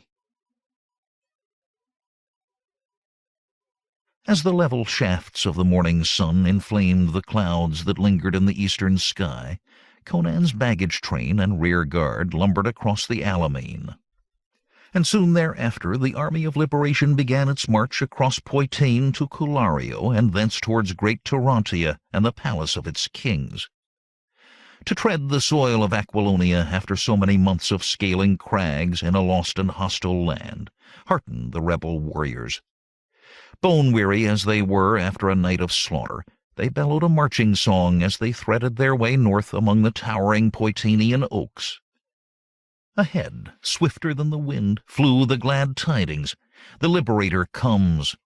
From farm and hamlet to town and city it winged its way, a mere whisper at first, but swelling as it went into a mighty shout, a cry that monarchs dread, presaging as it does the toppling of a throne or the downfall of a dynasty. Conan and his officers, pacing the van on fine horseflesh, were jubilant. The progress through Count Trocero's domain would be, as it were, on eagle's wings. The nearest royalist forces, unapprised of their arrival, lay several hundred leagues away, and since Aemilius Procus was in his grave, they had no enemy to fear until they reached the very gates of fair Tarantia. There they would find the city portals locked and barred against them, this they knew, and the black dragons, the monarch's household guard, in harness to defend their king and capital. But because the people stood behind them and a throne lay before, they would hack down all defenses and trample every foe. In this the rebels were mistaken. One foe remained, of whom they knew but little. This was the sorcerer Thulandra Thuu. In his purple pendant oratory, lighted by corpse tallow candles, Thulandra Thuu brooded on his sable throne. He stared into his obsidian mirror, seeking by sheer intensity of purpose to wrest from the opaque pane bright visions of persons and events in distant places. At length, with a small sigh, he settled back and rested his tired eyes. Then, frowning, he once again studied the sheet of parchment, on which, in his spidery hand, were inscribed the astrological aspects he deemed conducive to communication by this occult means. He peered at the gilded crystal water clock and found no error of day or hour to explain his unsuccess. Whatever the cause, Alcina had failed to commune with him at the appointed time, now and for many days gone by. A knock disturbed his melancholy meditation. "Enter," said Thulandra Thuu, through lips livid with frustration. The drapery parted, and Xiao stood on the marble threshold. Bowing, the Khitan intoned in his quavering voice, "Master, the Lady Alcina would confer with you." "Alcina!" The sharpness of the sorcerer's tone betrayed his agitation. "Show her in at once." The hangings fell together silently, then parted once again. Alcina staggered in. Her page's garb, tattered and torn, was gray with dust and caked with sun-dried mud. Her black hair formed a tangled web around a face stiff with soil and apprehension. She dragged weary feet, scarce able to support her drooping frame. The beautiful girl who had gallantly set off for Masantia now seemed a worn woman in the winter of her years. "Alcina!" cried the wizard. "Whence come you?" What brings you here?" In a scarcely audible whisper she replied, "Master, may I sit? I am fordone." "Be seated, then." As Alcina sank down upon a marble bench and closed her eyes, Thulandra Thuu projected his sibilant voice across the echoing chamber. "Shao! Wine for Mistress Alcina. Now, good wench, relate all that has befallen you." The girl drew a sobbing breath. "I have been 8 days on the road, scarce halting to snatch a catnap and a bite to eat." "Ah, so. And wherefore?" "I came to tell you that Amulius Procus is dead." "Good," said Thulandra Thuu, pinwheels of light dancing in his hooded eyes. "But Conan lives." At this astounding information, the sorcerer for the second time that day lost his composure. "Satan Kali!" he cried. "How did that happen? Out with it, girl! Out with it!" Before answering, Alcina paused to sip from the cup of saffron wine that Xiao handed her. Then, haltingly, she recounted her adventures in the camp of the Border Legion, how she stabbed Procus, how she learned that Conan lived, and how she escaped the guard. "And so," she concluded, "fearing that you knew not of the barbarian's miraculous survival, I deemed it my duty to report to you forthwith." Brows drawn in a ferocious frown, the sorcerer contemplated Alcina with his hypnotic gaze.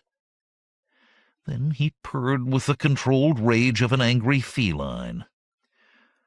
"Instead of undertaking this weary journey, why did you not withdraw a prudent distance from the Legion's camp, and commune with me at the appropriate hour by means of your fragment of yonder mirror?"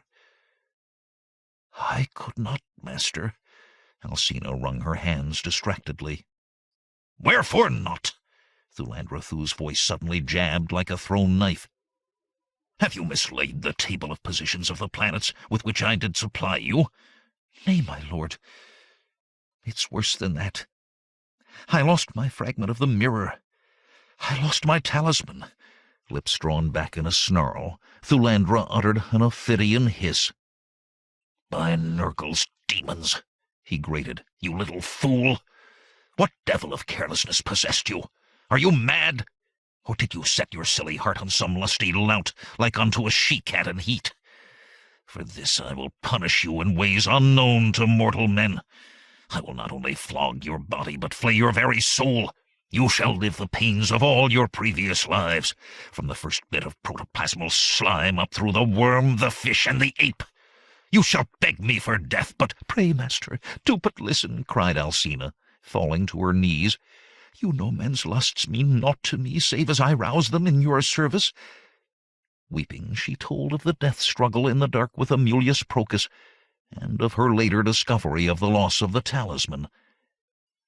Thulandra Thuu bit his lip to master his rising wrath. "I see," he said at length. "But when striking for great prizes, one cannot afford mistakes. Had your dagger traveled true, Procus would not have lingered long enough to seize your amulet." "I knew not that he wore a shirt of mail beneath his tunic. Can you not cut another fragment from the master mirror?" "I could, but the enchantment of the fragment for transmitting distant messages is such a tedious process that the war were over ere it was completed." Thulandra Thuu stroked his sharp chin. "Did you make certain of Procus's death?" "Yes, I felt his pulse and listened for his heartbeat." "Aye, but you did not so with the Cimmerian. That was the greater error." Alcina made a gesture of despair. "I served him with sufficient poison to have slain 2 ordinary men. But betwixt his great size and the unnatural vitality that propelled him—" She drooped abjectly at her master's feet and let her voice trail off. Thulandra Thuu rose, and towering above the trembling girl, pointed a skinny forefinger towards heaven. "Father Set, can none of my servants carry out my simplest demand?" Then, turning his sudden anger on the huddled girl, he added, Little idiot, will you feed a boarhound on a lapdog's rations? Master, you warned me not. And who am I to calculate the grains of lotus venom needed for a giant? Alcina's voice rose, and fury rode upon it. You sit in comfort in your palace, whilst this poor servant courses the countryside in good and evil weather, risking her skin to do your desperate deeds, and not a kindly word have you to offer her. Thulandra Thuu spread his arms wide, palms upturned in a gesture of forgiveness. Now, now, my dear Alcina, let us speak no ill of one another. When allies part, the enemy wins the battle by default. If I ask you to poison another of my foes, I'll send along a clerk skilled in reckoning to calculate the dose. He seated himself with a thin and rueful smile. Truly, the gods must laugh like fiends at the irony of it.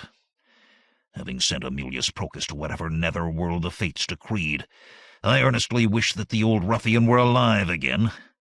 For on none but him can I rely to defeat the barbarian and his rebel following. I thought that Ascalante and Grommel could together thwart the insurgents' efforts to cross the Alimane, and so they could have were not Conan in command. Now I must find an abler general for the Border Legion.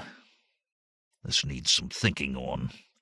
Count Ulrich of Ramon has the army of the north in Gunderland, watching the Cimmerians. An able commander, he.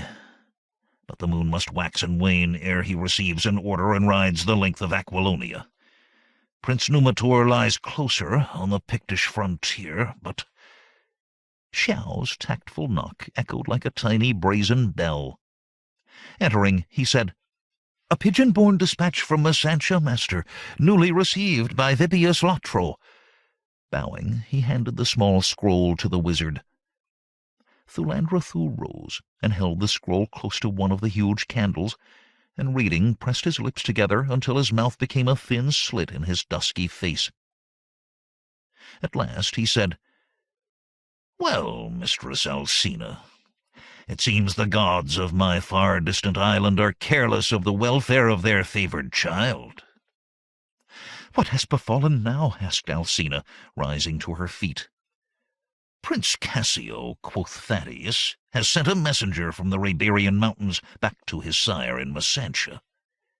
Conan, it seems, fully recovered from an illness that struck him down, has crossed the Alimane, and with the aid of Poitanian lords and peasants has utterly destroyed the Border Legion. Senior Captain Grommel and his men have deserted to the rebels. Ascalante may have fled, for neither he nor his exanimate body can be found."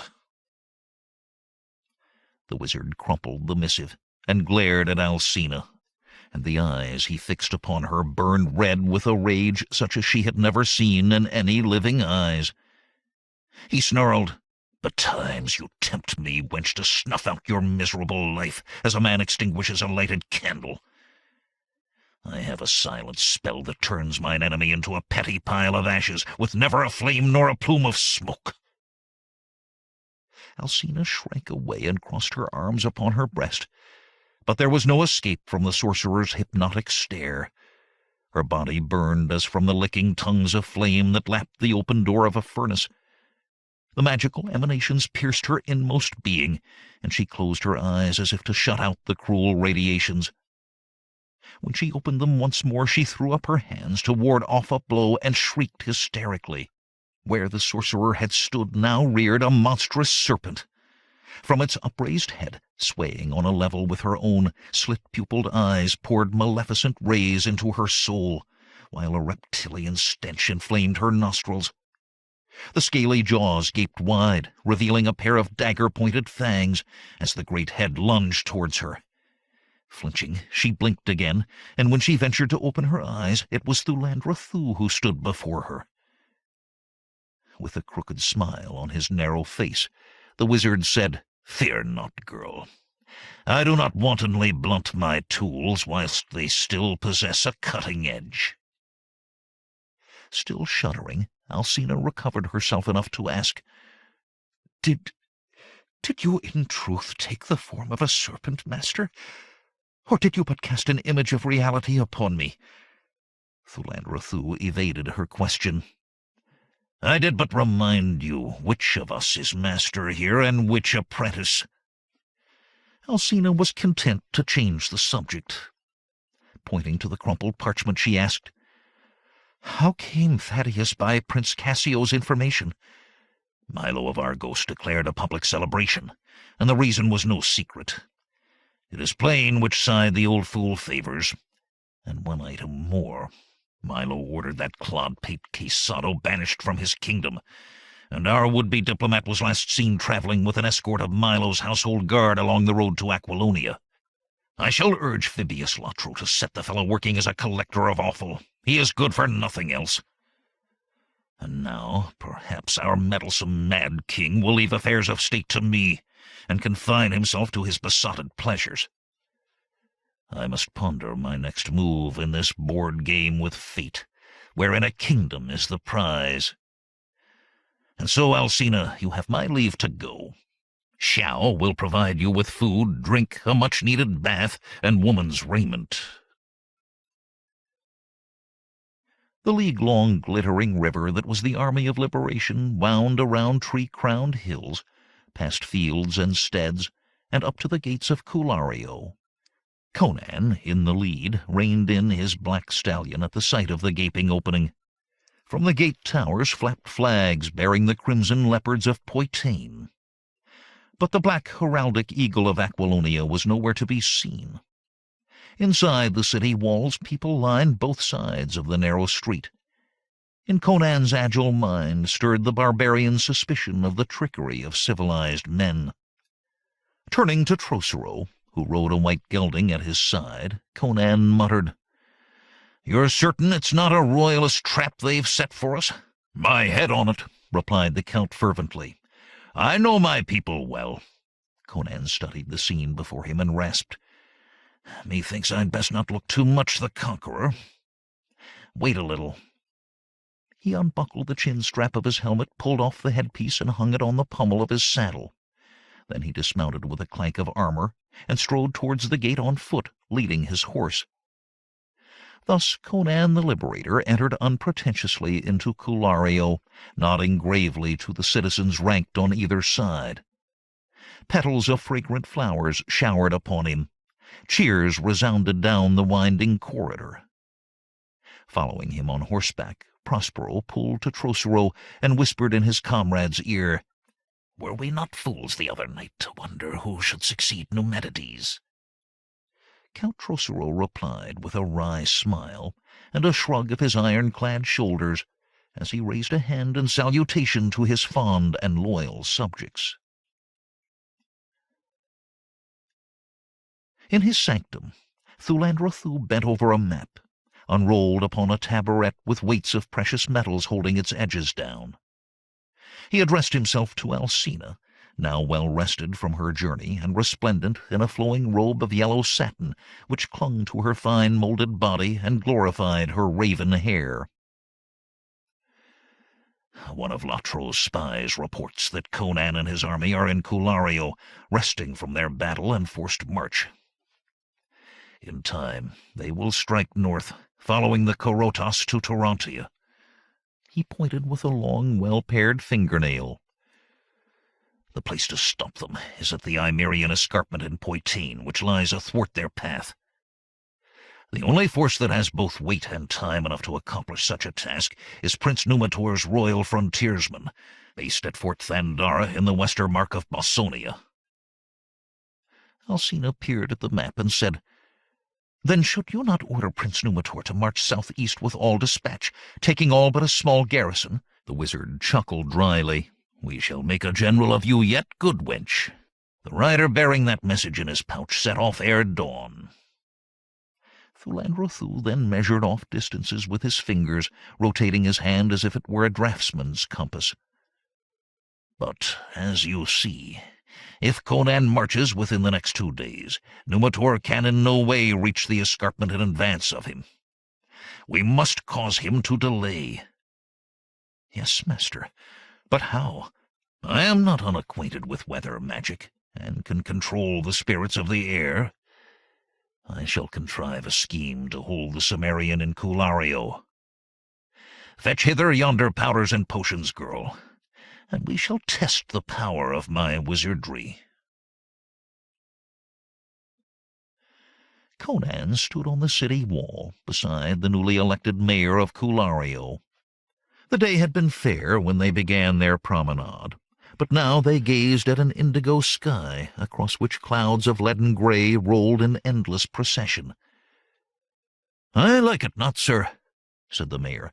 "The summer has been wet, and this looks like the start of another spell. Too much rain can be as bad for the crops as none at all. And here it comes," he finished, wiping a large drop from his forehead.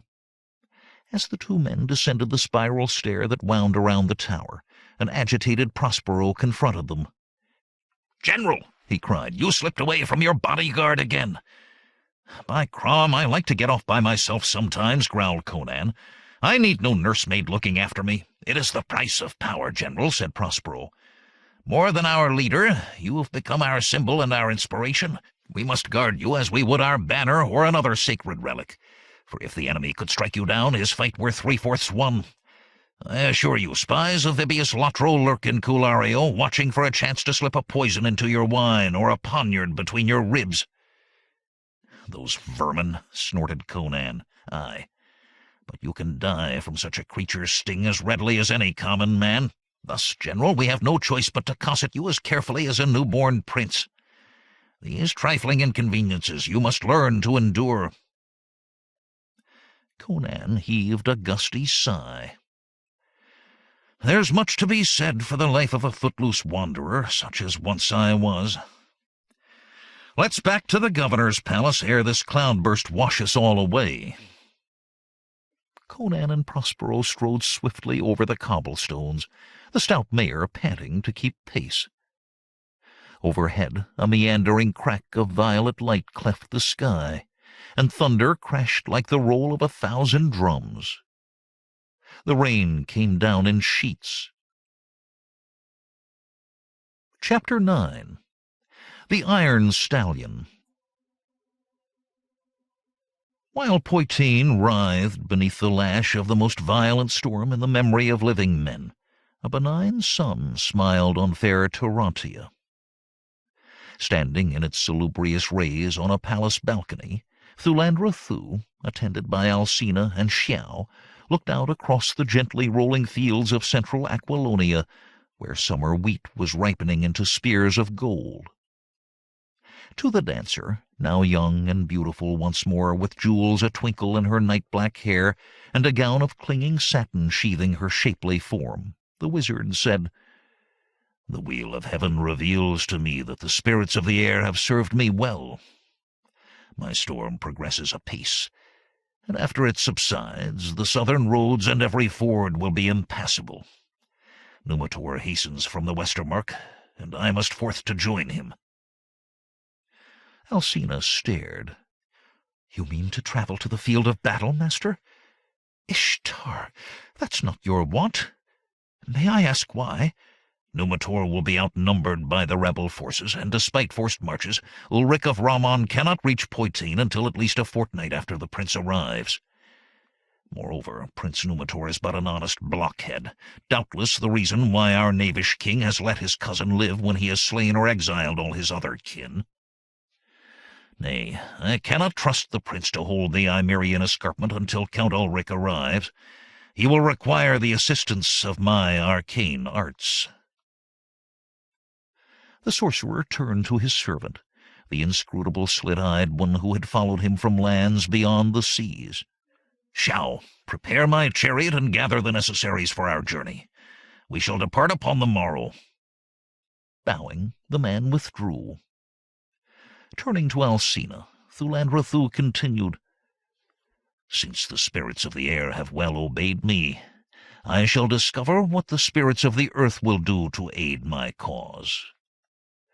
And you, good wench, I leave here as my deputy." "Me? No, master. I lack the skills to take your place." "I will instruct you. First, you will learn to use the mirror of Tamesu to commune with me." "But we are without the necessary talisman. I can project images by the propellant power of my mind, though you could not. Come, we have no time to waste." From the royal paddocks, Xiao led out the single horse that drew his master's carriage. To a casual observer, the animal appeared to be a large black stallion, but a closer inspection of its hide revealed a strange metallic sheen. The beast, moreover, neither pawed the ground nor lashed its tail at flies. In fact, no flies alighted on it, although the stable-yard buzzed with their myriad wings. The stallion stood quiescent until Xiao uttered a command unintelligible to any who might hear it. Then the creature obeyed him instantly. Xiao now led the ebon stallion to the carriage-house and backed it into the stall, where stood Thulandra's chariot.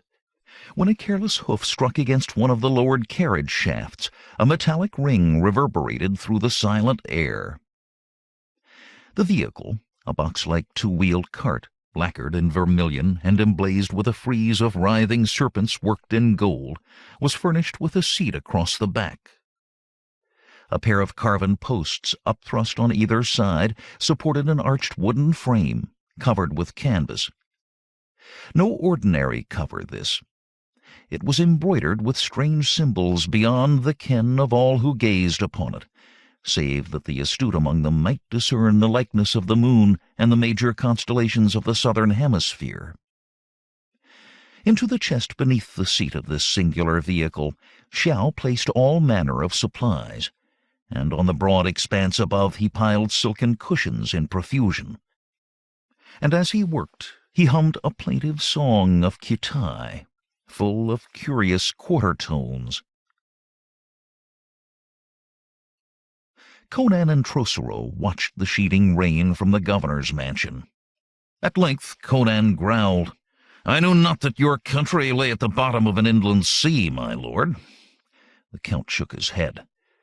"Never in half a century of living have I seen a storm of such intensity. Naught but sorcery could account for it." "Think you, Thulandra Thuu?" Conan clapped his companion on the shoulder. "You Aquilonians see magic lurking in every passing shadow. If you stub your toe, it's Thulandra's doing. In my dealings with these wizards, I've seldom found them so formidable as they would wish us to believe. Aye, Prospero?" he added, as the officer bustled in. "The scouts have returned, General, and report all roads are utterly impassable. Even the smallest creeks are bursting into raging torrents. It were useless to send the column forward. They'd not advance a league beyond the city." Conan cursed. "Your suspicion of that he-witch in Tarantia begins to carry weight, Trocero." "And we have visitors," continued Prospero. "The northern barons who set out for home before we reached Culario have been overtaken by the storm and forced to return hither." A smile illumined Conan's dark, scarred face. "Thank Crom, good news at last. Show them in." Prospero ushered in 5 men in damp woolen traveling garments of good quality, mud-splattered from top to booted toe. Trocero presented the Baron Roaldo of Imerus, whose domain lay in northern Poitín. A former officer in the royal army, this hardy, gray-haired noble had guided the other barons and their escorts to Culario, and now introduced them to the Cimmerian. Conan judged the lordlings to be men of divers characters. One stout, red-faced, and full of boisterous good humor, another slim and elegant, still another fat and obviously privy to the pleasures of the table and the jug, and 2 of sombre mien and given to few words. Differing though they did among themselves, all heartily supported the rebellion, for their tempers were rubbed raw by Numedides's grasping tax collectors, and their ancient pride affronted by the royal troops stationed on their domains to wrest a yearly tribute from landowner and peasant. They avidly desired the downfall of the tyrant, and their questing gaze sought to discover Numedides's successor, so they might court their future monarch's favor. After the barons had rested and donned fresh raiment, Conan and his friends heard their tally of complaints and drew out their hidden hopes. Conan promised little, but his sympathetic demeanor left each with the impression that in a new regime he would occupy a position of importance. "Be warned, my lords," said Conan. "Ulrich, Count of Ramon, will move his troops across your lands as he travels south to confront our rebel army." "What troops does that grey-beard count command?" snorted Baron Roaldo. "A ragtail lot, I'll warrant. The Cimmerian frontier has long been peaceful and needs but a weak force to keep it safe." "Not so," replied the Count of Poitín. "I am informed that the army of the north is nearly up to strength, and boasts veterans of many a border clash. Indeed, Ramon himself is a master strategist who escaped from the sack of Venarium many years ago." Conan smiled grimly. As a stripling he had joined the wild Cimmerian horde that plundered Fort Venarium, but of this he made no mention. Instead, he told the northern barons, "Numedides will, I doubt, not send troops from the Westermark, and being nearer they will arrive the sooner. You must harry these northern contingents in a delaying action, at least until we rout the Bossonian royalists." Count Trocero eyed the barons keenly. "Canst raise a fighting force without alerting the king's men stationed amongst you?" said Baron Amiens of Ronda. "Those human grasshoppers swarm only at harvest time to consume the fruit of our labors. They'll not arrive, the gods willing, for another month or two." "But," argued the fat Baron Justin of Armavir, "such a conflict waged on our lands will ruin both our purses and our people. Perchance we can delay Sir Ulrich, but only till he burns our fields, scatters our folk, and wreaks vengeance on our persons." "If General Conan fails to take Tarantia, we are beggared in any case," countered the hard-featured Roaldo. "Word will soon reach the tyrant spies that we have joined the rebel cause. Better to game for a golden eagle than for a copper penny." "He speaks sooth," said Amiens of Ronda. "Unless we topple the tyrant, we shall all have our necks either lengthened or shortened, no matter what we do. So let us dare the hazard, and from encompassing dangers boldly pluck our safety." At last the five agreed, some with enthusiasm, others doubtfully. And so it was decided that as soon as the weather cleared, the barons would hasten northward to their baronies, like chaff blown before an oncoming storm, to harass Count Ulrich's army of the north when it sought passage through their property. After the barons had retired for the night, Prospero asked Conan, "Think you they will arrive in time? For that matter," added Trocero, "will they hold true to their new alliance if Numedides strews our path with steel, or if Tarantia stands firm against us?" Conan shrugged. "I am no prophet. The gods alone can read the hearts of men." The sorcerer's chariot rumbled through the streets of Tarantia, with Xiao, legs braced against the floorboards, gripping the reins, and Thulandra Thuu in hooded cloak seated on the pillow-padded bench. Citizens who remarked the vehicle's approach turned away their faces.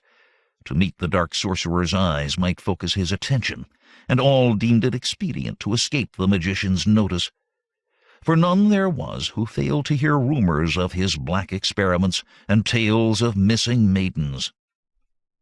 The great bronze portals of the south gate swung open at the vehicle's approach and closed behind it. Along the open country road the strange steed paced at twice the speed of ordinary horseflesh, while the chariot bounced and swayed, trailing a thin plume of dust. More than 40 leagues of white road unrolled with every passing day, and neither heat nor rain nor gloom of night stayed the Iron Stallion from its appointed task. When Xiao wearied, his master grasped the reins. During these periods of rest, the yellow man devoured cold meats and snatched a spell of fitful sleep. Whether his master ever closed his eyes, Xiao knew not. After following the east bank of the river Korotas for several days, Thulandra Thuu's chariot neared the great bridge that King Valeris I had flung across the river. Here the Road of Kings, after swinging around 2 serpentine bends in the river, rejoined the stream and promptly crossed it to the western bank. The bridge, upraised on 6 stone piers that towered up from the riverbed, was furnished with a wooden deck and a steeply sloping ramp on either end. At the sight of the emblazoned chariot, the toll-taker bowed low and waved the carriage through, and as the vehicle ascended to the deck, Thulandra scanned the countryside. When he perceived a cloud of dust swirling aloft from the road ahead, a meager smile of satisfaction creased his saturnine visage. If the pounding hooves of Prince Numitor's cavalry roiled the loose soil and bore it skyward, his careful calculations of time and distance had been correct. They would meet where the Bossonian road conjoined with the highway to Poitain. The chariot thundered down the western ramp and continued southward, and within the hour Thulandra overtook a column of horsemen. As the painted chariot neared, a trooper at the column's tail recognized the vehicle. When word ran up the ranks, the cavalrymen hastily pulled their mounts aside, leaving an unobstructed path for the royal sorcerer. The horses shied and danced as the black metallic steed sped past, and the milling remounts and frightened pack animals reared and plunged and much discomfited their handlers. At the head of the column, the magician found Prince Numitor astride a massive gelding. Like his royal cousin, the king, the prince was a man of heavy build, with a reddish tinge to hair and beard. Otherwise, he presented quite a different aspect. Guileless blue eyes graced a broad-browed, sun-browned face that bore the stamp of easy-going geniality. "Why, Mage Thulandra!" exclaimed Numitor in amazement, when Shao reined in his singular steed. "What brings you hither? Do you bear some urgent message from the king?" "Prince Numitor, you will require my sorceress arts to check the rebels' northward march." The prince's eyes clouded with perplexity. "I like not magic in my warfare. It's not a manly way to fight. But if my royal cousin sent you, I must make the best of it." A glint of malice flared up in the sorcerer's hooded eyes. "I speak for the true ruler of Aquilonia," he said, "and my commands must be obeyed. If we proceed with haste, we can reach the Hyborian escarpment before the rebels. Are these 2 regiments of horse all that you bring with you?" "Nay, 4 regiments of foot follow. They have not yet reached the junction of the Bossonian road with this. None too many, although we face naught but a rabble of undisciplined rogues.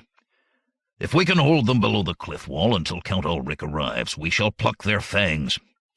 When we attain the crest of the escarpment, I wish you to detail 5 of your men, experienced hunters all, for a certain task." "What task is that, sir?" "Of this I shall inform you later. Suffice it to say that skilled woodsmen are necessary to the spell I have in mind." At last the rain ceased in Culario. The northern barons and their entourage slogged along the muddy road, where vapor steamed from puddles drying in the summer sun.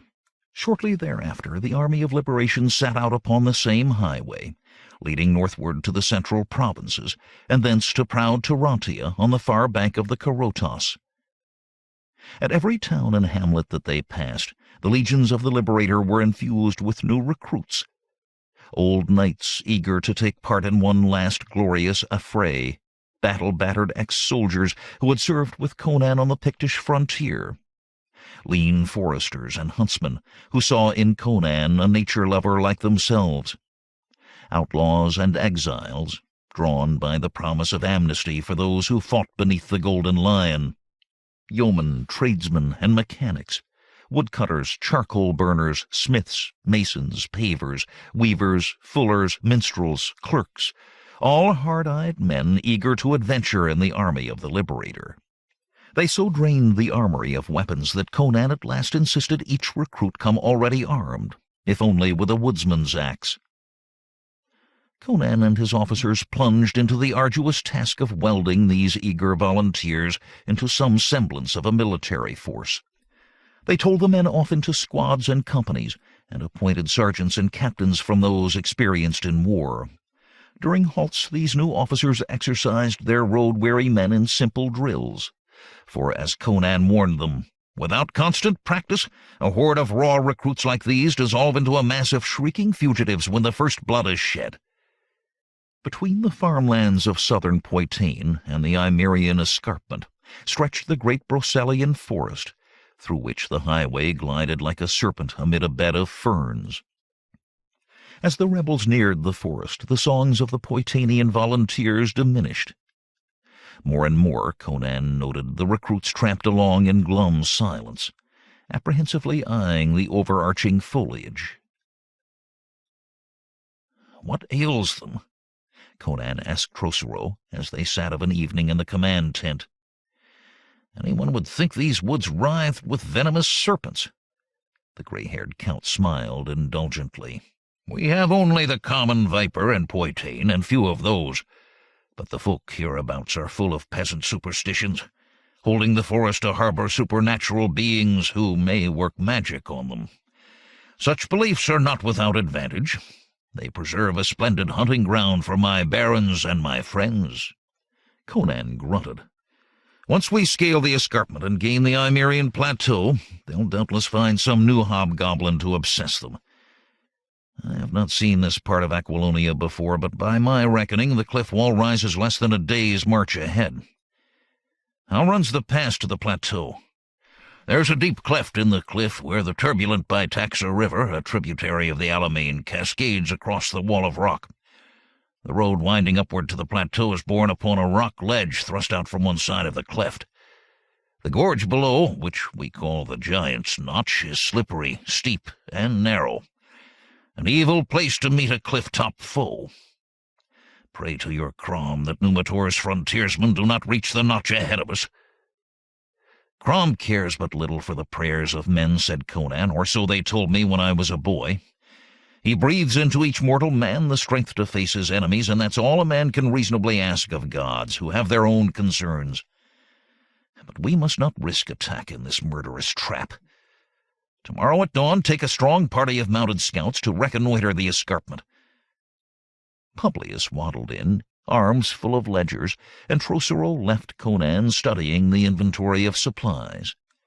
The count sought out the tents of his Poitanian horsemen and chose from amongst them 40 skilled swordsmen for the morrow's reconnaissance. The Giant's Notch loomed high above Trocero's company, its beetling cliffs hiding black wells of darkness from the midday sun. The count and his scouts sat their saddles, staring upward at the crest, searching in vain for the telltale sparkle of sunlight on armor. Neither could they observe upon the elevation the smoke of any campfires. At length Trocero said, "We shall circle round the woods and meet again upon the road, a quarter league back, where a high rock ledge overhangs the forest path. Vopisco, take your half of the detachment east and meet me thither within the hour. I shall go westward." The detachment divided, and the horsemen forced their mounts through the dense foliage that spilled out into the road. Once past this obstacle, they encountered little underbrush beneath the thick trunks of the virgin oaks. For a short while Trocero's party rode in silence, their horses' hooves soundless on the thick carpet of mouldering leaves. Suddenly the forester in the lead flung up a hand, turned in his saddle, and murmured, "Men ahead, my lord. Mounted, I think." The troop drew together, the men tense and apprehensive, their horses motionless. Through the shadowed ranks of trees Trocero's eyes detected a disquieting movement, his ears a mutter of strange voices. "Swords," whispered the count. "Prepare to charge, but strike not till I command. We know not whether they be friend or foe." 20 swords hissed from their scabbards as the riders eased their beasts to right or left until they formed a line among the trees. The voices waxed louder, and a group of horsemen sprang into view beyond the rugged boles of immemorial oaks. His upraised sword a pointing finger, Trocero signaled the attack. Weaving around the trees, the score of Poitanians rode at the strangers. In a few heartbeats they came within plain sight of them. "Yield!" shouted Trocero, then reined his horse in blank amazement. The animal reared, eyes rolling, forelegs pawing the insubstantial air. 5 mounted men, unarmored but wearing white surcoats adorned with the black eagle of Aquilonia, paused to stare.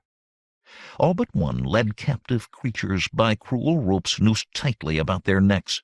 The captives, 3 males and a female, were no larger than half-grown children, their nakedness partly veiled by a thin coat of fawn-like light-brown fur.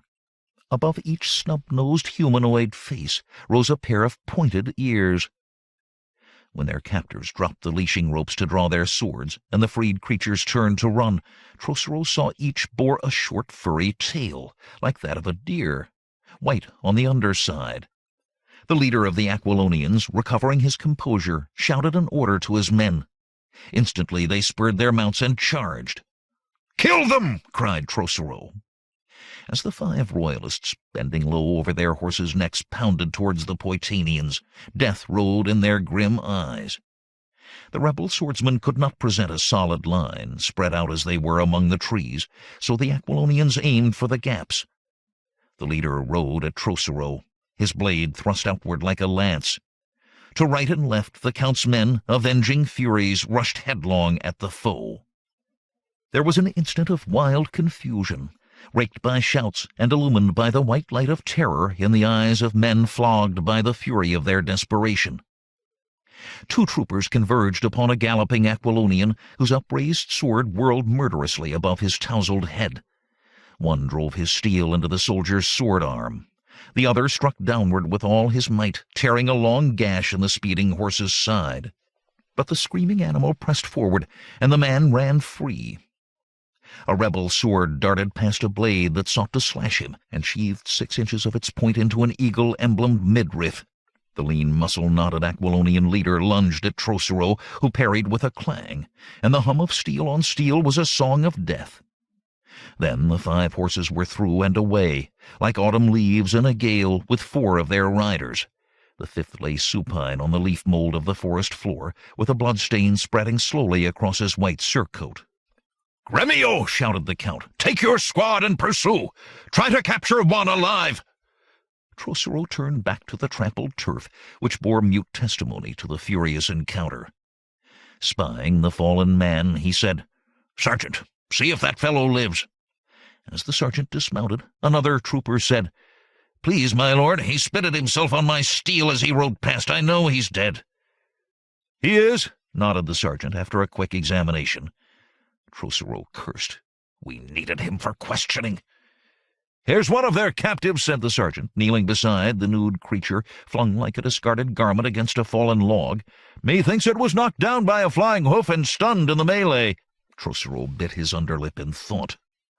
"It is, I do believe, a fabled satyr, whereof the country folk tell fearsome old wives' tales." A look of superstitious terror crossed the sergeant's face, and he snatched back his questing hands. "What shall I do with it, sir?" he said, rising and stepping backward. The satyr, whose wrists were bound together by a narrow thong, opened its eyes, perceived the ring of hostile mounted men, and scrambled to its feet. Trembling, it sought to run, but the sergeant, grabbing the rope that trailed from its neck, tugged and brought it down. When it had been subdued, Trocero addressed it. "Creature, can you talk?" "Aye," the captive said in broken Aquilonian. "Talk good. Talk my tongue. Talk little yours. What you do to me?" "That's for our general to decide," replied Trocero. "You no cut throat, like other men?" "I have no wish to cut your throat. Why think you that those others so would do?" "Others catch us for magic sacrifice." The Count grunted. "I see. You need fear naught of that from us.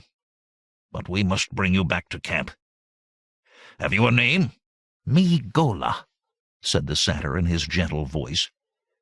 "Then, Gola, you shall ride pillion behind one of my men. Do you understand?" The satyr looked downcast. "Me fear horse." "You must overcome your fear," said Trocero, giving his sergeant a signal. "Up you go," said the soldier, swinging the small form aloft. And, lifting the noose from Gola's neck, he bound the rope firmly about the satyr's waist and that of the trooper on whose horse the creature sat. "You'll be quite safe," he laughed. Swinging into his saddle, he turned the column around. The squad sent in pursuit of the royalists arrived at the base of the Giant's Notch in time to see the fugitives disappear up the steep tunnel of the gorge. Fearing ambush, the Poitanians pressed the pursuit no further. Later, in the command tent, Trocero reported on his mission to the assembled leaders of the rebellion. Conan surveyed the captive and said, "That binding on your wrist seems tight, friend Gola. We need it not." He drew his dagger and approached the satyr, who cringed and screamed in mortal terror. "No cutthroat! Man promise no cutthroat!" "Forget your precious throat," growled Conan, seizing the captive's wrists in one gigantic hand. "I would not harm you." He slashed the thong and sheathed his poniard, while Gola flexed his fingers and winced at the pain of returning circulation. "That's better, eh?" said Conan, seating himself at the trestle table and beckoning the satyr to join him. "Do you like wine, Gola?" The satyr smiled and nodded, and Conan signaled to his squire. "General," exclaimed Publius, holding up a finger to stay the execution of the order, "our wine is nearly gone. A few flagons more and we're all back on beer." "No matter," said Conan. "Wine we shall have. The Numedians have a saying, 'In wine is truth,' and this I am about to test." Publius, Trocero, and Prospero exchanged glances. Since he first clapped eyes upon the satyr, Conan displayed a curious affinity for this subhuman being. It was as if, a scarce-tamed creature of the wild himself, he felt instinctive sympathy for another child of nature, dragged from its native haunts by civilized men whose ways and motives must be utterly incomprehensible. Half a wineskin later, Conan discovered that 2 regiments of royalist cavalry held the plateau above the Imerian escarpment. They were encamped not at the cliff-top where they could attack if the rebels ascended the flume of the Giant's Notch, but several bow-shots, perhaps a quarter league back from the edge. And for several days royalist hunting parties had clambered down the notch to sweep the neighboring woods for satyrs. Those they caught they dragged alive back to their camp and penned them, still bound, in a stockade built for the purpose. "My folk move from Notch," said Gola sadly. "Had no pipes ready." Ignoring that strange remark, Conan asked, "How know you that they plan to use your people's blood for magical sacrifices?" The satyr gave Conan a sly, sidelong glance. "We know. We too have magic. Big magician on cliffs above." Conan pondered, studying the small creature intently. "Gola, if we push the bad men from the upper plain, you need no longer fear mistreatment. If you help us, we will restore your woods to you." "How know I what big men do? Big men kill our people." "Nay, we are your friends. See, you are free to go." Conan pointed to the tent flap, arms spread wide. A glow of childlike joy suffused the satyr's face. Conan waited for the glow to fade, then said, "Now that we've saved some of your folk from the wizard's cauldron, we may ask help from you. How can I reach you?" Gola showed Conan a small tube made of bone that was suspended from a vine entwined about his neck. "Go in woods and blow." The satyr put the whistle to his lips and puffed his cheeks. "I hear no sound," said Conan. "Nay, but satyr hear. You take." Conan stared at the tiny whistle as it lay in his huge palm, while the others frowned, thinking the bit of bone a useless toy intended to cozen their general. Presently Conan slipped the whistle into his pouch, saying gravely, "I thank you, little friend." Then, calling his squires and the nearest sentry, he said, "Escort Gola into the woods beyond the camp. Let none molest him. Some of our superstitious soldiers might deem him an embodied evil spirit and take a cut at him. Farewell." When the satyr had departed, Conan addressed his comrades. "Numitor lies beyond the notch, waiting for us to climb the slope ere he signals attack. What make you of it?" Prospero shrugged. "Meseems he relies much on that big magician, the king's sorcerer, I have no doubt." Trocero shook his head. "More likely he's fain to give us a clear path to the top, so that we can face him on equal terms. He is a well-meaning gentleman who thinks to fight a war by rules of chivalry." "He must know we outnumber him," said Publius, perplexed. "Aye," retorted Trosero, "but his troops are Aquilonia's best, whereas half our motley horde are babes playing at warfare. So he relies on dash and discipline." The argument was long and inconclusive. As twilight deepened into night, Conan banged his goblet on the table. "We cannot sit below the cliffs for attempting to read Numitor's mind. Tomorrow we shall scale the Giant's Notch, prepared for instant action." Chapter 10. Sacyrs Blood.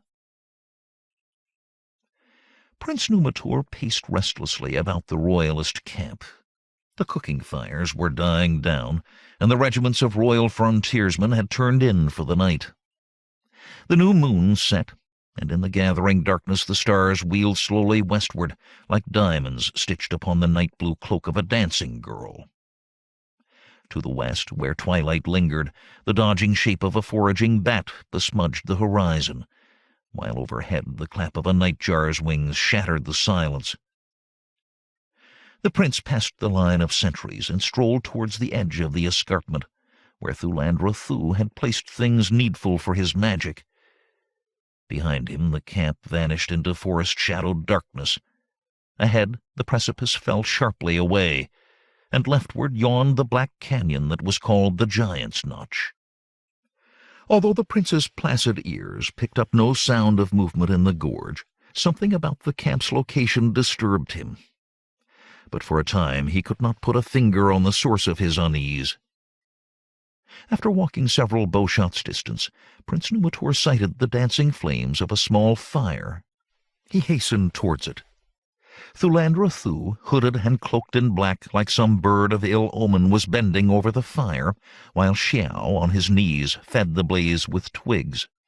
A metal tripod, from the apex of which a small brazen pot was suspended by a chain, straddled the fickle fire. To one side a large copper cauldron squatted in the grass. As Numitor approached, the sorcerer moved away from the firelight, and, fumbling in a leathern wallet, extracted a crystal phial. This he unstoppered, muttering an incantation in an unknown tongue, and poured the contents into the heated vessel. A sudden hissing and a plume of smoke, shot through with rainbow hues, issued from the pot. Thulandra Thuu glanced at the prince, said a brief, "Good even, my lord," and reached again into his wallet. "Master Thulandra," said Numitor. "Sir?" The sorcerer paused in his searching. "You insisted that the camp be set far from the precipice. I wonder at your reasoning. Should the rebels steal into the Giant's Notch, they would be upon us ere they were discovered. Why not move the camp here on the morrow, where our men can readily assail the foe with missiles from above?" The eyes beneath the sorcerer's cowl were veiled in purple darkness, but the prince fancied that they glowed deep in that cavernous hollow, like the night eyes of beasts of prey.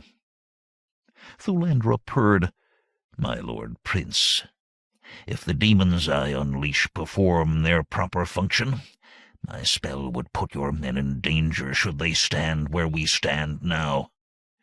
The final stage I shall commence at midnight, a scant 3 hours hence.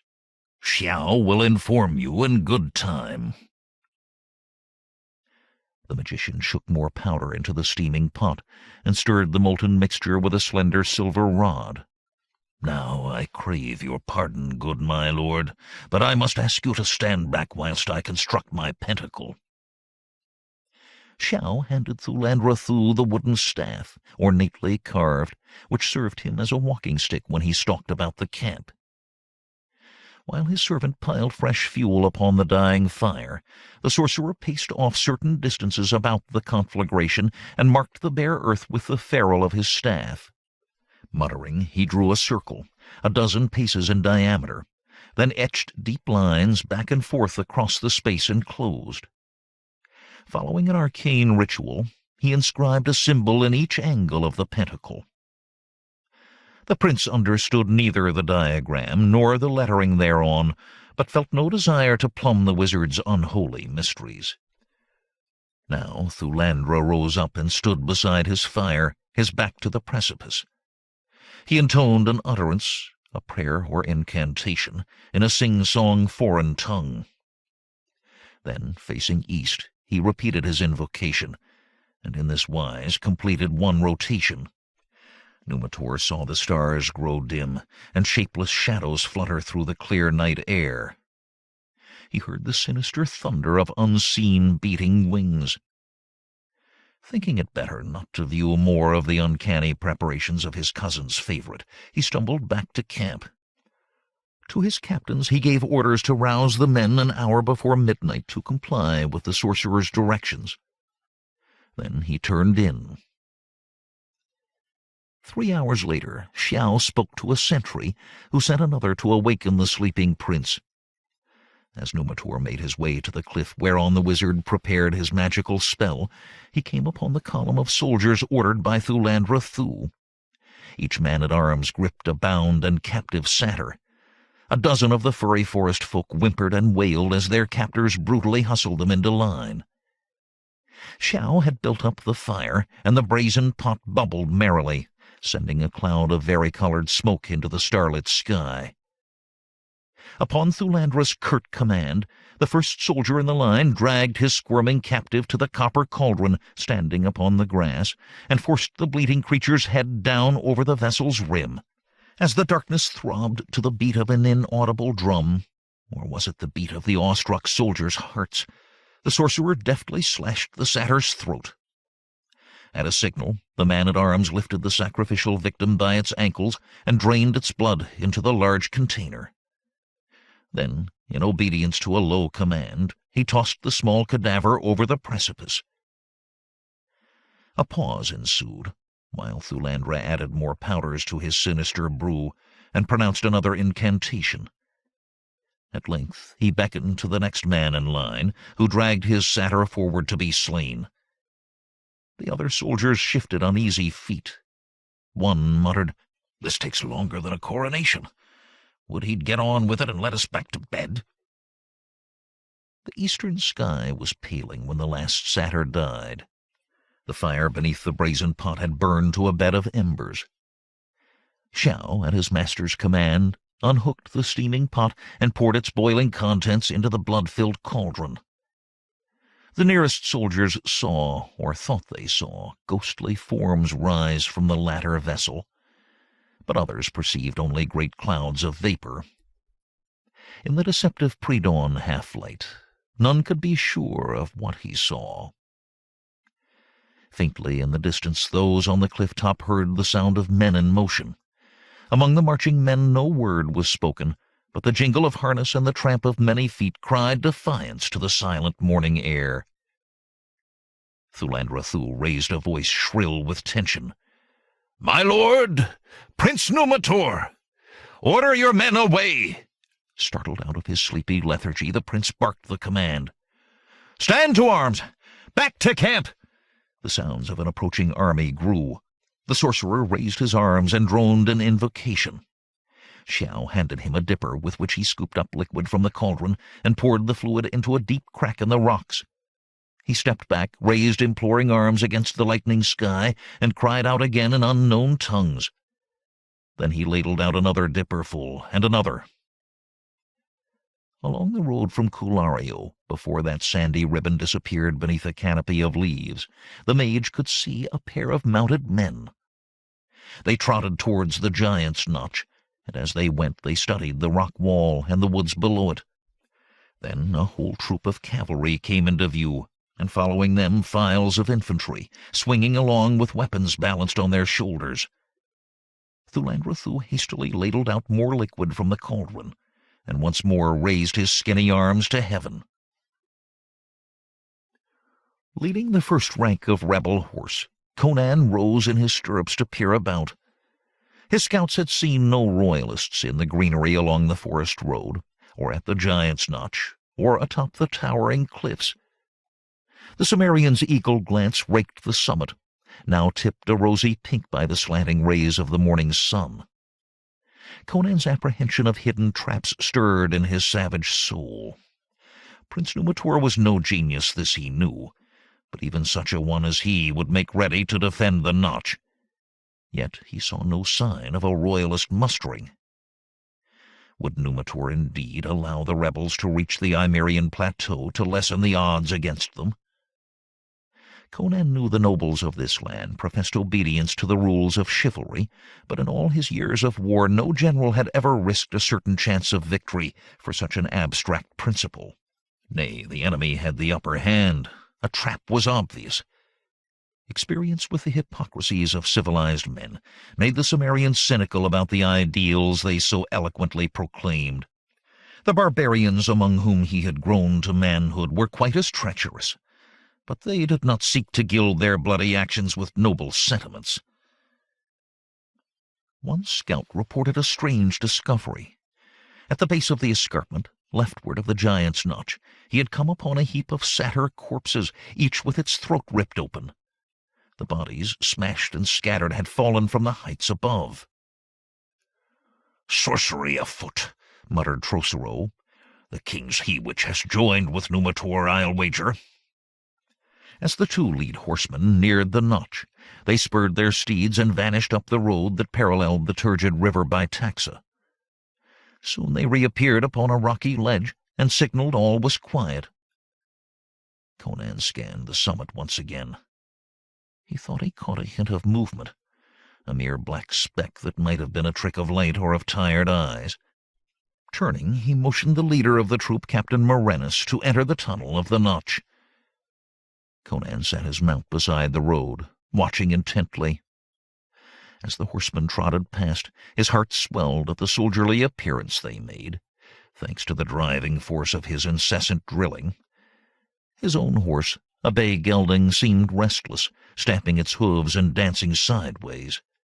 Conan stroked the creature's neck to gentle it, but the bay continued to fidget. He first thought the animal was impatient to move forward with the others of the troop, but as the horse became more agitated, a premonition took shape in Conan's mind. After another glance at the escarpment, Conan, a scowl on his scarred face, swung off his beast and dropped with a clash of armor to the ground. Gripping his reins, he shut his eyes. His barbarian senses, keener than those of city-bred men, had not deceived him. Through the soles of his boots he felt a faint quivering in the earth. Not the vibration that a group of galloping horsemen sends through the ground. This was something slower, more deliberate, with more actual motion, as if the earth had waked to yawn and stretch. Conan hesitated no longer. Cupping his hands around his mouth and filling his great lungs, he bellowed, "Morenus, come back! Get out of the notch! Spur your horses all! Come back!" There was a moment of confusion in the notch as the command was passed along, and the soldiers sought to turn their steeds on the narrow way. Above them, on the cliff, the sorcerer shrieked a final invocation and struck the rocks outside his pentacle with his curiously carven staff. A rumble, a deep-toned roll that scarcely could be heard, issued from the earth. Above the retreating cavalrymen the cliff swayed. Pieces of black basalt detached themselves and toppled with deceptive slowness, then faster and faster, striking ledges, shattering and bounding off to crash into the gorge. From the river by Taxa, towering jets of spray fountained aloft to dwarf the downward fall of the cascade. Conan found his stirrup with some difficulty as his terror-stricken beast danced around him in a circle. His foot secured, he swung cursing into the saddle and wheeled to face the column of infantry, still marching briskly towards the notch. "Get back! Get back!" he roared, but his words were lost in the grumbling, grinding thunder of the earthquake. He moved his horse into the column's path, making frantic gestures. The lead men understood and checked their gait, but those behind continued to press forward so that the column bunched up into a milling mass. Within the notch, the cliffs swayed, reeled, and crumbled. With the roar of an angry god, millions of tons of rock cascaded into the gap. The earth beneath the soldiers' feet so swayed and bounced that men clutched one another to stay erect. A few fell, their weapons clattering to the rocky ground. Down from the deadly flume raced Conan's troop of cavalry, lashed by their panic. The leaders crashed into the infantry column, drowning some horses, spilling riders from their saddles, and injuring many foot soldiers caught in the pincers' jaws. Men's shouts and horses' screams soared above the thunder of the quake. The Bitaxa River foamed out of its bed as waves sent downstream by the fall of rock spread out on the flatlands below and lapped across the road. Soldiers splashed ankle-deep in water and prayed to their assorted gods. Controlling his frantic mount by a savage grip on the reins, Conan sought to restore order. "Morinus!" he shouted. "Did all your men get out?" "All but a dozen or so in the van, General." Glowering at the giant's notch, Conan cursed the loss. A vast cloud of dust obscured the pass until a wind sprang up and swept it out. As the dust thinned, Conan saw that the notch was now much wider than before, and that its slopes were less than vertical. The flume was filled with a huge talus of broken rock, stones of all sizes, from pebbles to fragments as large as a tent. From time to time, small slides continued to issue from the sloping walls and clatter down upon the talus. Any man caught beneath that fall of rock would be entombed forever. One section in the left side of the cliff had curiously remained in place. It now rose from the slope like a narrow buttress.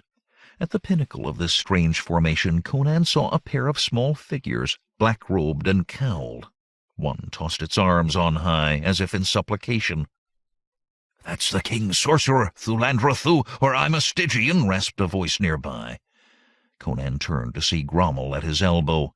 "Think you he sent the earthquake?" "Aye, and if he'd waited till we were all within the notch, we'd all be dead. He's too far for a bow shot, but if I had a bow, I'd chance it." An archer heard and handed up his bow, saying, "Try mine, sir." Grommel dismounted, drew an arrow to the head, shifted aim by a hair's breadth, and let fly. The arrow arced high and struck the cliff a score of paces below the top. The small figures vanished. "A good try," grunted Conan. "We should have set up a ballista. Grommel, there are broken bones in need of splints. See that the physicians do their work." Under lowering brows, Conan stared at the talus. His barbarian instincts told him to rally his men, dismount the cavalry, and lead them all in a headlong charge up the steep incline, leaping from rock to rock with naked steel in hand. But experience warned him that this would be a futile gesture, throwing away men's lives to no good purpose. Progress would be slow and laborious. The struggling climbers would be raked by arrows from above. Those who survived the climb would be too winded to do battle. He looked around. "Ho there! Trocero! Prospero! Morinus, send a trooper to tell Publius and Palantides that I want them here. Now, friends, what next?" Count Trocero reined his horse closer to Conan's and studied the mass of broken rock. "The army can in no way ascend the slope. Men afoot might slowly pick their way up, if Numitor did not assail them and the sorcerer cast no other deadly spell. But horses never, nor yet the wains. Could we build our own road, replacing the rock-ledge path that lies beneath the rocks?" suggested Prospero. Trocero considered the idea. "With 1,000 workmen, several months, and gold to spare, I'd build you as fine a road as you could wish." "We do not have such time, nor money either," rumbled Conan. "If we cannot go through the notch, we must go over, under, or around it. Order the men to march a quarter league back along the road and pitch camp under the forest trees." In the royalist camp, Thulandra Thuu confronted a furious prince. The exhausted sorcerer, looking much older than was his wont, leaned on Xiao's sturdy shoulder. The area on which his pentacle was marked had not fallen with the balance of the cliff, and he had walked the narrow bridge to safety. "You fool necromancer," grumbled Numitor.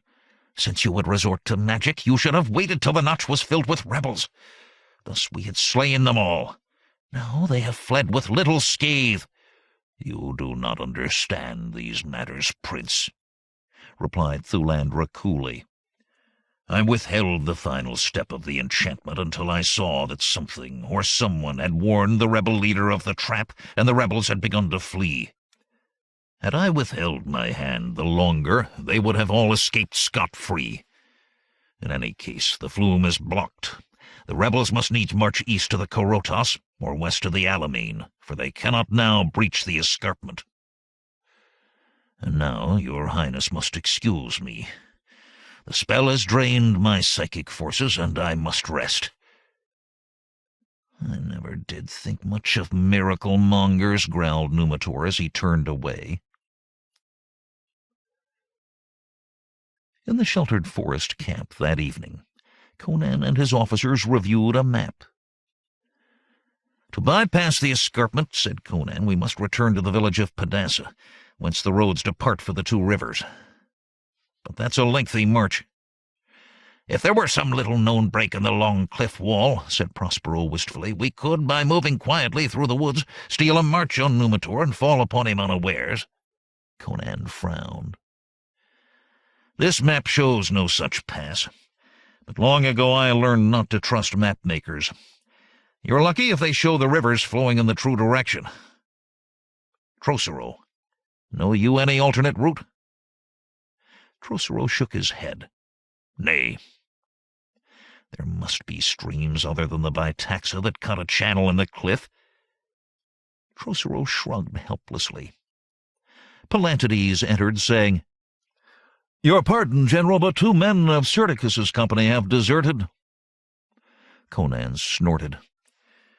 Every time we win, men desert from the royalists to join us. Every time we lose, they desert us for the king.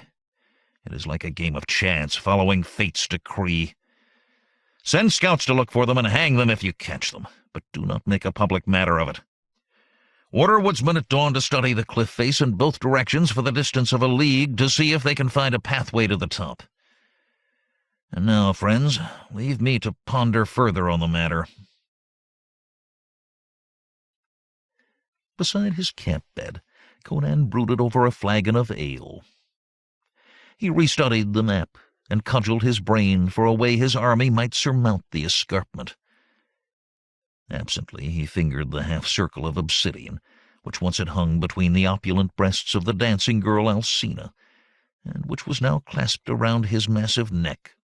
He stared down at the object, thinking how right had been his friend Trocero's suspicion that she had caused the death of old Amulius Procus. Little by little the pieces of the puzzle fitted together. Alcina had been sent, either by the king's spymaster or by the royal sorcerer, to try to murder him. Later she succeeded in slaying General Procus. Why Procus? Because with Conan in his grave, Procus was no longer needed to defend Aquilonia's mad king. Hence neither she nor her master knew, at the time of Procus's death, that Conan had recovered from her deadly elixir. Well, thought Conan, not without bitterness, he must hereafter be more cautious in choosing his bet-mates. But why should Procus die? Because Alcina's master, whoever he might be, wanted the old man out of his way. This thought led Conan to Thulandra Thuu, for the rivalry between the sorcerer and the general for the king's favor was notorious. Conan gripped the Aban talisman as this enlightenment burst upon him, and as he did so he became aware of a curious sensation. It seemed that voices carried on a dialogue within his skull. A shadowy form took shape before his eyes. As Conan tensed to snatch his sword, the vision solidified, and he saw a female figure sitting on a black wrought-iron throne. The vision was to some extent transparent. Conan could dimly see the tent wall behind the image, and too nebulous to recognize the woman's features. But in the shadowy face burned eyes of emerald green. With every nerve a-tingle, Conan watched the figure and hearkened to the voices. One was a woman's dusky voice, and her words followed the movements of the shadow's lips. The voice was Alcina's, but she seemed unaware of Conan's scrutiny. The other voice was dry, metallic, passionless, and spoke Aquilonian with a sibilant slur. Conan had never exchanged a word with Thulandra Thuu, although he had seen the mage across the throne-room during courtly functions in Tarantia when he was general to the king.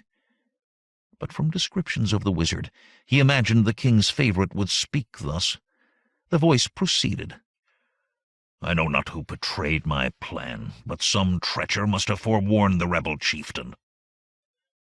Alcina replied, "Perhaps not, master.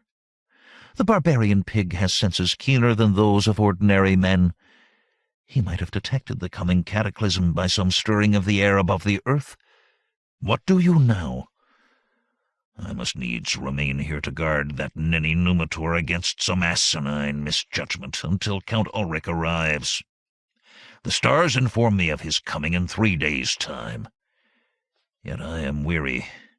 Calling up the spirits of the earth has prostrated me. I can work no further spells until I recoup my psychic forces." "Then pray, come back forthwith," urged the vision of Alcina. "Ulrich will surely arrive before the rebels can surmount the cliffs, and I have need of your protection." "Protection? Why so?" "His maggoty majesty the king importunes me constantly to join him in his bestial amusements. I am afraid." "What has this walking heap of excrement been urging you to do?" "His desires beggar all description, master. At your command, some men I have lain with, and some I have slain, but this I will not do." "Satan Kali!" exclaimed the dry male voice. "When I have finished with Numedides, he'll wish he were in hell. I shall set forth for Tarantia on the morrow." "Have a care that you fall not into rebel hands along the way. Insurgent bands have been reported along the Road of Kings, and the barbarian pig might lead a swift raid into loyal territory. He is a worthy adversary." The male voice chuckled faintly. "Fear not for me, my dear Alcina. Even in my present depleted state, I can with my peculiar powers slay any mortal at close quarters. And now, farewell." The voices fell silent, and the vision faded. Conan shook himself like one awakening from a vivid dream. With Thulandra gone from the scene of battle, and Ulrich not yet arrived, he had a chance to fall on Numitor's army and rout it. If only he could reach the plains above before the Count of Ramon came with reinforcements.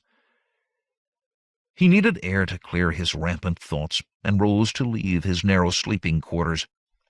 In the adjacent section of the tent, the bodyguards whom Prospero had assigned him were so engrossed in a game of chance that none looked up as Conan, soundless as a shadow, glided past them. Outside, the sentries, used to his night prowls, supposed that he was making an inspection. They saluted as he wandered to the edge of the encampment and continued into the nighted woods. Prospero, he thought with a grim smile, would be perturbed to know that Conan once again had given his bodyguards the slip. He fumbled in his wallet for the bone whistle Gola had given him, retrieved it, and fingered it. The satyr had said that if he ever wanted help from the people of these woods, he had but to blow upon it. Half in jest, he put the tiny whistle to his lips and blew. Nothing happened. More urgently, he blew another silent blast. Perhaps the remnant of the satyrs had departed from the scene of their destruction. Even if they heard the call, they might need time to come to him. Conan stood motionless, with the wary patience of a crouching panther waiting for its prey, listening to the buzz and chirp of insects and the rustle of a passing breeze. Now and then he put the soundless whistle to his lips and blew again. At length he felt a movement in the shrubbery. "Who you blow whistle call satyr?" asked a small high-pitched voice in broken Aquilonian. "Gola?" "Nay, me Zudik, chief. Who you?" The shrubbery parted. "Conan the Cimmerian. Do you know Gola?" Conan, whose eyes had adjusted to the darkness, could see this was a bent and ancient satyr, whose pelt was tinged with silver. "Aye," replied the satyr chieftain. "He tell about you. Save him and 4 others. What you want?" "Your help to kill the men atop the cliff." "How Zudik help big man like you?" "We need a pathway to the top," said Conan, "now that the giant's notch is filled with rocks. Know you another way?" The night sang with the sound of insects in the silence. Then Zudik answered slowly, "Is small path that way?" The satyr pointed eastward. "How far?" The satyr replied in his own language, and his words were like the caws of crows. Puzzled, the Cimmerian asked, "Can we get there within a day's march?" "Walk hard, can do." "Will you show us the way?" "Aye. Be ready before sunup." Later, Conan sought out Publius and said, "We move at dawn for a path the satyrs say leads to the bluff, but it's too narrow for the wagons. You will take the baggage train back to Pedassa and follow the road thence to the Korotos. If we join you on the road to Tarantia, we shall have vanquished Numitor. If not," Conan drew a finger across his throat, "you'll go alone." The second gap in the escarpment was much narrower than the Giant's Notch. From below it was invisible, hidden by lush greenery and overhanging rocks. The horsemen had to lead their mounts across the brook that gurgled at the bottom of the cleft and up the rocky way. More than one horse, frightened by the narrowing canyon walls, held up the others while it whinnied, rolled frightened eyes, and reared. The men afoot, walking in single file, could just squeeze through. When dusk made the path darker and more sinister, Conan urged each man to grasp the garments of the man ahead and stumble forward. Morning saw the last man through. While the army of liberation rested from their forced march and arduous climb, Conan sent scouts to probe Numitor's position. On their return, the leader reported, "Numitor has struck his camp and fallen back for several leagues along the road. His men have pitched camp in the forest, straddling the highway." Conan looked a question at his officers. Palantites said, "What's this? Even if Numitor is stupid, I've never heard he was a coward." "More likely," Trocero put in, "he learned that we have found a way up the escarpment, and feared we would drive him to the precipice." "The sorcerer might have warned him," ventured Prospero. "That is not all, General," said the chief scout. "4 more regiments have arrived to reinforce the enemy. We recognize their banners." Conan grunted. "Numitor has stripped the Westermark of regulars, leaving the defense against the Picts to the local militia. So we are again outnumbered, and the royal frontiersmen are skillful fighting men. I fought beside them, and I know." He paused a moment, then added, "Friends, that satyr Gola said something about using pipes against a foe. What think you that he meant?" None knew. At last Conan said, "I see I must consult our little folk again." As dusk drew a grey veil of mist along the tumbling stream, Conan worked his way down the narrow path up which his men had so laboriously clambered. He stood alone in the enshrouding dark of the Brocelian forest, listening in vain for any footfall. He blew on the bone whistle, and as before, he waited in the shadow of an ancient tree. When at last his call was answered, he was relieved to find it was Zudek, the satyr who had directed his army to the pass. In answer to a question, Zudek said, "Aye, we use pipes. Make your men stop up ears." "Plug up our ears?" asked Conan wonderingly. "Aye, use beeswax, cloth, clay, so can no longer hear. Then we help you." Numitor's frontiersmen lay in a crescent across the highway to Tarantia. The prince seemed prepared to stand on the defensive until the arrival of Count Ulrich. His men were digging earthworks with implanted pointed stakes to impede an attacker. Because of the dense stands of trees, the rebels could not outflank the royalists' long line. Silently, the army of liberation spread out before the crescent, their presence hidden by the shrubbery. But when a royal sentry perceived a movement in the bushes, he sounded an alarm. Men dropped their shovels, snatched weapons, and took positions on the line. Conan signaled to his aides, whose ears were plugged, to tell the archers to ply the foe with arrows, and presently the thrum of bowstrings and the whistle of arrows rent the air. But Conan's men heard nothing. To the royalist defenders on the ends of the line came a chilling sound, a shrill, ululating, unearthly piping. It came from nowhere into everywhere. It made men's teeth ache and imbued them with a strange, unreasoning panic. Soldiers dropped their weapons to clutch at pain-racked heads. Some burst into hysterical laughter. Others dissolved in tears. As the sound drew nearer, the feeling of dire doom expanded until it overflowed their souls. The impulse to be gone, which at first they mastered, overcame their years of battle training. Here and there a man turned from his position on the line to run, screaming madly to the rear. More joined the flight until the outer limits of the line dissolved into a mass of terrified fugitives, running from they knew not what. As the prince's flanks were swept away, the unseen pipers moved towards the center, until that too disintegrated. Trocero's cavalry rode down the fleeing men, slaying and taking prisoners. "Anyway," said Conan as he looked at the abandoned royalist camp, "they left us weapons enough for twice our number, so now we can recruit whatever volunteers we find." "That was an easy victory," exulted Prospero. "Too easy," replied Conan grimly. "An easy victory is oft as false as a courtier's smile. I'll say the road to Tarantia is open when I see the city walls, and not before." Chapter 11. The Key to the City. The army of liberation tramped unopposed through the smiling land, where Poitiers' herds of fine horses and cattle grazed on luxuriant grass, and castles reared their crenellated towers of crimson and purple and gold. The rebel army serpentined its way through pillow-rounded mountains, lush with vegetation, and at last approached the border between Poitiers and the central provinces of Aquilonia. But as Conan sat his charger on an embankment to watch his soldiers pass before him, his gaze was somber.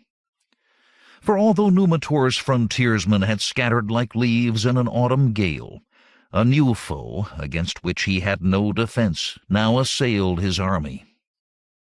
This was sickness, a malady which caused men to break out in scarlet spots and prostrated them with chills and fever, raced through his ranks, an invisible demon, felling more soldiers than a hard-fought battle. Many men were left abed in villages along the way. Many, fearing the dread disease, deserted. Many died.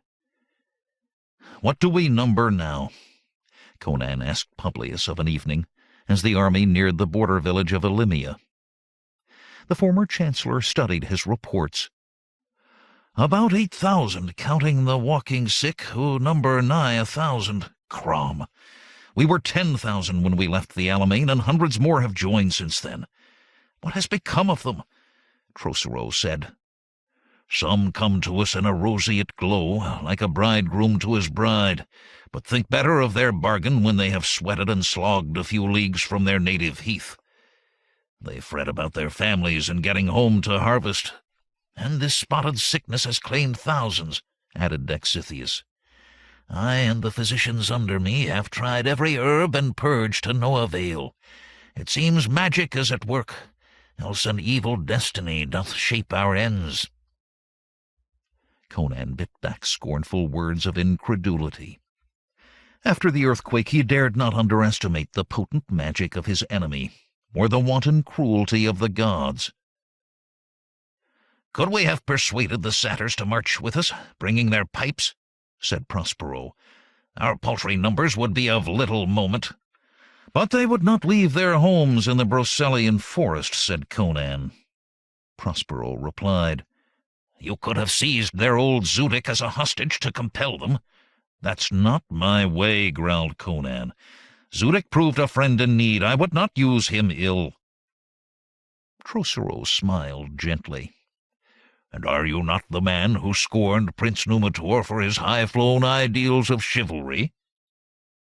Conan grunted. "With savages the chief has little power. I have dwelt amongst them, and I know. Besides, I doubt if even great love for their chieftain's weal would overcome the little people's fear of open country. But let us face the future and not raise ghosts from the dead past. Have the scouts reported signs of Ulrich's army?" "No reports," said Trocero. save that today they glimpsed a few riders from afar, who quickly galloped out of sight. We know not who they are, but I would wager that the northern barons delay Count Ulrich still." "Tomorrow," said Conan, "I shall take Girto's troop to scout the border of Poitain, whilst the rest march for Alimane." "General," objected Prospero, "you should not use yourself so recklessly. A commander should stay behind the lines where he can control his units and not risk his life like a landless adventurer." Conan frowned. "If I am commander here, I must command as I think best." Seeing Prospero's stricken face, he added with a smile, "Fear not, I'll do naught foolish, but even a general must betimes share the dangers of his men. Besides, am I not myself a landless adventurer?"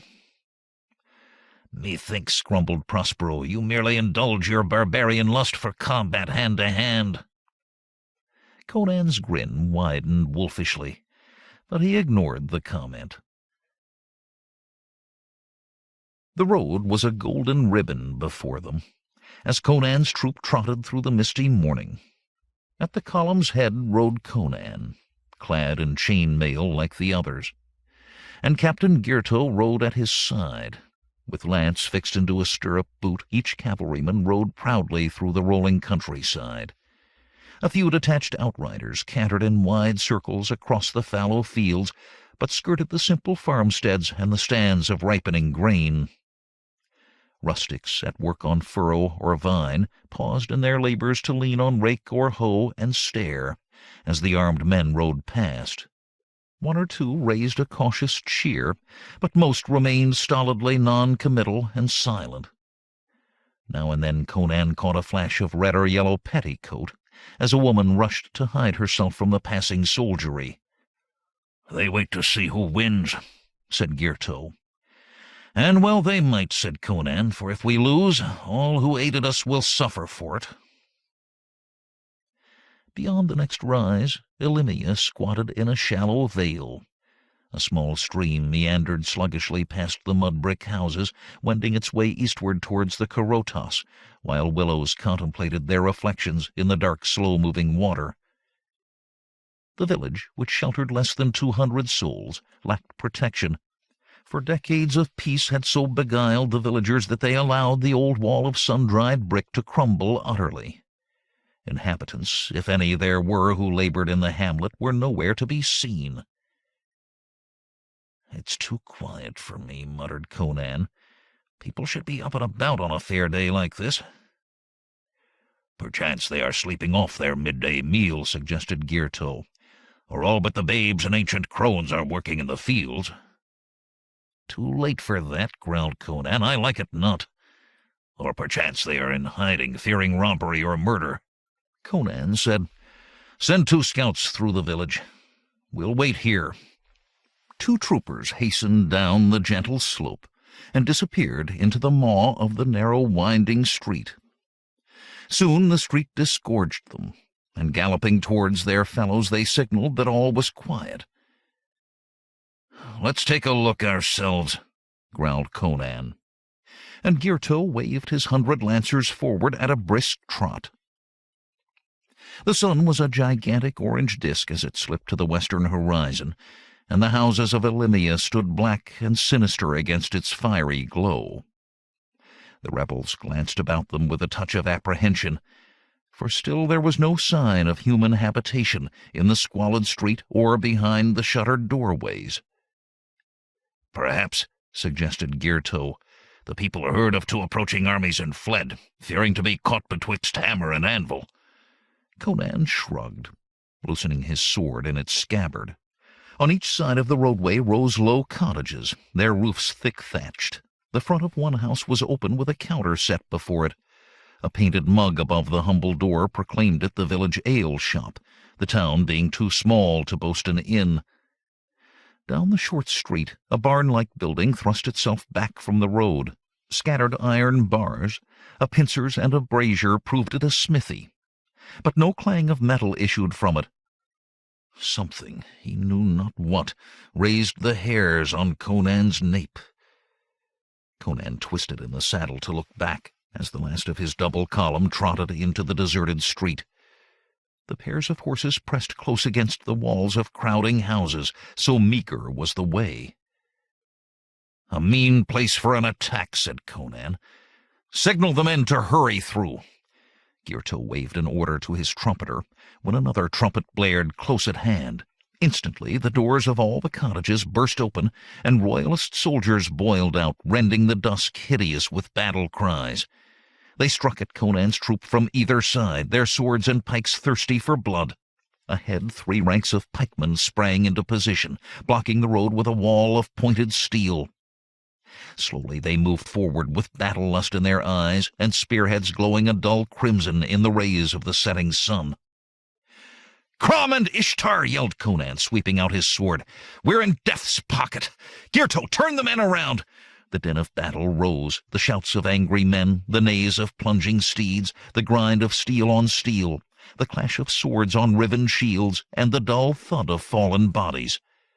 Attacked from 3 sides by superior numbers, Conan's troopers were at a disadvantage. The confined space prevented them from bunching into a compact formation or working up speed for a charge. A lance in the hand of a charging horseman is more formidable than in the hand of that same horseman forced to halt. The rebel troopers, spurred by fear and fury, set their lances and jabbed at their assailants. Some dropped their lances, and drawing swords slashed downward at their attackers, raining well-aimed blows. Men swore loud oaths to their assorted gods. Injured horses reared and screamed like fiends in hell. One, disemboweled, fell kicking, pinning its rider, and the royalists swarmed upon the man, slashing and battering until he lay incarnadined with gore. Another rider, caught by an upflung spearhead, was lofted out of his saddle and tossed beneath the steel-shod hooves of a plunging steed. Still another was unhorsed, but he set his back to the wall of a house and stood off his attackers with the darting tongue of his sweeping blade. Some of Count Ulrich's soldiers went down beneath the rebels' lance points and swinging swords. Blood laid the dust on the earthen road as wounded men shrieked in agony, the death rattle in their throats. Roaring like a lion, Conan beat his way back along the column, squeezing between his milling men and the enclosing walls. His great sword swung upward and descended. With nearly every blow, a royalist crumpled or fell dead. Thrice his down-directed cuts sheared arms from shoulders, and thrice blood spurted bubbling from the ghastly wounds. As Conan hewed, he shouted lustily, "Out! Out! To the rear, march! Out of the village! Rally on the road!" Powerful as was his voice, his words were drowned in a torrent of cacophony. But little by little his men wrenched their horses' heads around and pushed southward. Behind Conan, Captain Girto and 2 veteran lancers fought a desperate rear-guard action against the massed pikemen who pressed forward behind their bristling steel. Lances at the ready, they spurred their terror-stricken beasts against the wall of steel, but as one spearman fell, another leaped in to take his place, and so, despite their grim intent to win or die, they could not overwhelm the relentless surge of steel-clad men. And there one lancer died. Conan's steed stumbled over a supine body. He jerked up on the bridle to prevent the animal's inadvertent fall. He swung a backhand blow at a royalist swordsman, who caught the vicious stroke on his shield. But the sheer force of the blow hurled the soldier to his knees in a battered doorway, and kneeling, he cradled a broken arm, tears streaming down his face. Finally, Conan glimpsed the last remnant of his troopers fighting free of their attackers and galloping up the slope beyond the scene of the debacle. Between him and the retreating men, the narrow street was filled with royalists afoot, slipping on the blood-stained entrails of men and horses, swaying with fatigue, but like human bloodhounds smelling out their prey, coming closer, ever closer to the 3 horsemen caught in the cruel jaws of the clever trap. Glancing to the right, Conan perceived between 2 cottages a narrow alley, a mere footpath among the weeds. "Girto!" bellowed Conan. "This way! Follow me!" Abruptly turning his horse into that meager alley, Conan paused only long enough to make sure the others followed closely. The lengthening shadows of a cottage enshrouded the fleeing men in darkness, and for a moment there was no yapping at their heels. In the momentary respite, Conan reined in his exhausted mount and allowed the beast to pick its way among the crumpled vegetation. Suddenly, despite the gloaming, he descried a pigsty, its entrance barred by a battered panel, rope-bound to the adjacent fencing. With his blood-stained blade, he severed the heavy rope, and the crude door swung open. Girto and his companions stood aghast, wondering whether the heat of battle or a heavy blow had unseated their leader's reason. Then, with an upraised finger pointing forward, Conan spurred his horse and, followed closely by his loyal troopers, sped down the narrow passageway. A wave of racing royalist foot soldiers, interspersed with mounted men-at-arms, swirled round the corner of the cottage and crested in the slender channel of the alley. Girto yelled to Conan, "Ride, man, ride! They're hot upon our trail!" Conan bent low above his horse's neck, face buried in the creature's flowing mane. And then, at the alley's end, a tall fence, scarce visible in the gathering gloom, barred the way to safety. Conan's horse, gathering its mighty haunches, rose magnificently and cleared the obstruction, with Girto's partner Sardis close upon its flying tail. But Girto was less lucky. His animal, too weary to take the jump, slammed into the barrier and screamed with the agony of a broken neck. Girto, thrown clear, leaped to his feet and drew his sword, prepared to sell his life dearly. Suddenly the pursuing riders drew rein and swore at their rearing, dancing mounts, which in their panic pressed swordsmen against the cottage walls or struck them wicked blows from flailing hooves. Girto marveled at the hiatus in his almost sure destruction. "Magic again," he muttered between clenched teeth. Then he spied the cause of his salvation. A sow and 20 piglets had ambled from their pen, and coated with evil-smelling muck ran squealing through the weeds, rooting for edibles. He heard Conan call, "Climb the fence, man, quickly!" And, hesitating no longer, he flung himself at the rough barricade, dragged himself up, and scrambled over, just as the royalists reached the other side. "Catch my stirrup!" roared Conan. "Don't try to mount!" Girto seized Conan's stirrup strap and bounded along with giant strides as the spurred beast gathered speed. At an easy canter they crossed the darkling fields, leaving the royalists behind. When the village grew small in the distance, Conan pulled up. Peering about the fading landscape, he said, "We shall catch up with the column presently. First I want to look at the enemy base. That hillock yonder may give a view of it." From the hilltop, Conan stared across the intervening swells and hollows of the earth, and north of the village he discovered a field encampment. It had been hidden from the village by a low rise, but seen from this height, its large expanse was evident. Scores of cooking fires twinkled in the twilight, and thin blue plumes of smoke wavered in the gentle breeze. "There's Count Ulric's army," said Conan. "How many would you judge there be, Girto?" The captain thought the matter over. "From the number of fires and the size of the camp, General, I should say a dozen regiments. What say you, Sardis?" "At least 20,000 men, sir," said the veteran cavalryman. "What standards, that, flapping atop a flagstaff over to the right?" Conan squinted, forcing his cat-like eyes to see despite the gathering dark. Then he exclaimed, "Damn me for a Stygian if that is not the standard of the Black Dragons!" "Not the king's household guard, General!" exclaimed Girto. "That cannot be, unless Numedides himself is marching with Count Ulric." "I do not see the royal standard, so I doubt it," rumbled Conan. "Time we rejoined our comrades. It's a long road back to camp." Sardis mounted behind his footsore captain, and the trio began a cautious sweep around the village, wherein lay so many of their dead.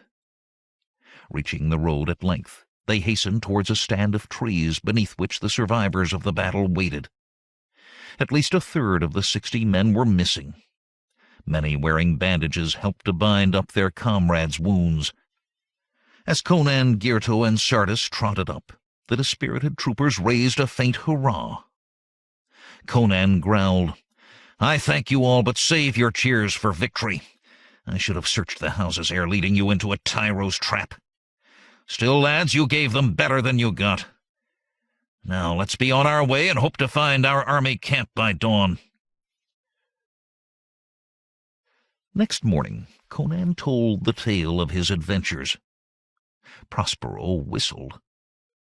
20,000 men! In a pitched battle they'd eat us alive.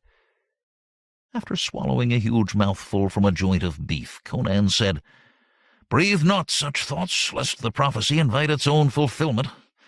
Rout the men out, all save the scouts who fought at Alimane, and set them to fortifying the camp. With such numbers, Count Ulrich might risk a night attack. Without ditch or stockade to detain him, he could crush us like insects beneath a wagon wheel. But the black dragons, cried Trocero. It is a thing incredible that Numedides should send his household troops to strengthen Ulrich, leaving his person unprotected. Conan shrugged. I am sure of what I saw. No other unit carries for its symbol a winged monster on a field of black. Pollantides said, Sending the black dragons hither may leave Numedides vulnerable to attack, but it does not to lessen our present problem. If anything, their coming aggravates it, added Trocero. Then be on your way, friends, and start the fortifications, said Conan. We have no time to lose.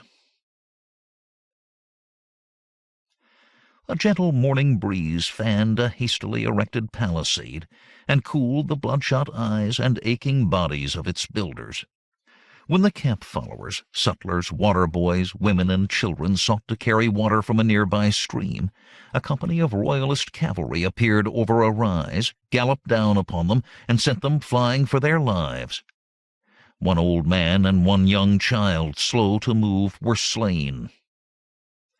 A rebel scouting party was overtaken and forced to flee. When they regained the camp, their pursuers galloped past it, shouting taunts and hurling javelins into the stockade. Conan's archers, summoned hastily, brought down 2 of the enemy's horses, but comrades snatched their riders up and carried them away. Thus, although no real attack was launched against the rebels, Conan's weary men were worn down by tensions and alarums. At the evening conference, Publius said, While I am not a military man, General, I think we ought to slip away during the night, ere Ulrich brings us down or starves us out. He has the force to do his will, since sickness, like a grey ghost, stalks amongst us. I say, said Trocero, banging the table with his fist, hold our position while my Poitanians raise the countryside. If Ulrich surrounds us, then the country folk can throw a bigger ring around him. With harvest time approaching, Publius retorted, you'll find it difficult to raise 1,000, and farmers armed with naught but axe and pitchfork cannot withstand a charge of Ulrich's armoured regulars. Would we were back in the Brocelian forest, where our satyr friends could help us once again. Prospero put in, Aye, till the royalists learn to plug their ears, not longer. I say to launch a surprise attack this night on Ulrich's camp. Pollantides shook his head. Naught more easily falls into confusion with friend striking down friend than a night attack with half-trained men like ours. The argument went round and round with no conclusion, while Conan sat somberly, frowning but saying little. Then a sentry announced, A royalist officer and some 50 men have come in under a flag of truce, General. The officer asks to speak to you. Disarm him and send him in, said Conan, straightening in his chair. The tent flap gaped, and in stalked a man in armor. The black heraldic eagle of Aquilonia was spread upon the breast of his white surcoat, while from his helmet rose the brazen wyvern of the black dragons. The officer saluted stiffly. General Conan, I am Captain Sylvanus of the Black Dragons. I have come to join you with most of my troop, if you will have us.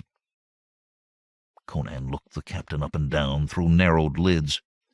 He saw a tall, well-built, blond man, rather young for his captain's rating. Welcome, Captain Sylvanus, he said at last. I thank you for the offer, but before I accept it, I must know more of you. Certainly, General. Do but ask. First, what brings you to change sides at this juncture? You must know that our position is precarious, that Ulrich outnumbers us, and that he is a competent commander. So wherefore turn your coat today? It is simple, General Conan. My men and I have chosen a risk of death in the rebel cause over a safe life under that madman, if any life under the king's standard can be called safe. But why at this particular time? This is our first opportunity.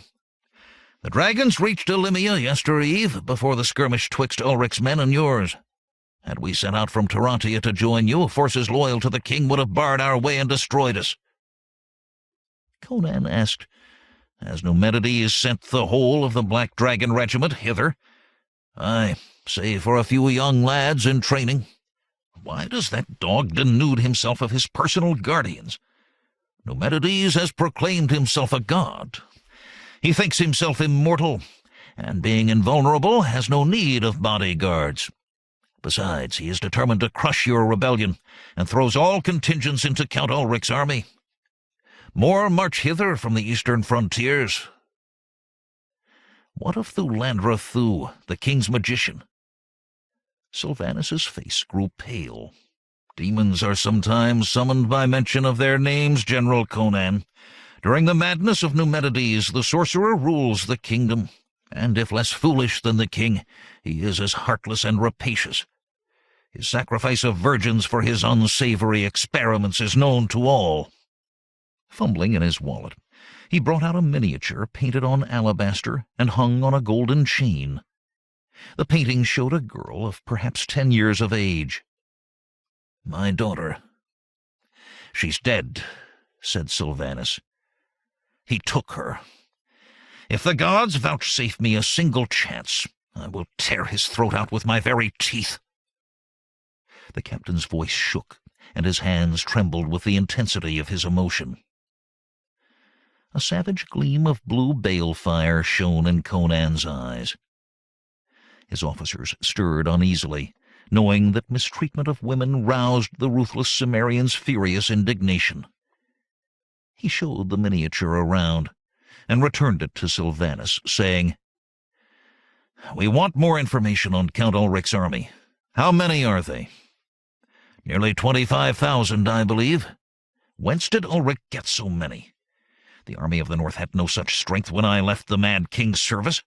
Many of Prince Numitor's frontiersmen, when they recovered from their panic, rallied and joined Count Ulrich, and the regiment of the Black Dragons was ordered from Tyrannia." "What befell Numitor after the rout?" "He slew himself in despair over his failure." "Are you certain?" asked Conan. "Amulius Procus was said to have killed himself, but I know that he was murdered." "There is no doubt of it, sir. Prince Numitor stabbed himself before witnesses." "A pity," said Trocero. "He was the most decent of the lot, if too simple-hearted for a bloody civil war." Conan rumbled. "This calls for discussion. Palantides, find sleeping quarters for Captain Sylvanus and his men. Then rejoin us here. Good night, Captain." Publius, who had said little, now spoke up. "A moment, if you please, Captain Sylvanus. Who was your father?" The officer at the tent flap turned. "Silvius Macro, sir. Why do you ask?" "I knew him when I served the king as treasurer. Good night."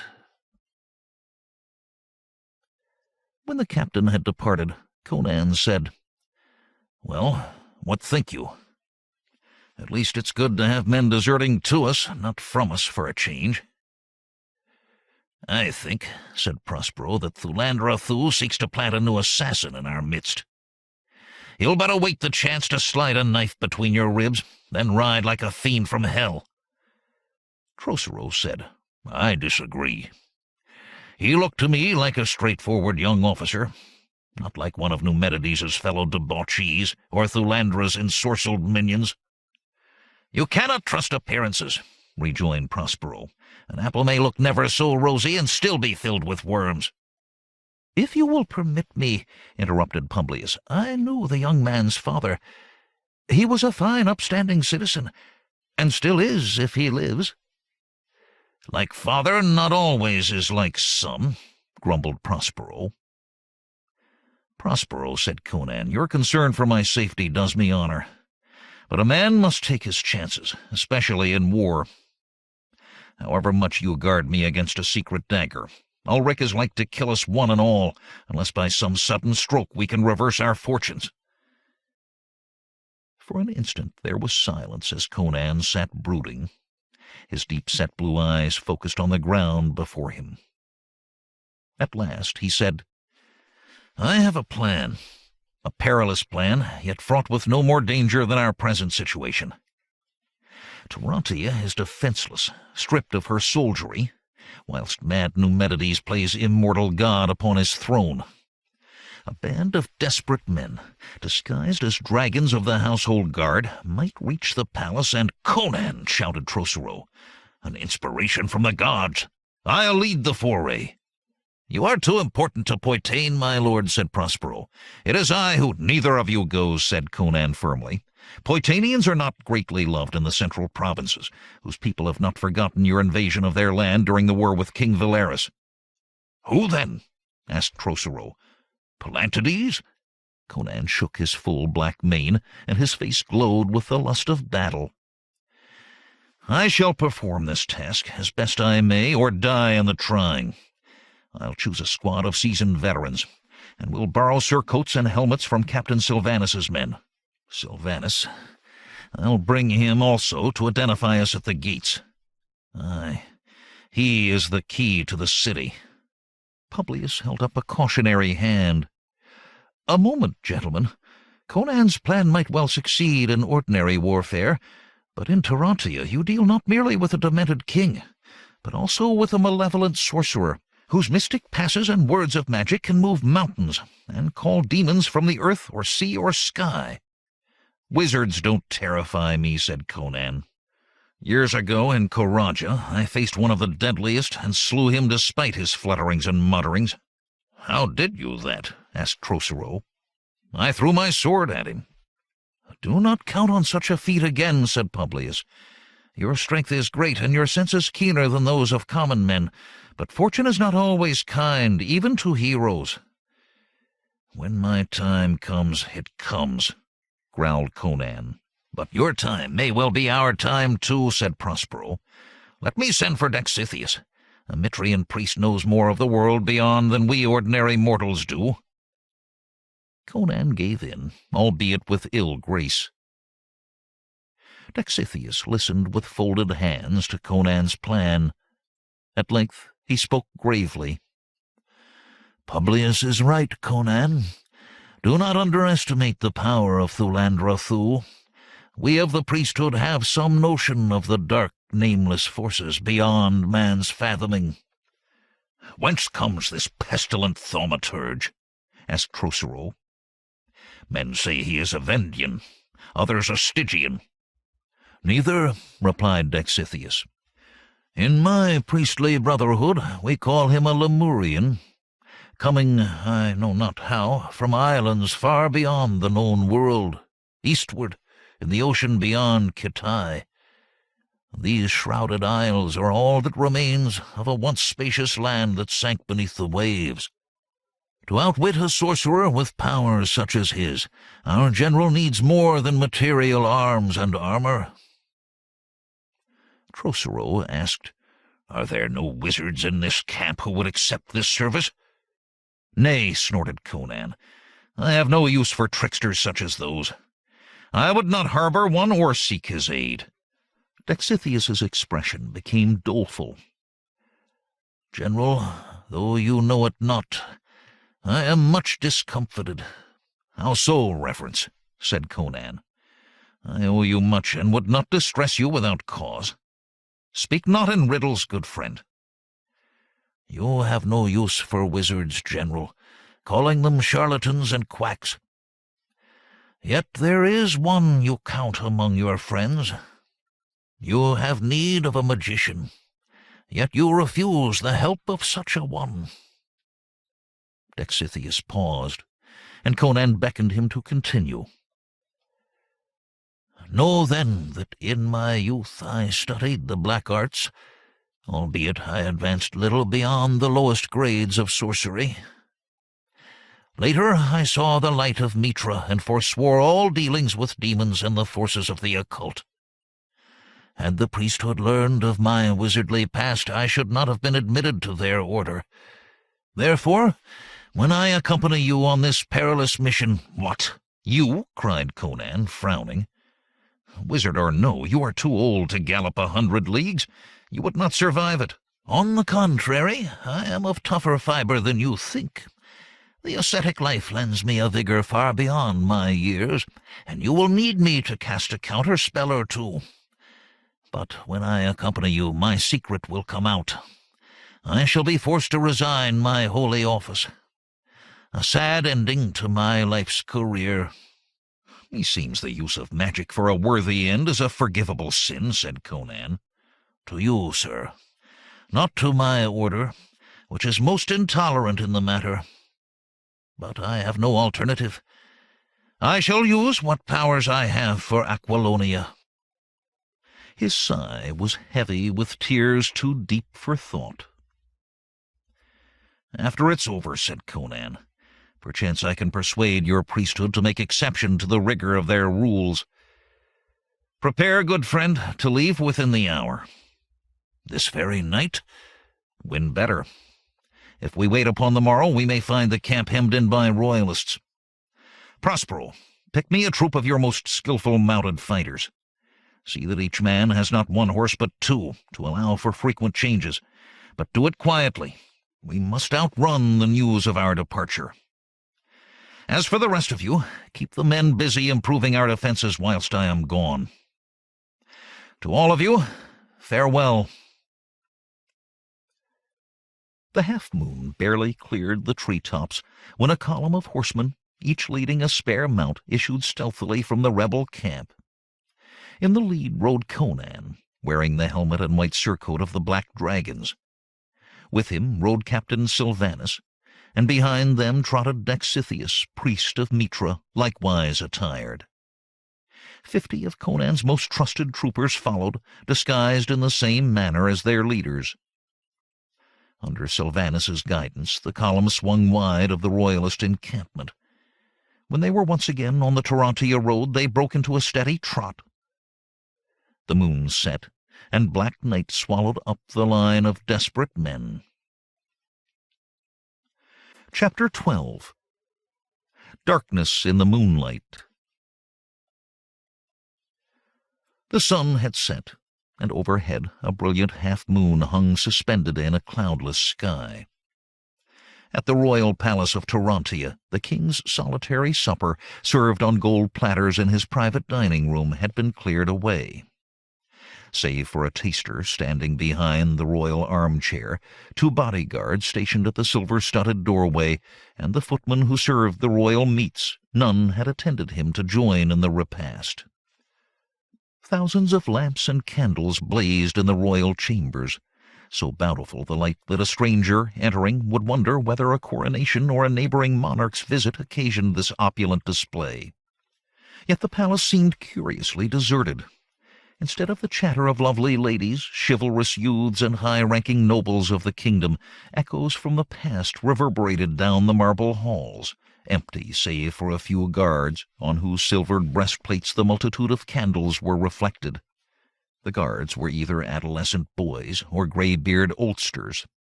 For when the household guard marched south to confront the rebels, the king's officials had hastily replaced the corps of the Black Dragons with lads in training and retired veterans. The lamps and candles burned all night, as the king, fancying himself a sun-god, deemed naught but the light of day at night worthy of his exalted station. Thus scurrying servants hastened from lamp to lamp to assure sufficient oil in each, and carried armfuls of candles from chandelier to chandelier to replace those that flickered out. As the king's madness waxed, the courtiers and civil servants normally in attendance stole away. Foremost among these was Vibius Latro, who had offices and living quarters in the palace. The chancellor had sent a message to Numedides begging a short leave of absence. His health, the note continued, was breaking down from long hours of work, and without a brief respite at his country seat, he feared he could no longer further the interests of his majesty. Having just flogged one of his concubines to death, Numedides, in rare good humor, granted his request. Latro forthwith loaded his family into a traveling carriage and set out for his estates north of Tarantia. At the first crossroads he veered eastward, and, lashing his horses, raced for the Numedian border 200 leagues away. Other members of the king's official family likewise found compelling reasons for a leave of absence and speedily departed. Numedides's throne in the chamber of private audience stood upon a patterned Iranistani carpet, woven of fine wools artfully dyed to the color of rubies, jades, amethysts, and sapphires, and shot through with threads of gold. The chair itself, an ornate structure, though less imposing than the ruby throne in the public throne-room, was tastelessly embellished with dragons, lions, swords, and stars. The heraldic eagle of the Numedidean dynasty soared up from the tall back, its wings and eyes studded with precious stones that sparkled in the generous candlelight. The king's silver scepter, the ceremonial symbol of kingship, lay across the purple-pillowed seat, while the sword of state, a great two-handed weapon, bejeweled of hilt and scabbard, reposed on one of the chair's broad arms. 2 persons stood in the chamber. King Numedides, wearing the slender golden circlet that was the crown of Aquilonia, and a crimson robe bespotted with stains of food, wine, and vomit, and Alcina, clad in a clinging gown of sea-green silk. From opposite sides of the gilt throne, they glared at each other. Alcina hissed, "You mangy old dog! I will die before I submit to your perversions. You cannot catch me, you old fat filthy heap of offal. Go find a bitch or a sow to vent your lusts upon, like to like." "I said I would not hurt you, little spitfire," wheezed Numedides. "But catch you I will. None can escape the desires of a king, let alone a god. Come here." Numedides suddenly moved sidewise, in a feint at which he showed himself surprisingly nimble. Caught unawares, Alcina leaped back, losing the protection of the ornate chair. Then, with outspread arms and clutching hands, the king herded her into a corner far removed from either pair of double doors, whose pilastered frames adorned the walls to left and right of the ostentatious throne. Alcina's fingers flew to her bodice and whipped out a slender dagger, tipped with the same poison that had slain Amulius Procus. "Keep back, I warn you," she cried. "One prick of this and you will die." Numedides gave back a step. "You little fool! Know you not that I am impervious to your envenomed bodkin?" "We shall soon see whether you are or not, if you approach me closer." The king retreated to his throne and caught up his scepter. Then once more he stalked the trembling girl. When Alcina raised her dagger, he struck a blow with his silver club, hitting her hand. The dagger spun away and bounced across the carpet, while Alcina, with a cry of anguish, caught her bruised hand to her breast. "Now, you little witch," said Numedides, "we shall—" The pair of doors on the right side of the audience chamber sprang open. Thulandra Thuu, leaning on his carven staff, stood on the threshold. "How came you here?" thundered Numedides. "The doors were locked." The dark-skinned sorcerer's sibilant voice was the crack of a whip. "Your Majesty, I warned you not to molest my servants." The king scowled. "We were just playing a harmless game, and who are you to warn a god of aught? Who is the ruler here?" Thulandra Thuu smiled a thin and bitter smile. "You reign here, but you do not rule. I do." Numedides's jowls empurpled with his waxing wrath. "You blasphemous ghoul! Out of my sight, ere I blast you with my lightnings!" "Calm yourself, Majesty. I have news." The king's voice rose to a scream. "I said get out! I'll show you!" Numedides's groping hand brushed the hilt of the sword of state. He drew the ponderous blade from its jeweled scabbard and advanced upon Thulandra Thuu, swinging the weapon with both hands.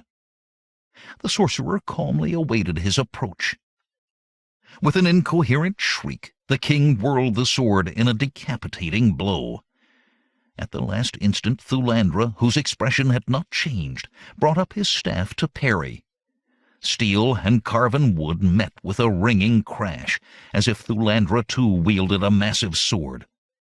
With a dexterous twirl of his staff, the sorcerer whipped the weapon from the king's hands and sent it flying upwards, turning over and over in the air. As it descended, the blade struck Numedides in the face, laying open a finger-long gash in the king's cheek. Blood trickled into his rusty beard. Numedides clapped a hand to his cheek and stared stupidly at the blood dripping from his fingers. "I bleed, just like a mortal," he mumbled. "How can that be?" "You have a distance yet to go ere you wear the mantle of divinity," said Thulandra Thuu with a narrow smile. The king bellowed in a sudden rage of fear. "Slaves! Pages! Phaedo! Manius! Where in the 9 hells are you? Your divine master is being murdered!" "It will do him no good," said Alcina evenly. "He told me that he had ordered all his servants elsewhere in the palace, so I might scream my head off to no avail." And she tossed back her night-tipped hair with her uninjured hand. "Where are my loyal subjects?" whimpered Numedides. "Valerius! Procus! Thespius! Grommel! Volmana! Where are my courtiers? Where is Vibius Latro? Has everyone deserted me? Does no one love me any more, despite all I have done for Aquilonia?" The abandoned monarch began to weep. "As you know in your more lucid moments," the sorcerer said sternly, "Procus is dead. Vibius Latro has fled, and Grommel has deserted to the enemy. Volmana is fighting under Count Ulrich, as are the others. Now, pray sit down and listen. I have things of moment to relate." Waddling to the throne, Numedides sank down, his spotted robe billowing about him. He pulled a dirty kerchief from his sleeve and pressed it to his wounded cheek, where it grew red with blood. "Unless you can better control yourself," said Thulandra Thuu, "I shall have to do away with you and rule directly instead of through you as before." "You never will be king," mumbled Numedides. "Not a man in Aquilonia would obey you. You are not of royal blood. You are not an Aquilonian. You are not even a Hyborian. I begin to doubt if you are even a human being." He paused, glowering. "So even if we hate each other, you need me as much as I need you. Well, what is this news at which you hint? Good news, I hope? Speak up, Sir Sorcerer. Do not keep me in suspense." "If you will but listen. I cast our horoscopes this afternoon, and discovered the imminence of deadly peril." "Peril? From what source?" "That I cannot say. The indications were unclear.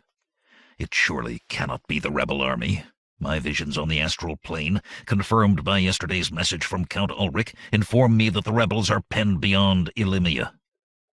They will soon retreat in the face of hopeless odds, disperse in despair, or suffer annihilation. We have naught to fear from them.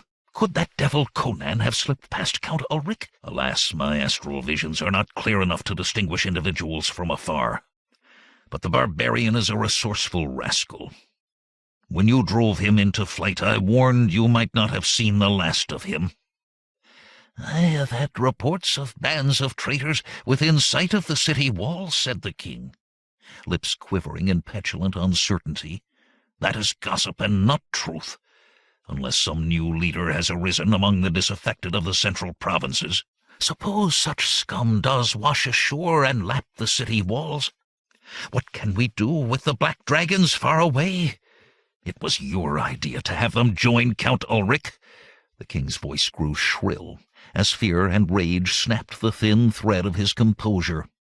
He ranted on. "I left the management of this campaign to you, because you claim a store of arcane wisdom.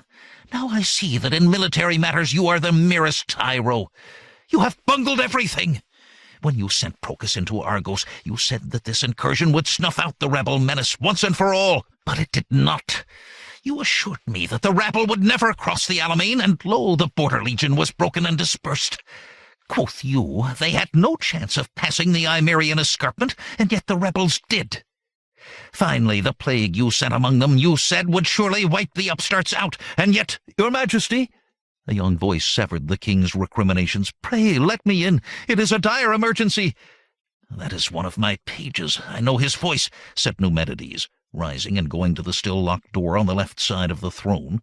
When he had turned the key, a youth in page's garb burst in, gasping, My lord, the rebel Conan has seized the palace. Conan, cried the king, what has befallen? Speak! A troop of the Black Dragons, or men apparelled in their garb, galloped up to the palace gates, crying that they had urgent messages from the front. The guards thought nothing of it and passed them through. But I recognized the huge Cimmerian when I saw his scarred face in the lighted anteroom. I knew him in the Westermark ere I came to Tyrannia to serve your majesty, and so I ran to warn you. Mean you he is about to burst upon us, with no guards in the palace save a scrawny pack of striplings and their grandsires? Eyes ablaze with fury, he turned to Thulandra Thuu. Well, you sorcerous scoundrel, work a deterrent spell!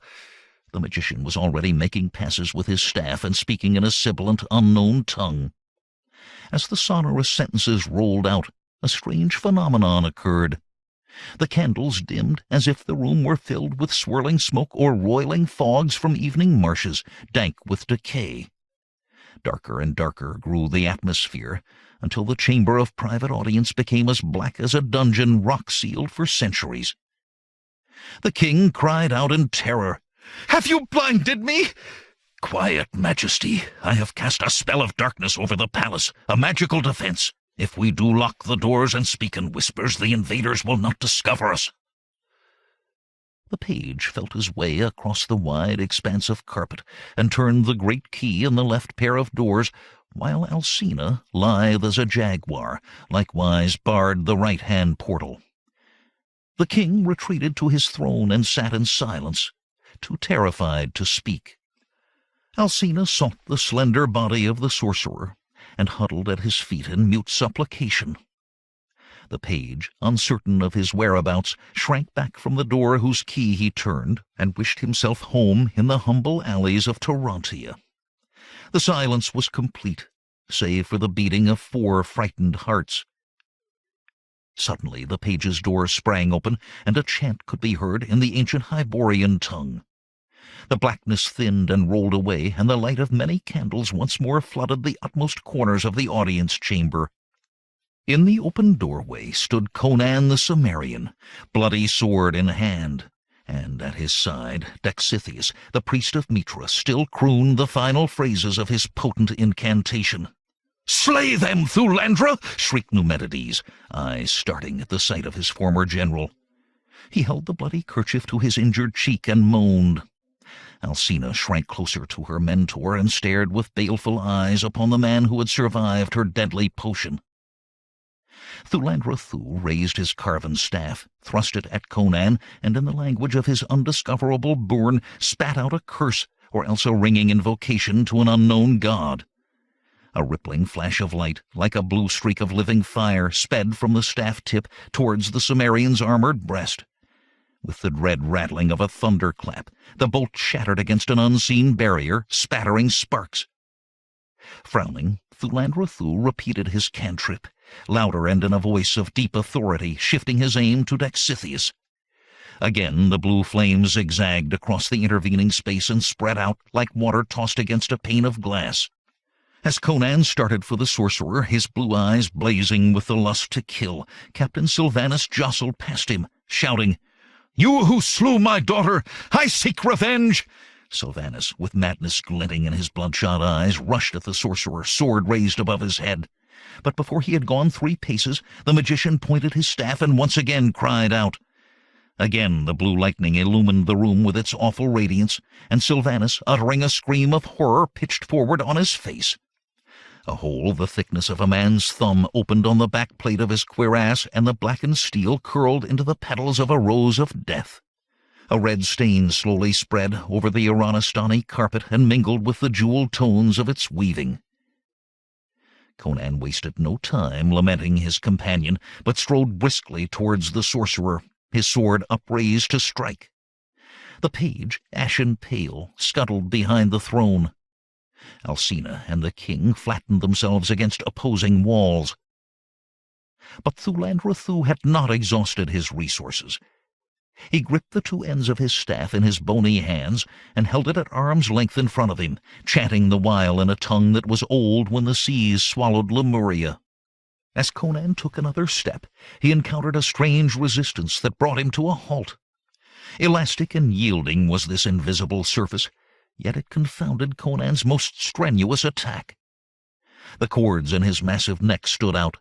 His face darkened with his almost superhuman effort. His muscles writhed like pythons. Yet the formless barrier held. As he thrust his sword into that invisible substance, he saw Thulandra's staff bend in the middle, as if impelled by an opposing force. But it did not break. Dexithius's mightiest magic had no power against the staff and the protection it afforded to Thulandra Thuu. At last the sorcerer spoke, and his voice was weary with the weight of many years. "I see yon renegade priest of Mitra has armored you against my bolts, but for all his puny magic he cannot destroy me. Aquilonia is unworthy of my efforts. I shall remove to a land beyond the sunrise, where people will value my experiments and the gift of life eternal. Farewell!" "Master, master, take me with you!" cried Alcina, raising her arms in humble supplication. "Nay, girl, stay back. I have no further use for you." Thulandra Thuu edged to the door by which he had entered the audience chamber. As he moved, the elastic barrier he maintained retreated also. Lips bared in a mirthless grin, blue eyes ablaze, Conan followed the lean sorcerer step by step. His magnificent body quivered with the control fury of a lion deprived of its prey. As they reached the doorway whence the sorcerer had entered, Thulandra Thuu began to sway, then to revolve. He spun faster and faster, until his dark figure became a blur. Suddenly he vanished. As the wizard disappeared, the unseen barrier faded. Conan sprang forward, his sword upraised for a murderous slash. With a blistering curse he rushed into the corridor. But the hall was empty. He listened, but he could detect no footfall. Shaking his tousled mane as if to put a dream to flight, Conan turned back to the chamber of private audience. He found Dexithius guarding the other door, Alcina pressed against the farther wall, and King Numedides seated on his throne, dabbing his injured face with his bloody kerchief. Conan strode quickly to the throne to confront the king. "Stand, mortal!" bawled Numedides, pointing a pudgy forefinger. "Know that I am a god! I am king of Aquilonia!" Conan shot out an arm in which the hard muscles writhed like serpents. Seizing the king's robe, he hauled the madman to his feet. "You mean," he snarled, "you were king? Have you aught to say before you die?" Numedides wilted, a pool of molten tallow in a burned-out candle. Tears coursed down his flabby face to mingle with the blood that still oozed from his wound. He sank to his knees, babbling, "Pray, do not slay me, gallant Conan. Though I have committed errors, I intended only well for Aquilonia. Send me into exile, and I shall not return. You cannot kill an aging, unarmed man." With a contemptuous snort, Conan hurled Numedides to the floor. He wiped his sword on the hem of the fallen monarch's garment and sheathed it. Turning on his heel, he said, "I do not hunt mice. Tie up this scum until we find a madhouse to confine him." A sudden flicker of movement seen beyond the corner of his eye, and sharp intake of breath by Dexithius warned Conan of impending danger. Numedides had found the poisoned dagger dropped by Alcina, and now, weapon in hand, he rose to make one last desperate lunge to stab the liberator in the back. Conan wheeled, shot out his left hand, and caught the descending wrist. His right hand seized Numedides's flaccid throat, and straining the mighty muscles in his arm, Conan forced his attacker down upon the throne. With his free hand the king wrenched in vain at Conan's obdurate wrist. His legs thrashed spasmodically, As Conan's iron fingers dug deeper into the pudgy neck, Numedides' eyes bulged. His mouth gaped, but no sound issued forth. Deeper and deeper sank Conan's python grip until the others in the room, standing with suspended breath, heard the cartilage crack. Blood trickled from the corner of the king's mouth, to mingle with the sanguine rheum that had besmeared his face and beard and hair. Numedides' face turned blue, and little by little his flailing arms went limp.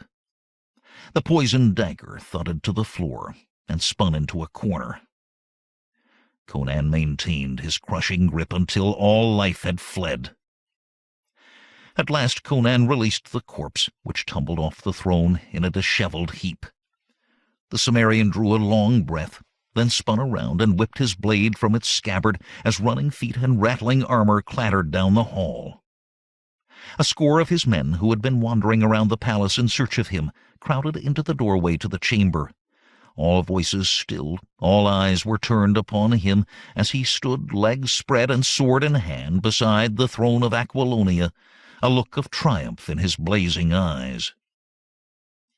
What thoughts raced through Conan's mind at that moment none ever knew, but finally he sheathed his sword, bent down, and tore the bloody crown from the bedraggled head of dead Numedides.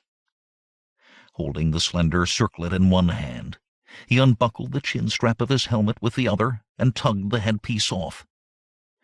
Then he raised the crown in both his hands and placed it on his head. "Well," he said, "how does it look?" Dexithius spoke up. "Hail, King Conan of Aquilonia!" The others took up the cry, and at last even the page, who stared owl-eyed from his hiding-place behind the throne, joined in. Alcina, moving forward with the seductive dancer's grace that had so excited Conan and Masantia, glided in front of him and fell prettily to her knees. "Oh, Conan," she cried, "it was ever you I loved. But alas, I was ensorcelled and forced to do the bidding of that wicked thaumaturge. Forgive me, and I will be your faithful servant for evermore." Frowning, Conan looked down upon her, and his voice was thunder rumbling in the hills. "When someone has sought to murder me, I'd be a fool to give that one a second chance. Were you a man, I'd slay you here and now. But I do not war on women, so be gone. If after this night you are found within those parts that have declared for me, you'll lose your pretty head.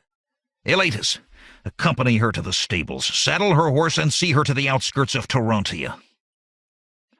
Alcina went, the black cloud of her silken hair hiding her countenance. At the door she turned back to look once more at Conan, tears glistening on her cheeks. Then she was gone. Conan kicked the corpse of Numedides. "Stick this carrion's head on a spear, and display it in the city. Then carry it to Count Ulrich in Alimane to convince him and his army that a new king rules in Aquilonia." One of Conan's troopers shouldered his way into the crowded room. "General Conan!" "Well?" The man paused to catch his breath. His eyes were big as buttons. "You ordered Cadmus and me to guard the palace gates. Well, just now we heard a horse and chariot coming from the stables, but neither beast nor carriage did we see. Then Cadmus pointed to the ground, and there was a shadow on the moonlit road, like to a horse and cart. It ran along the ground, but naught there was to cast the shadow. What did you?" "Did, sir? What could we do? The shadow passed through the open gates and vanished down the street. So I came a-running to tell you. The late king's sorcerer and his man, I doubt not," said Conan to his assembled company. "Let them go. The he-witch said he would betake himself to some distant eastern bourne. He'll trouble us no more." Then, turning to Dexithius, he said, "We must set up a government on the morrow, and you shall be my chancellor." The priest cried out in great distress, "Oh, no, Your Majesty, I must take up a hermit's life to atone for my resort to magic despite the regulations of my order." When Publius joins us, you may do so with my blessing. In the interim, we need a government, and you are wise in matters politic. Round up the officials and their clerks by noon." Dexithius sighed. "Very well, my lord king." He looked down on Sylvanus's body and sadly shook his head. "I much regret the death of this young man, but I could not maintain defensive fields around you both. He died a soldier's death. We'll bury him with honors," Conan said. "Where can one take a bath in this marble barn?" Newly shaven and shorn, his mighty frame arrayed in ebon velvet, Conan rested on the purple-pillowed throne in the chamber of private audience. All traces of violence had been erased, the bodies removed, the poisoned dagger buried, the carpet scrubbed free of bloodstains. An expectant smile lit Conan's craggy countenance. Then Chancellor Publius bustled in with several scrolls under his velvet-coated arm. "My lord," he began, "I have here—" "Crumbs, devils!" Conan burst out. "Cannot that business wait? Prospero is bringing in a score of beauties who have volunteered to be the king's companions. I am to choose among them." "Sire," said Publius sternly, "some of these matters require immediate attention. 'Twill not hurt the young women to wait a while. Here, for example, is a petition from the barony of Castria, begging to be forgiven their arrears and taxes. Here are the treasury accounts, and here the advocates' briefs in the lawsuit of Phintius versus Arius Priscus, which is being appealed before the throne. The suit has continued undecided for 16 years.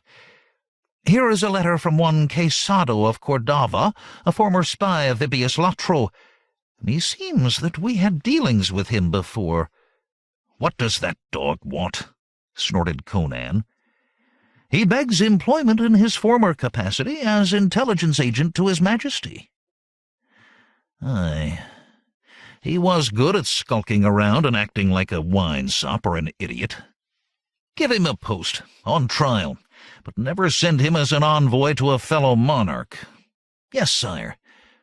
Here is the petition for pardon for Galenus Silo, and here is another petition, this one from the Coppersmiths' Guild.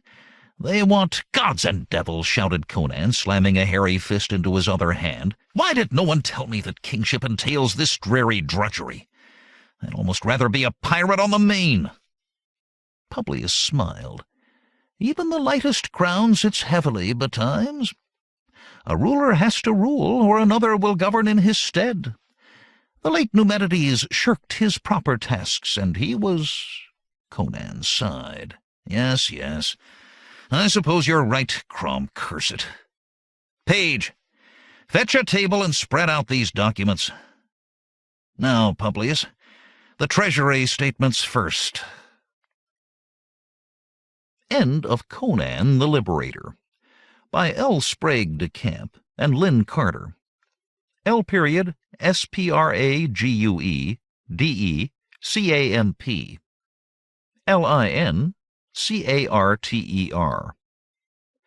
Read by John Polk in the studios of the American Printing House for the Blind, Louisville, Kentucky, for the Library of Congress, February 2006.